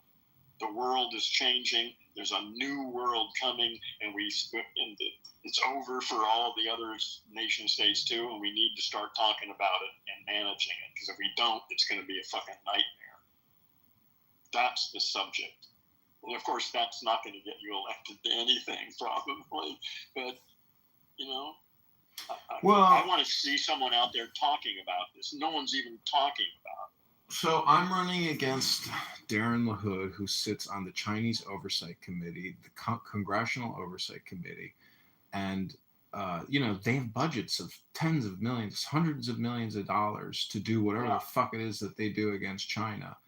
And my point is, this guy's never read the Tao Te Ching. He probably knows nothing about Alan Watson. He's probably very antagonistic against China. He funds. Yeah, right. They're full of shit. So he funds all this AI investment against Chinese AI, technology. But we're just going to lose. It's already over. That's the thing, is they don't get it. It's already over. It's over for the United States. It lost. It's done. Yeah, but it's not about winning or losing. I mean, it's about, like you said, it's about management. So I'm just saying that I think I would be a better person qualified than this gentleman, because he's not. I agree. You probably would be. But again, I just don't. That's fine. Listen, I'm sure you'd be better than most of the people who are running. Anyone who's read Alan Watts and knows about the Tao Te Ching, you got my vote. But I just don't give a shit about the United States and making it work better. Fuck the United States. Fuck China. Fuck Russia. Fuck all these nation states. I'm an earthling. We need to start operating as earthlings.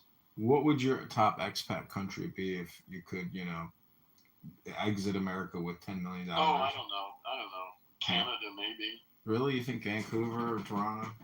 Well, I don't know. I don't know. I don't think I need to worry about it. I think the United States will be gone soon enough. California, by itself, we're the world's 4th biggest economy. Only Japan, China, the United States, I think we're 5th, and Germany, I think, are the only economies in the world that surpass California. The United States is a drag on us. Fuck the United States. California stands really nicely by itself. Yeah, well, I mean, if you think America's going to disappear, I mean, you've traveled coast to coast, you've seen all the major cities. I just don't see what you mean when you say it's going to disappear. Well, take a look at some photographs. Go to Google and look at photographs of the 10 biggest cities in the United States from the air, the building structures and stuff, and then do the same thing for China. And then come back and tell me what you see. What you see is decrepit, failing structures in the United States and a whole new world emerging in China. Yeah, I was looking at how much they spend in each major Chinese city, and in some cities they're spending $100 billion a year as their annual budget, but they've got 60 million people. We have spent the last 50 years on our military, and we've run the world because of that, because we had more bombs and bombers and shit and the highest stuff and blah, blah, blah.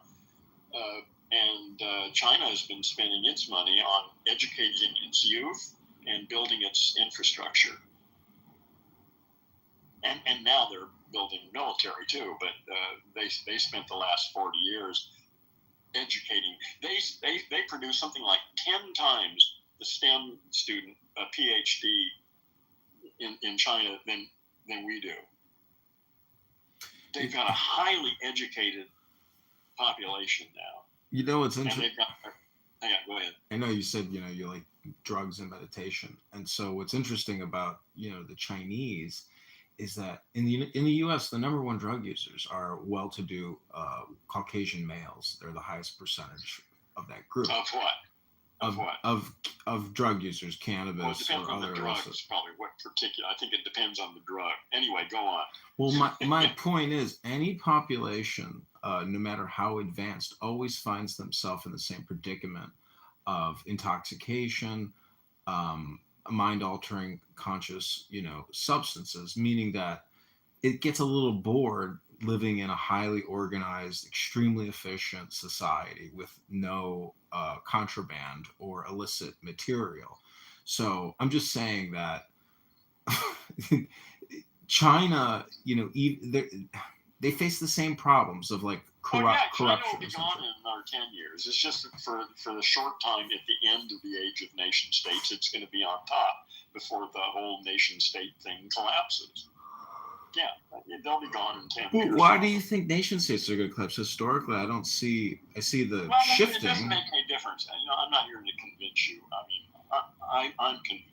Again, it's just my story. I think this is what's happening. I think what's happening is not something humans are doing. We are embedded subsystems living on a living organism that's undergoing some sort of metamorphic transformation of some kind. That's what's happening here. It's not something we are controlling or running the show. We are embedded subsystems. Well, the only problem with that theory is it leaves out words which seem to be the rules of the game. And if you can't use the words in communication... What words is that? Or what do you mean? Meaning that even if the Earth is becoming alive, or we are just... No, it's not becoming alive. It's been alive all along. No, I'm talking... More than alive. It's not just living like we are. Well, the transformation that you're talking about, the greater transformation, whatever that is, whatever the next change is. Yeah, I'm saying Earth, like saying, like my body is made up of trillions of individual living cells, each doing, some of them are liver cells and some of them are muscle cells, and they're all doing their shit. But here I am, okay? And I'm saying we bear the same relationship to the planet. We're like the individual cells in its body. We're part of its brain, actually. We're like astrocytes. We're building its brain right now. But again, that's your brain. My story. But your brain is. See, what I'm saying is, you think the casino is going to go out of business, or the temple is going to get shut down. No, that's not the way I think about it at all. No, it's not going to be like that. It's going to be more like how when the Soviet Union disintegrated one Thursday evening. See, America. Wednesday night, there was the Soviet Union, and the next day there was no Soviet Union.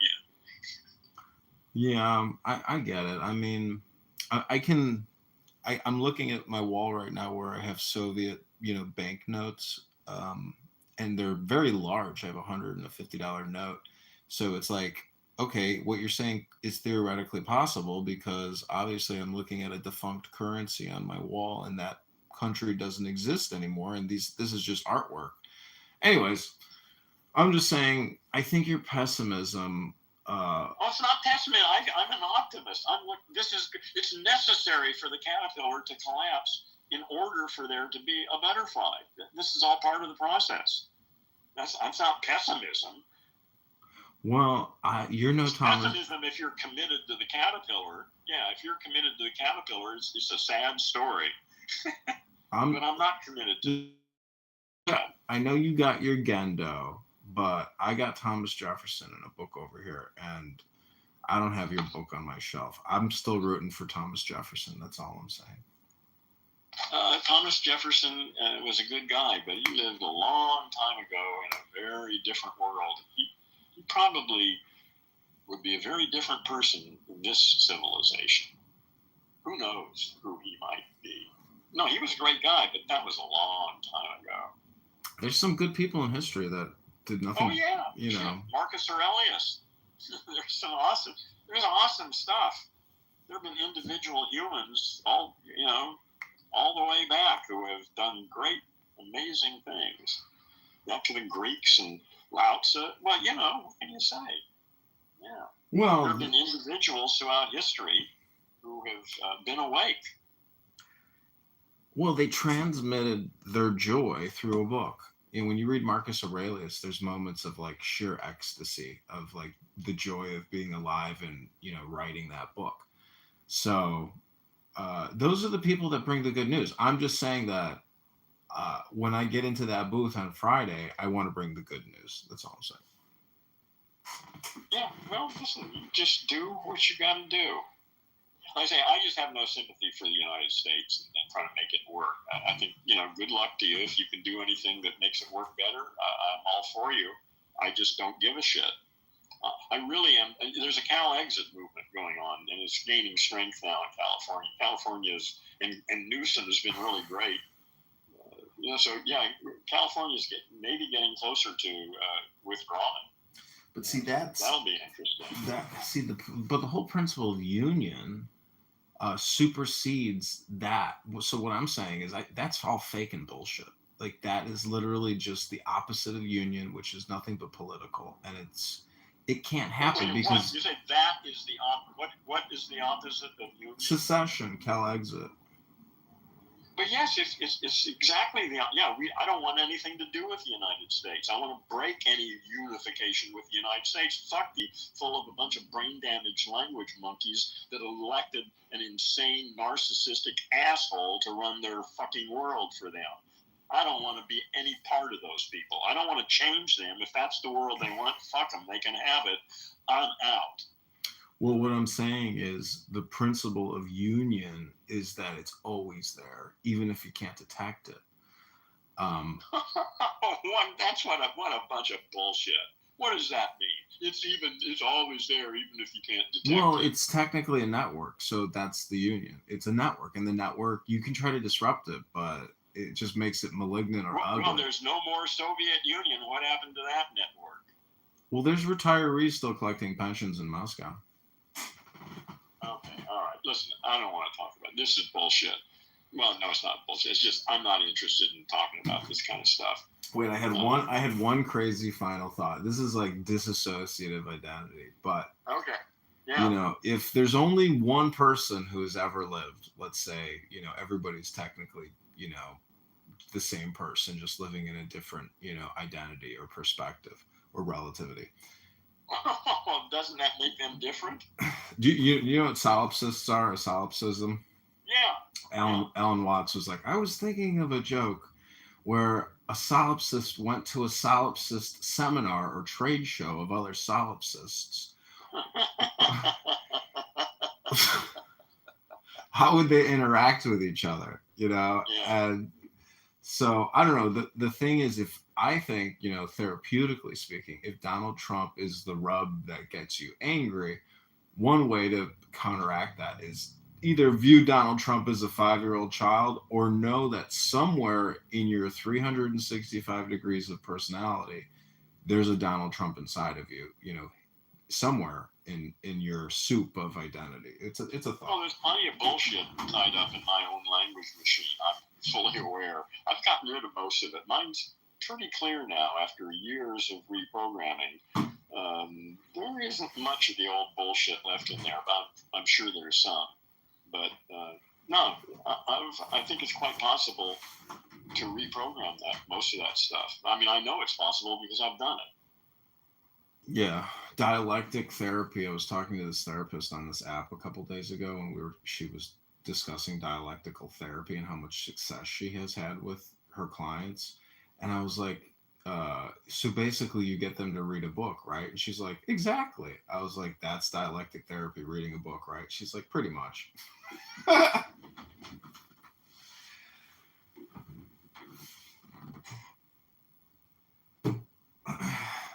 I don't know. I'm trying to make a joke out of it, but This is what I do. I mean, I spend too much time listening to people on this app when I would prefer to read books and create content. But I have found So why don't you do that? I do, but I have found physically, really, you can only get about 2 hours a day out of your body to read. Well, it depends. No, listen. For 30 or more years, I was able to read intensively and study between 4 and 6 hours every day. Well, that's reading silently, though. I'm talking about recording audio. Reading books out loud, creating audiobooks. Physically, that's a whole different thing. That's not even. Yeah, that's not reading to learn, and that's a whole different thing. I don't even know why you'd call that reading. The thing is, no, I listened to the playback years later, and so the thing is, I don't have to read that book again. I can just play the YouTube video of me reading the book, and then I learn even more from the audio recording. It's got their own way of doing things. I'm going the extra step. But I will say that once you record a book into audio, you never have to read that book again. You can just listen to the audio book. Well, I very seldom have to read a book again anyway. I mean, there have been a few books, maybe 5 to 10 books that I've read more than once, but I read very well and I take lots of notes when I'm reading. So I usually don't need to reread it because I've incorporated whatever I read into my life. But there are a few books that I have reread. Well, I know our time is coming to an end, so I'm wondering if I could just read you a poem by Rumi. It deals with the title of your room. How long is it? 30 seconds. Oh, hell yes. Go ahead. There is a sun star rising outside the reality of form. I am lost in that other reality. It's sweet not to look at two worlds, to melt in meaning as sugar melts in water. No one tires of following the soul. I don't recall now what happens on the manifest plane. I stroll with those I have always wanted to know, fresh and graceful as a water lily or a rose. The body is a boat, and I am waves swaying against it. Whenever it anchors somewhere, I smash it loose or smash it to pieces. If I get lazy and cold, flames come from my ocean and surround me. I laugh inside them like gold, purifying myself. A certain song makes the snake put his head down on a line in the dirt. Here is my head, brother. What next? Weary of form, I came into qualities. Each quality says, I am a blue-green sea, dive into me. I am Alexander at the outermost extension of empire, turning all my armies inward toward the meaning of armies and heron. That's Rumi? Yeah. God, I've never heard anything like that from Rumi before. That's really different than stuff I've heard. Anyway. It's an ode. Yeah, it's called Like This, Rumi 43 Odes, versions by Coleman Barks. It's a very good book. Yeah. I feel like if people read Rumi on this app, they'd be a lot happier. Every time I read Rumi, I'm just like, man, it really just like electrifies the soul. It can, in my opinion, if anybody is unhappy, they should read Rumi. Again, it's different for different people. Different people get different things from different writers. Rumi isn't for everybody. Neither is Wittgenstein's. Well, Rumi, anybody can read Rumi. It's not complicated. Anybody can read. Well, yes, anybody can read anybody. You can do anything, but whether it speaks to them is, depending upon everybody's different. Well, you haven't noticed that? Of course, but Rumi is intelligent because it's a compression. You could read Goethe, like a 600-page book by Goethe. It's just too much information. Rumi is like a condensed soup. It's condensed in my opinion. Whatever. Listen. You like Rumi. I like Rumi. I don't really, all this intellectual shit about it. Anyways, these are all just mystical books which deal with God. Well, okay. So Judeo-Christian, Islamic gods, Buddhism, and the whole concept of God is really almost not even there. It's a whole different thing in Buddhism. So I'm really just talking about Islam, Christianity, and Judaism. Those are really silly old concepts of God. Yeah, I mean this was a really interesting query that I did on Grok. I think I tried to send it to you actually. But I asked Grok. I said, summarize the 10 most profound discoveries of Alan Watts, and then I said, give me the 10 most profound discoveries of C.G. Jung, and give me the 10 most profound discoveries of Sigmund Freud. Oh yeah. And you could see the progression from Freud to Jung to Watts. And Watts's summaries were, the most compressed and up to date of the three. And Sigmund was like the building blocks, but Watts's were really interesting. It's very. Well, you're going to have to add a fourth one on that list. I'm compiling another 10, the 10 ideas that I think are.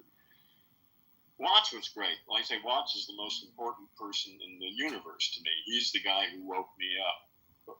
But still, when I listen to him today, I can see just all sorts of clumsy shit stuff he says that could have been said so much better. So I'm actively working on really something very much like that, a series of statements that sort of summarize what's going on. The first of which is this whole idea of breaking identification with the voice in your head. Most of us are trained from infancy to identify with the voice in the head. That's me. I said that. I think this. I think that. That's bullshit. That's just plain fucking wrong.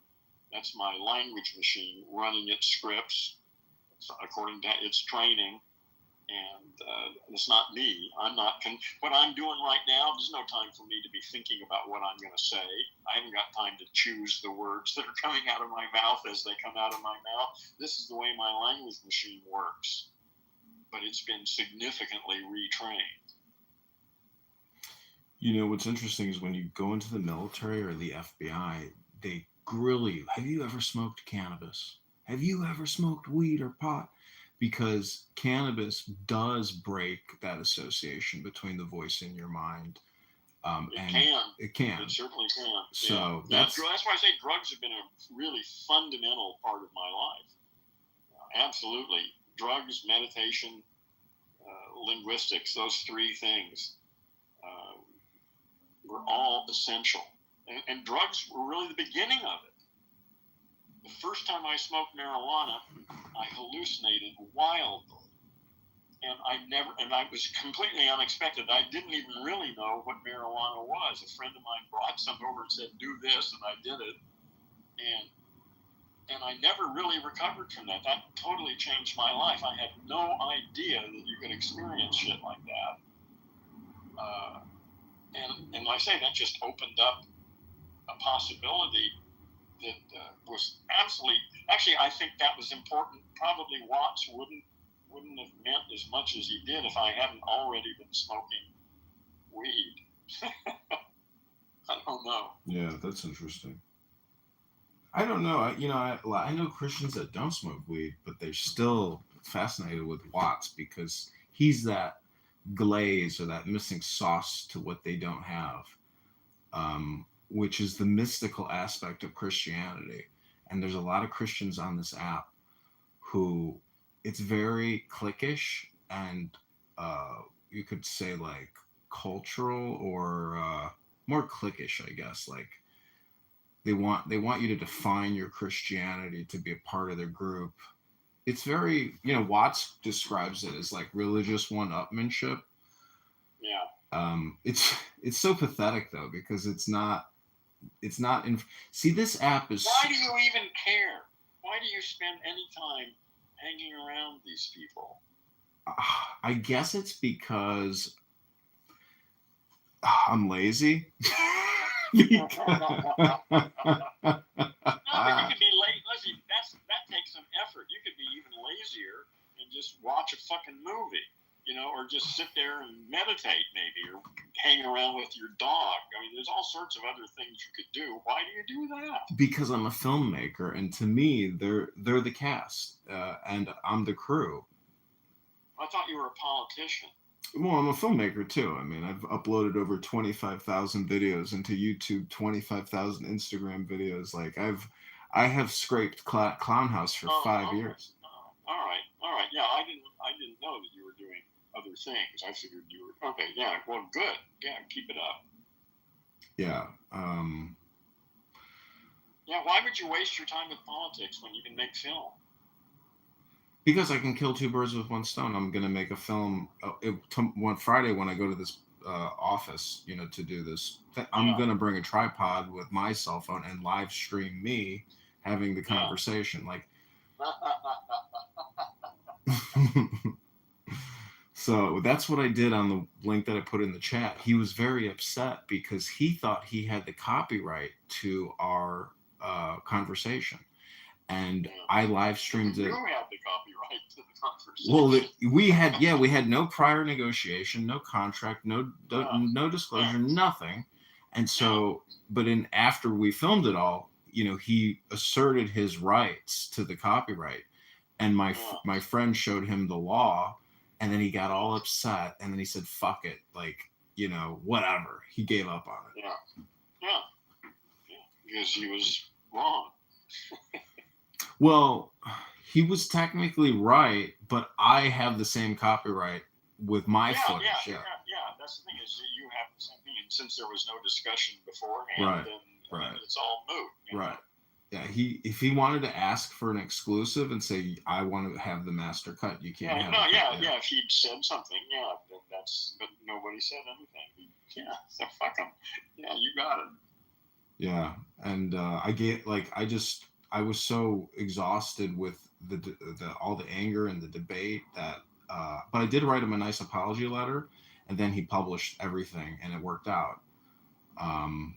I just said, be silent. I don't live my life to pick fights with people. I'm not that kind of a person, And then he just, I warmed him over, but it was such a good interview. I was like, you'd be crazy not to publish it, even if you're upset about.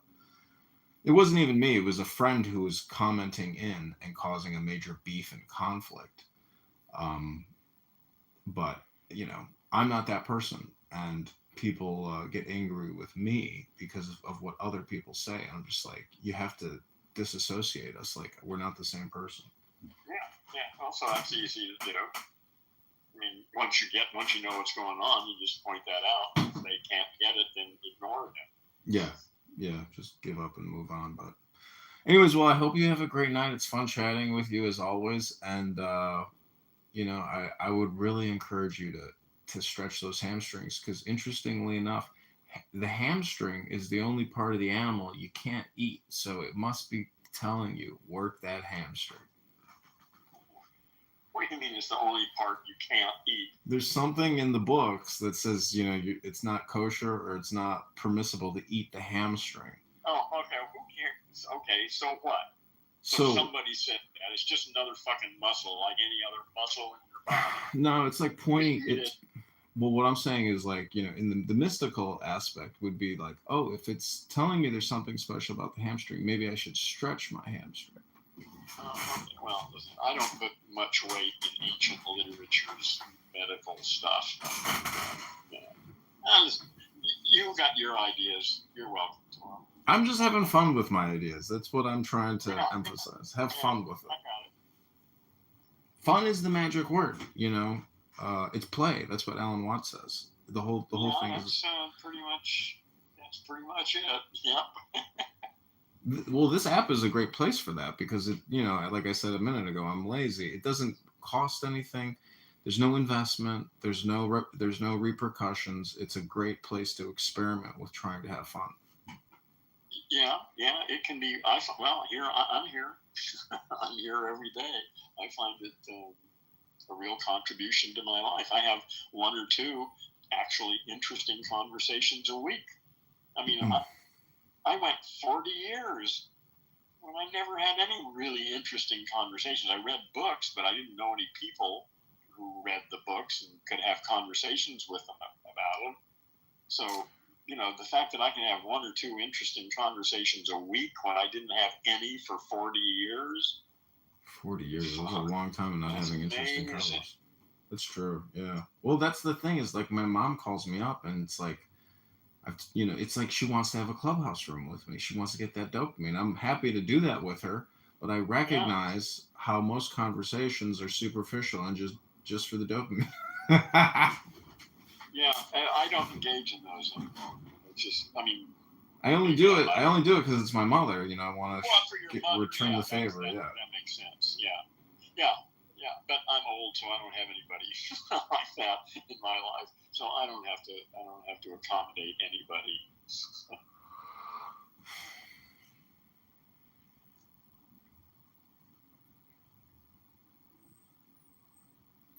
Well, have a good one. It's been fun chatting as always, and hope you have a good Thor day. Okay, John. Good luck on your interview. I'll send it to you. Yeah. Thanks. I hope you have a good one. Please do. Thanks. Bye. Okay. Take care. Bye. Wow.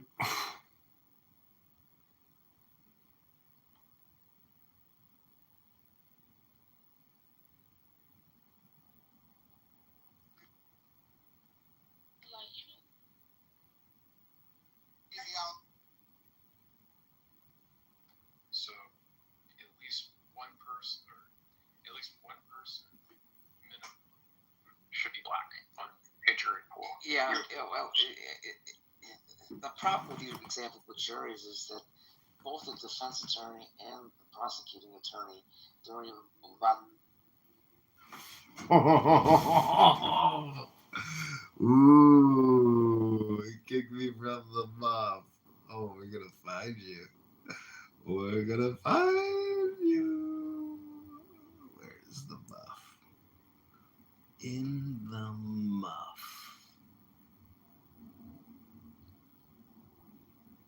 I think it was called In the Muff Plus.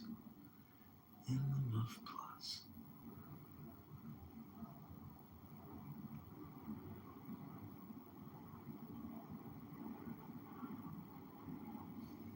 No, it's private. What the fuck? Oh my god, I can't fucking join it. No. How the fuck did I see it though? Oh.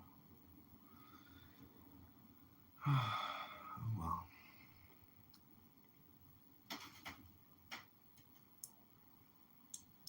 Worst thing ever. It was a bunch of Republicans, I guess, over there huddled watching it, and we was over there laughing across the street because it was horrible. This is a sad embarrassment for our country. If he think that they finna run that back again, hell to the no. It's like Lisa.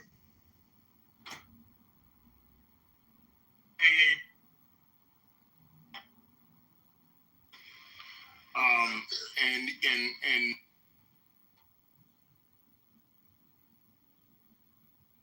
these are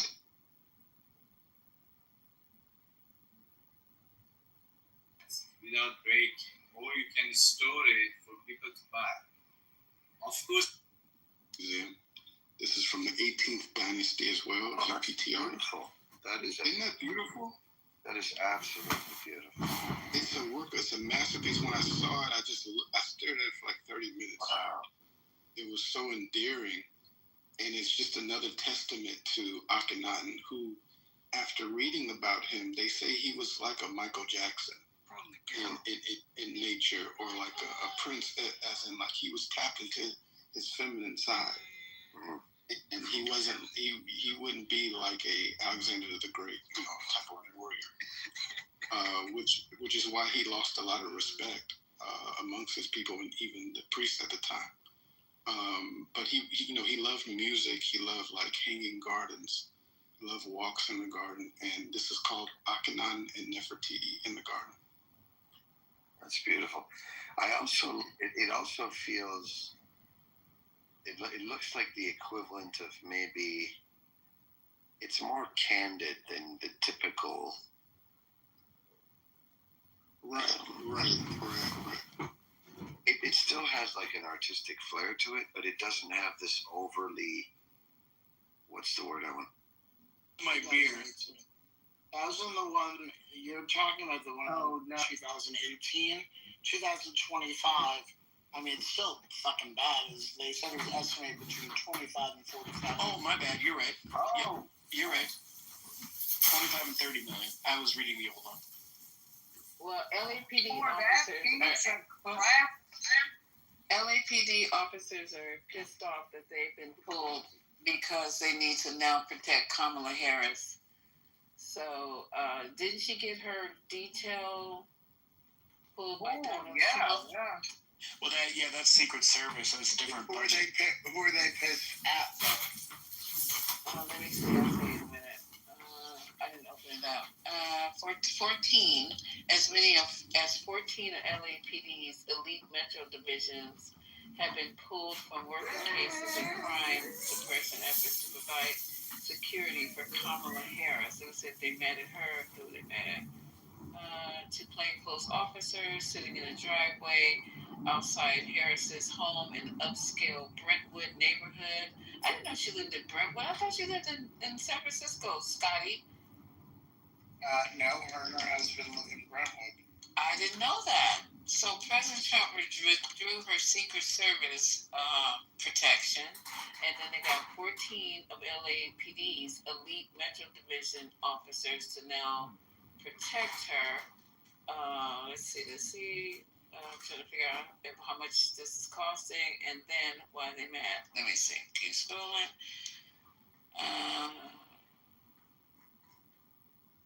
It's also within the budget already, right? Like all ex-VPs and presidents have a budget. It's already budgeted for Secret Service details. So Trump pulling that, he's the one who put it on the NYPC. Like he's the one who did that. It's already budgeted for. He wanted to do a political stance by withdrawing the Social Security redundancy that's already in place. It's just another, now they're mad. Well, of course they are. You just dried up something that was already funded. It's a ploy. She only supposed to get 6 months after. She's only, every vice president only gets about 6 months after. She got about 8 months or 9 months after. 9 months. So it's just something to rile people up, man. It's not. This is politics. But I'm saying it's not a slight to Kamala Harris. I'm saying the same thing. Same thing. So this Karen Bass is saying that she's committed to working with the governor to secure the security of Kamala Harris. It doesn't say who the officers wouldn't talk to the press about this. Well, it's Officer O'Malley, O'Hanahan, and O'Kerrigan, obviously. The LAPD office didn't respond when they asked. That was almost funny. Come on, you guys are killing me. Yeah. Trump cut off taxpayer-funded security for members of the Biden family, including the former president's son, Hunter. We knew that was coming. Daughter, Ashley. Former National Institute of Health, Dr. Anthony Fauci. You knew that was coming. I'm surprised he didn't find somebody to go and try to take him out. Take his security, didn't find somebody to try to poison his food or some shit like that. Department of Homeland Security Secretary Alejandro Mayorkas, former National Security Advisor John Bolton, and former Secretary of State Mike Pompeo are all the ones that Trump made his fucking list and cut off all their security. So I don't think there's nothing wrong with protecting her. Does anybody disagree on feel that she should just hire her own security or just say fuck it, go to Costco by herself? Well, I think, look, I mean, if her security detail is going to be taken, others, I'm sure, are going to step in her place, step in for security. Excuse me. And that's what I think. But God, we do affirm that God really does get angry. And are we saved by the blood, or are we saved by the Holy Spirit? Allow me to finish.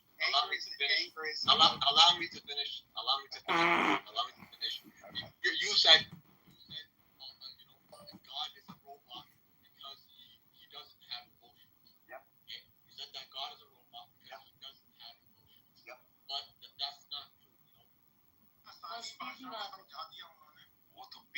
कहते PG under 18 adulterous कहाँ से आ गया अरे PG क्या होता है उसमें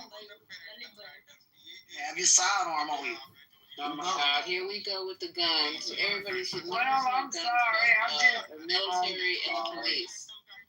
Well, civilians you can have a defense gun. You don't have to go out here and have an AR-15 or some long rifle. I'm not saying go down to the shop and go get a long rifle. Go check out a couple of sidearms on. You know what I mean? You can get a 6-shooter. Go check them out. You know what I mean? That's all I'm saying. I'm not saying go out here and go buy the biggest gun and all that. Go out here and just buy something reasonable that you can handle, that you know that you can shoot. That's all I'm saying, and do it within the law that's applicable to the state you live in. I'm not saying go out and be crazy, but get some kind of small sidearm, something. Sister Ashton, this is the Texas in you talking. I'm sorry? I said, this is the Texas in you. Yeah. In Texas, a sidearm is an A10 Warthog. Well, yeah, but I said a small, like a handgun. So we're not saying going out and go get an AR-15. Texas needs to leave the union. Okay, so and I hope you guys went out and bought you a Powerball ticket, because we all in this room did. Everybody went out and bought a Powerball ticket before the room got going. So I hope one of us win, and we've all agreed to share. If one of us wins, we're currently in the room when I reminded y'all. So don't forget. I sent you your numbers, Lisa. I told you. I'm giving 2% out to everybody if I win, because Illinois is at $1 billion. Yeah, it's 1.8. No, 1.3 billion for a Saturday's draw. I've been robbing people just for their Powerball tickets. It's a whole new thing. Starts knocking people upside the head with this too. Take my money. No, I want your ticket. I want your Powerball ticket. So I got one more. We're doing breaking news. So there was a University of Kentucky cheerleader, who's, I don't know what's going on with the girl. She's 21 years old. She was arrested Sunday after cops in Lexington, Kentucky, found her deceased infant wrapped in a towel inside a black trash bag in her closet in an off-campus residency. So I don't know what's going on here. I really don't. I don't know what's going on here at all. Mental sickness. I don't know. But we're going to skip over the Kentucky cheerleader who hid her dead newborn in a closet. But she listed one of her goals on social media. See how social media is the biggest fucking lie, and everybody gets to go on and just live out there. I don't know what it is. It's also a narc. And social media is a narc. Yeah, she said that one of her goals was to be a mother. And she put her dead baby in the closet in a trash bag. Did the child die?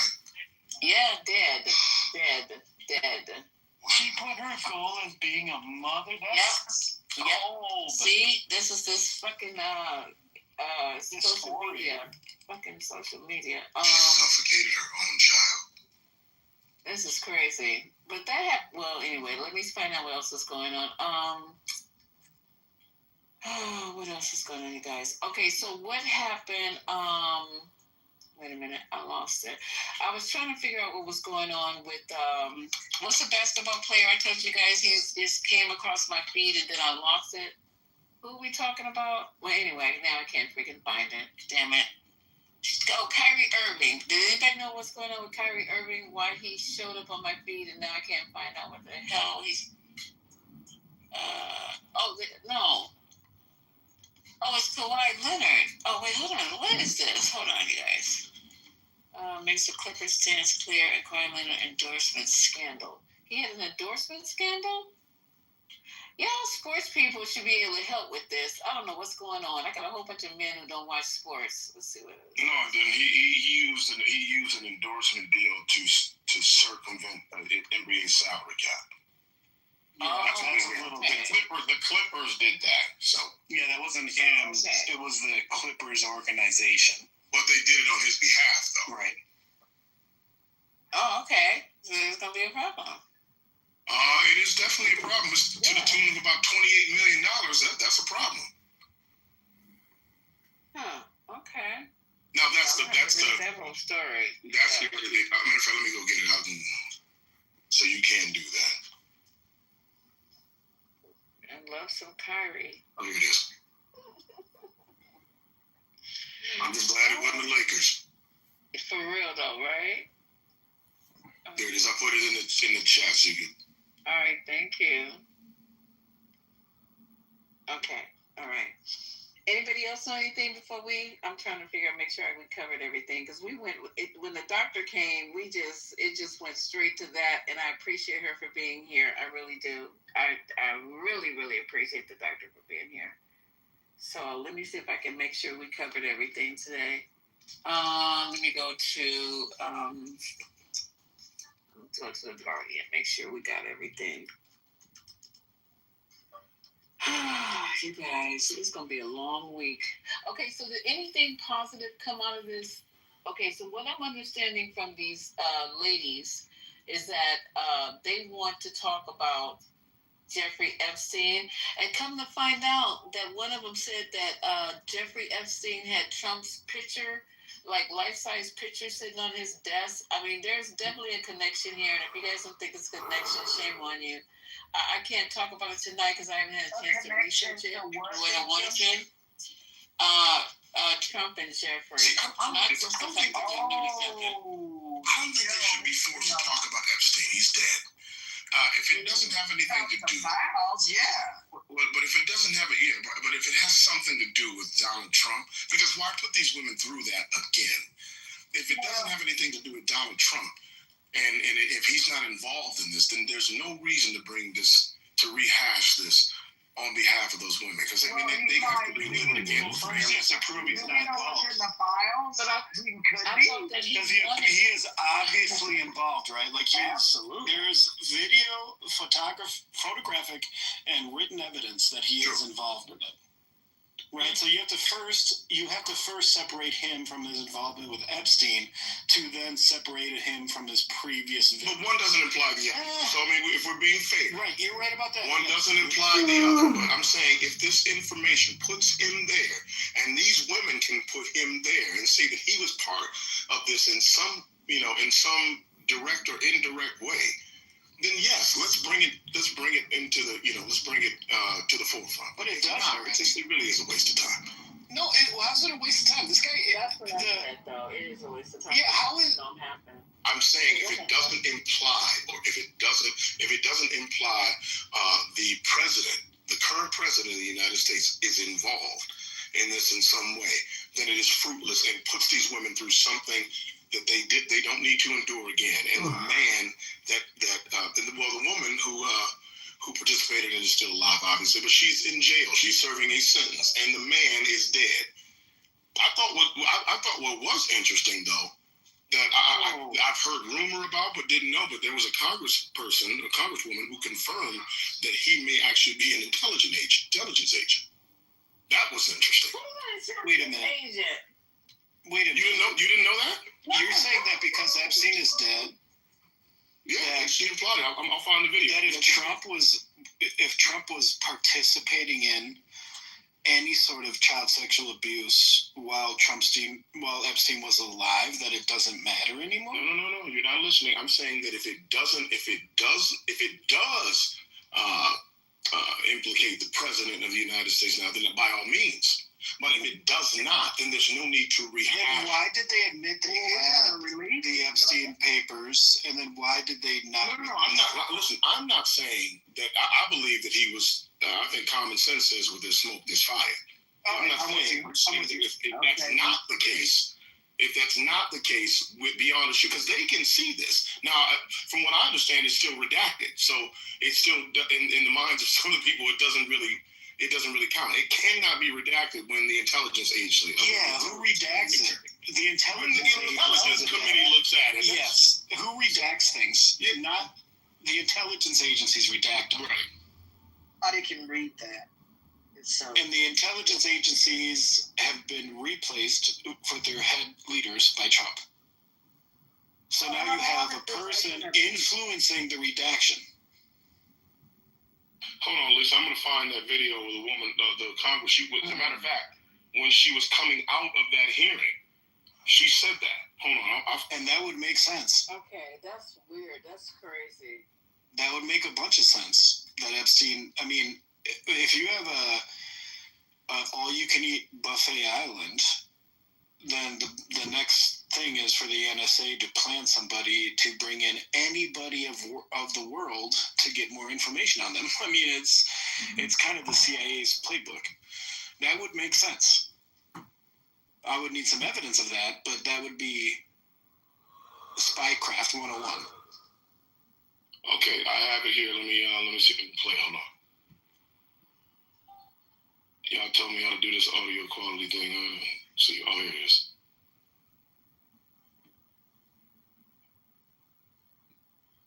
And this is for context. This is Rep Luna. Hold on a second. Damn it! What the hell's wrong with this thing here? This is Anna Paulina Luna, who she's a representative of Florida's 13th congressional district. She was just coming out of this hearing. This is what she said. Hang on. The biggest thing that stands out to me is the victims themselves have stated that this is a lot bigger than I think anyone anticipated. We are obviously going to be requesting these SARS reports from Treasury, and also following up on that. There's some very rich and powerful people that need to go to jail. I think everyone's been frustrated as to why that hasn't happened before. But it is very much so a possibility that Jeffrey Epstein was an intelligence asset working for our adversaries. But also, too, I think the questions that we have is how much did our own government know about it? And so there's more to follow, and I'm sure you'll be hearing from the chairman momentarily. But I do applaud the victims for coming forward, because we heard from a woman who was as young as 14 years old when she was victimized multiple times by Jeffrey Epstein. So that's hard to hear.